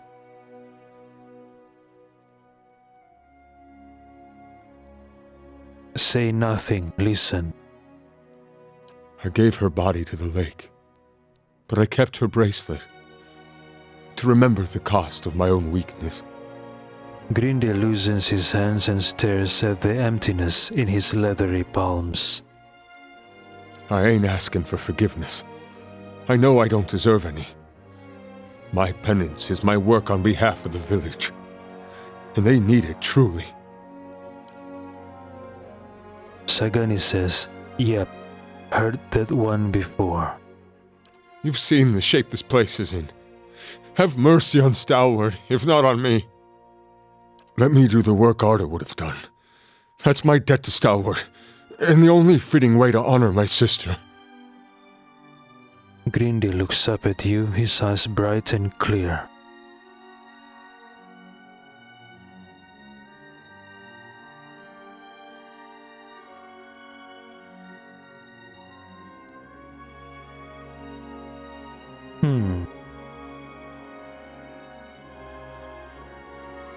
Arismital says, That's not for you to decide. Wait, should I just give him the bracelet? Sorry, Grinde. I'm doing a favor. Well, not a favor, a request by Galvino.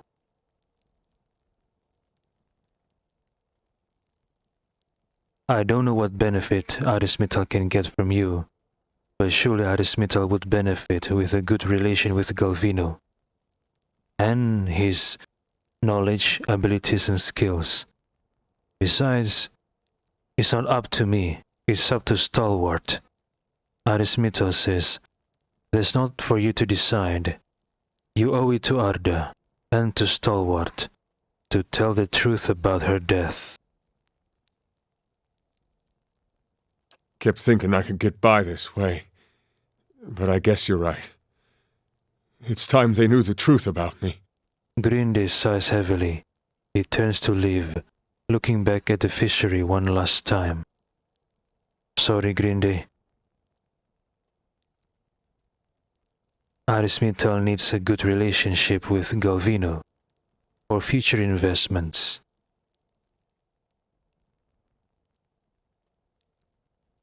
Grinde sighs heavily. He turns to leave, looking back at the fishery one last time.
Villager says, I can't believe Grinde left us, of all people.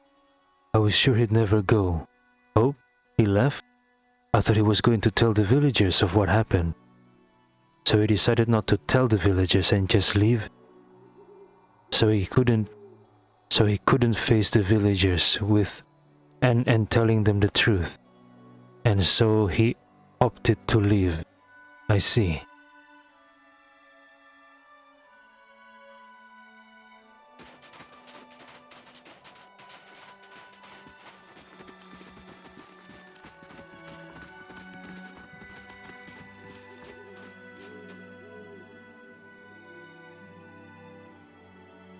Ealdor says, afraid I don't have any more bounties.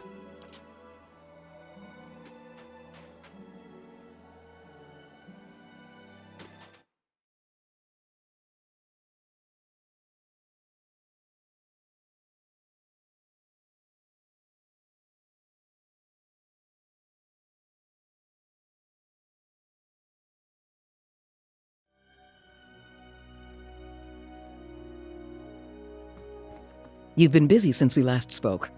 I want to thank you for what you've been doing for Stalwart. Renengild gives you a slow nod. Examine Renengild's soul. Your awareness settles beneath Renengild's skin. You feel yourself looking through her eyes upon a time-faded memory. You're standing in the inn, the room is stifling. But it's the body heat of so many furious villages, not the neglected fire pit, that's drawn sweat from your pores. Your husband waits by the door about as far as he can get from the assembly. He holds Uldrik, whose cheeks are bright as he watches the adults bicker, with wide, fearful eyes.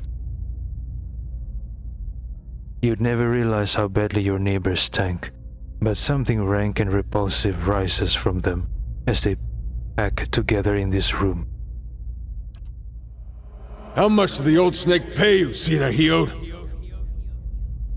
It's Grinde, the head fisherman, jabbing a furious finger toward the back of the room. Sine Heod, your erstwhile mayor, squirms in a corner, pinned by the accusing stares of the entire village. Oh, those eyes, they're cruel. Foreseen eyes, and they're watching Sine Heod with the dumb gluttony of hogs staring at fodder. Okay, so this is from the point of view of Renengild, I guess.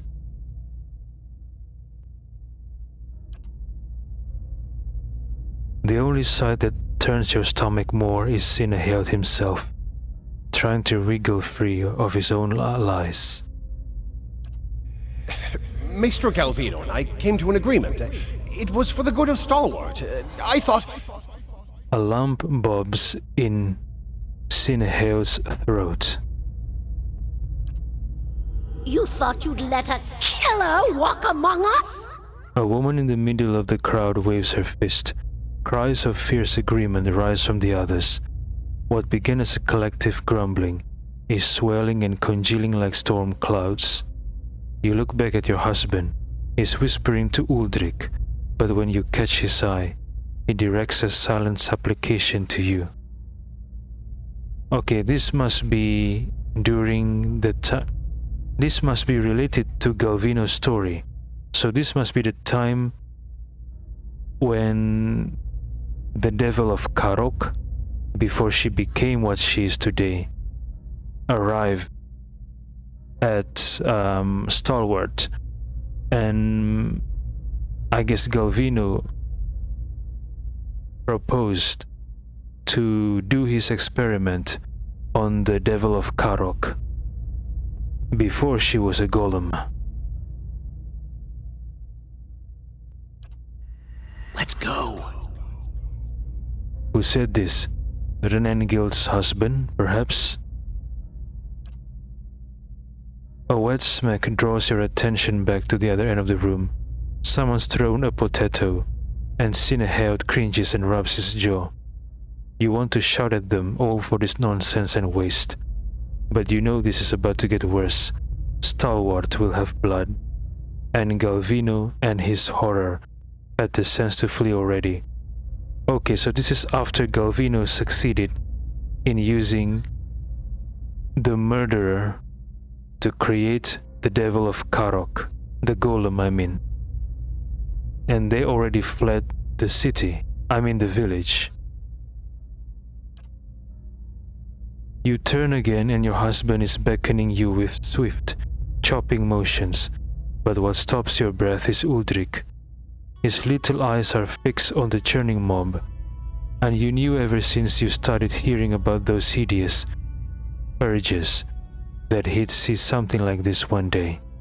But did it have to be so soon? It's what drove that devil woman to madness, and now his little eyes have gotten big enough to swallow the whole scene, and now he's seeing you as a part of it. The narration implies that the devil of Caroc, when she was a human, she burned all those houses in several towns because of what happened to her, similarly to like what happened to Sineheld now. Oh no. I think the narration refers to the purges.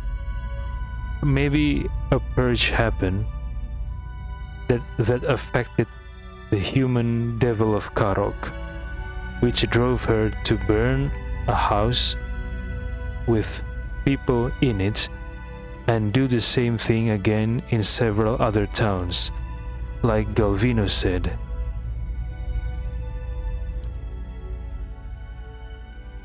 You want to live now, but if you do, this is what your boy will remember: cowardice and madness about people, about Stalwart, about you. The people around you jostle and bark in their rage. They're dangerous animals, but animals nonetheless. They just need to be led. So you push your way to the end of the room, where Sineheld trembles in a puddle of his own piss. Enough! Your voice boils up from your throat. The others fall silent, watching you. They listen, dumbly trusting, as you turn Sineheld's death sentence into an exile.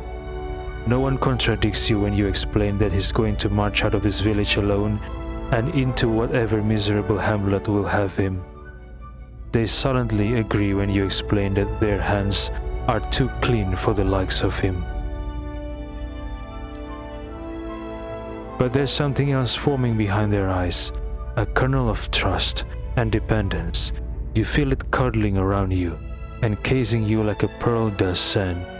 You only wanted to spare Sinneheld's life, not volunteer for his job. But you see so much fear simmering just beneath their expressions. Fear at God, men marching through the mountains, at their woodens and their urges, at dying the slow and lonely death of a ghost town.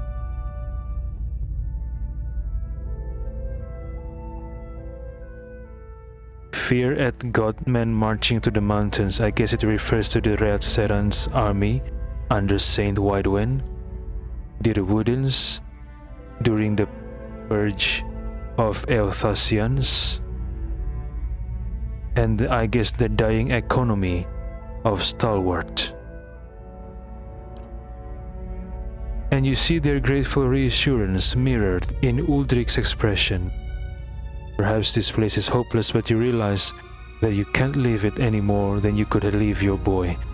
The only person who isn't looking at you is your husband. He's shaking his head, his eyes on the door. You retreat from Renengil's memory. Vivid though it is, it has nothing to do with Durgan's battery. What's on your mind? Okay, I don't understand. The villagers are mad at Sinneheld for allowing for allowing a murderer to enter Stalwart, right? Okay. I'm not saying they're right or they're wrong, but in the end, the murderer was then given to Galvino to be experimented upon, right? And what makes them angry? Maybe they are afraid that the murderer will commit the same crime in Stalwart, burning houses. But even if the villagers disagree with Sinneheld's decision to allow the murderer in Stalwart and then give her to Galvino for his experiments, why would the villagers want Sinneheld's dead just for that one event? I'm guessing this must be the last straw on the camel's back. There has to be other previous events that make the villagers dislike the mayor. And this is just the last straw on the camel's back. That's my opinion. Because it doesn't make sense to want the mayor dead for just this one event. Maybe there's more to the story. Maybe the murderer, before she was experimented by Galvino, maybe the murderer had committed crimes before that? Maybe, I don't know. I'm not sure.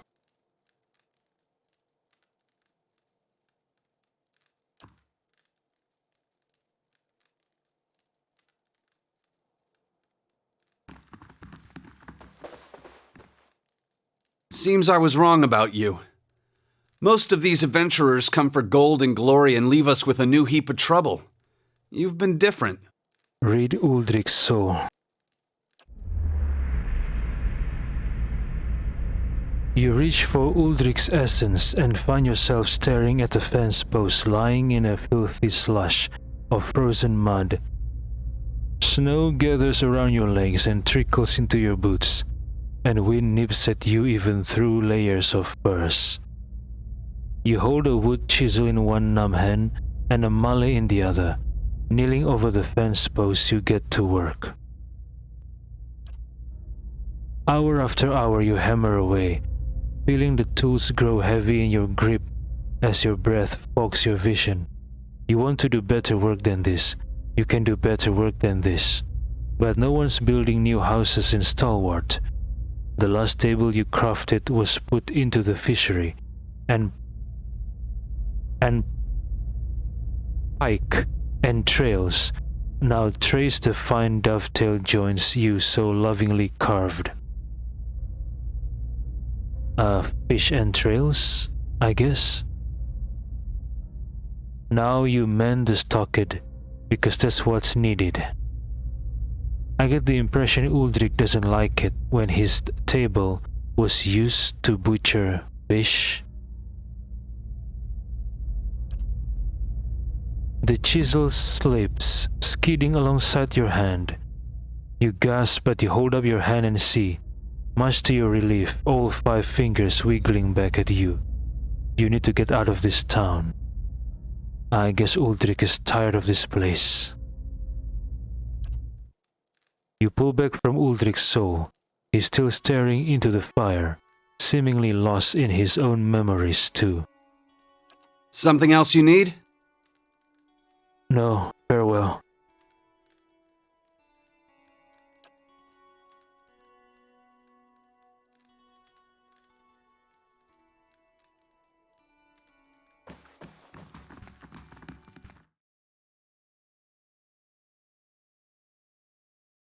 Okay, let's read everyone's soul. I've read Taina, Renengils, Uldrik. Now let's read Thealdor, Reifald, Hyferic, Owina, Katie, Peara, Iduran. Who else?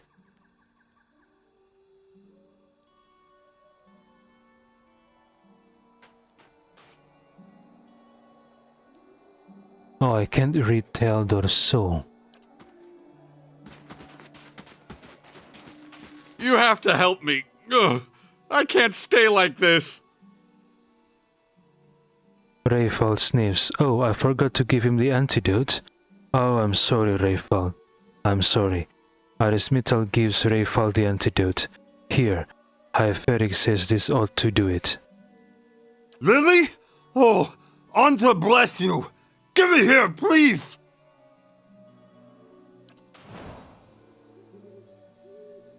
Ugh, frothy. Hey, you did it! I can feel again! Reifald prods at his forehead and sticks out his tongue. Oh, thank you. You're a saint among kith, and I owe you one, I know it. I would have ended up a leper. Averick never did have any sense of proportion. Hey, here, now that my hands are working again, I've been stitching this together for a while. Least I can give you, really. And now I'm going to stand here and breathe for a little while.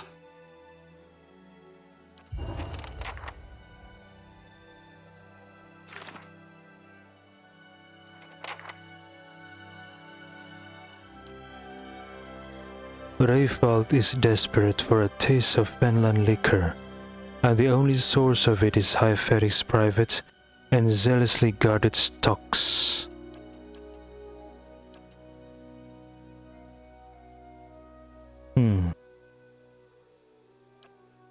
Reifald, the clerk at the local fishery in Stalwart, claims that Hyferic has a store of expensive spirits at the inn, tucked away somewhere in the cellar. Reifald has offered me a reward in exchange for finding bottle for him. I found a bottle of Fenland liquor on a shelf at the center of a nest of traps. Reifald will be glad to see it. The bottle of liquor turned out to be a trap of some kind. Reifald's lost all feeling in his face, which is causing him no small amount of panic. The Graf's Rest innkeeper may know more about just what went into the concoction and whether there's a way to counter the effects. Hyferic told me that he can whip up an antidote for Reifald's miserable condition if I bring him some river reeds and an ice troll's heart. He suggested that both plant and beast can be found in the Russet Wood out west. I slew an ice troll and retrieved its heart. I have both the ingredients Hyferic asked for. If I take them back to the inn, he should be able to make the antidote for Reifald. Hyferic was true to his word and gave me a mixture for Reifald to drink, which should cure his little problem. I got the cure from Hyferic, and Reifald is back to normal, for better or worse. He was very relieved and gave me a set of gloves he'd crafted as a reward. So he works at the fishery. Does he know that Green Day left?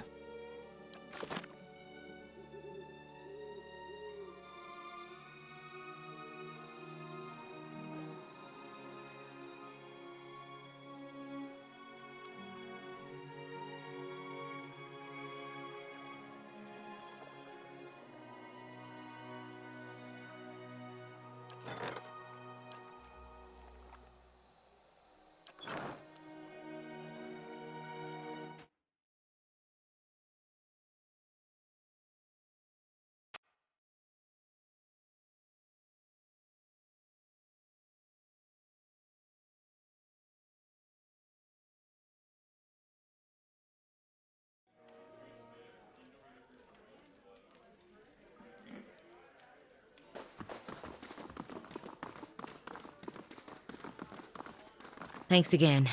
I'll be gone just as soon as the weather clears.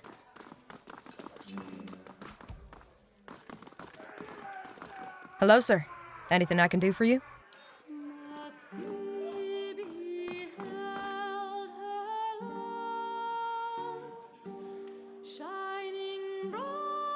Birthwen says, should warn you of staying, I suppose. This was the second raid in as many weeks. Read Birthwen's soul. The whiff of salt and brine is in your nostrils before the room has even faded. The ground heaves beneath your feet, and a spray of ocean water roars over the railing as the ship heels under the wind. The ship shudders violently, and you are thrown against the railing.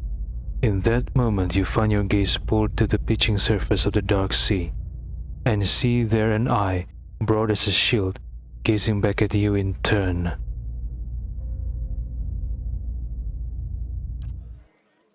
Fear and fascination sweep through your mind, even as your senses recede and the memory fades.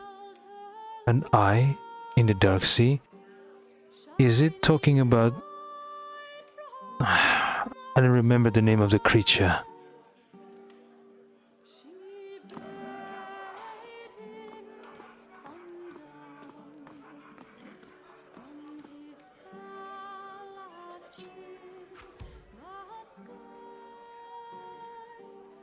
Andred says, what do you think, stranger? I think I'm getting better. Read Andred's soul.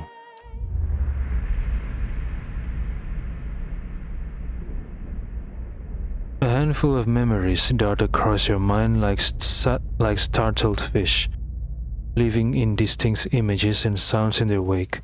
For a moment you are overwhelmed, until one particular recollection tugs at your senses with stubborn force. You, or Andred, or both, kneel on a stone floor, held between two men. The man pacing in front of you wears the armor of a crucible knight, and you feel Andred's half-hearted contempt for him, as if it were your own. You feel Andred's triumph, too, when the knight comes just close enough for you to spit blood onto his boots. The memory slips away from you, and you find yourself back in your own shoes. Okay, where did this happen? Defiance Bay?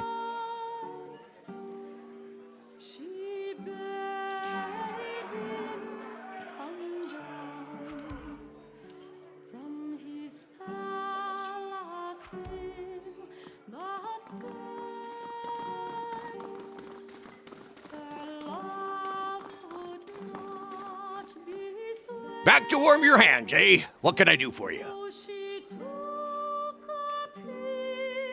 Read Hyferic's soul. You see a room dark and damp, a cellar.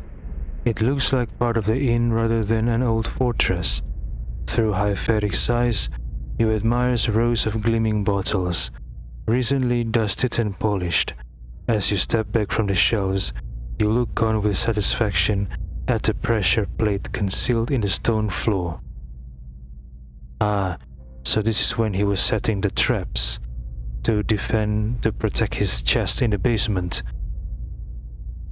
You alright? I won't serve you if you're already drunk, you know. Hyferic squints at you. Nope, just reading your soul. Wow, Arismital can make a very, very good detective. Not because of his deduction skill, but because of his watcher ability. He can solve crimes.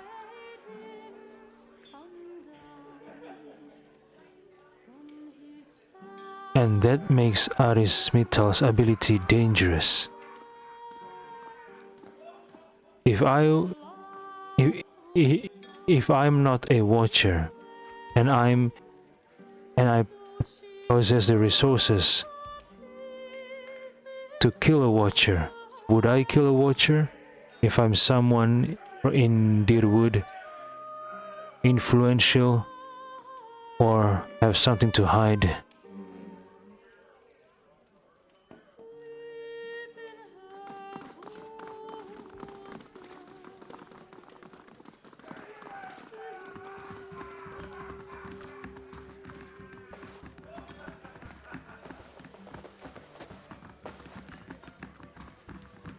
Something I can do for you? Halfrick's got me straightening the rooms, but I'll help you if I can. Okay, no soul to read.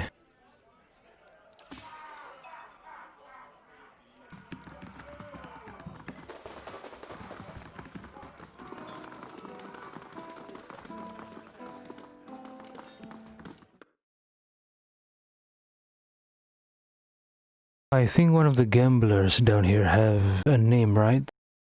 After that, we'll go to Thirsch, and then we'll go to Iduran and Ista. What about Okrun? I think Okrun left. I don't remember.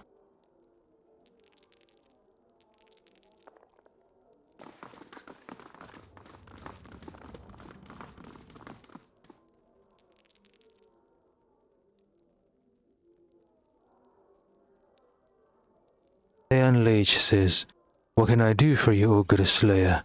Fancy a roll of the dice? Read Thean Lage's soul. For a moment your senses are overwhelmed. There are fumbling hands at your belt and your own low laughter in your ears. Your shoulder is jammed up against the cabinet, and it rattles every time Birthwen leans down to kiss you. What? So Birthwen is a woman? There's a sedate pleasure to the memory, but nothing in it has much to do with the battery.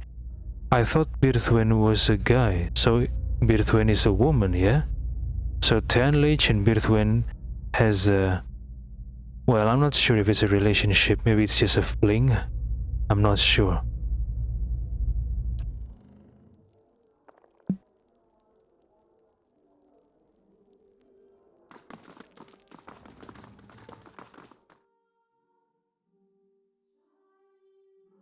Okay, let me check on Birthwen one more time. I want to see, how did I miss that Birthwen is a woman?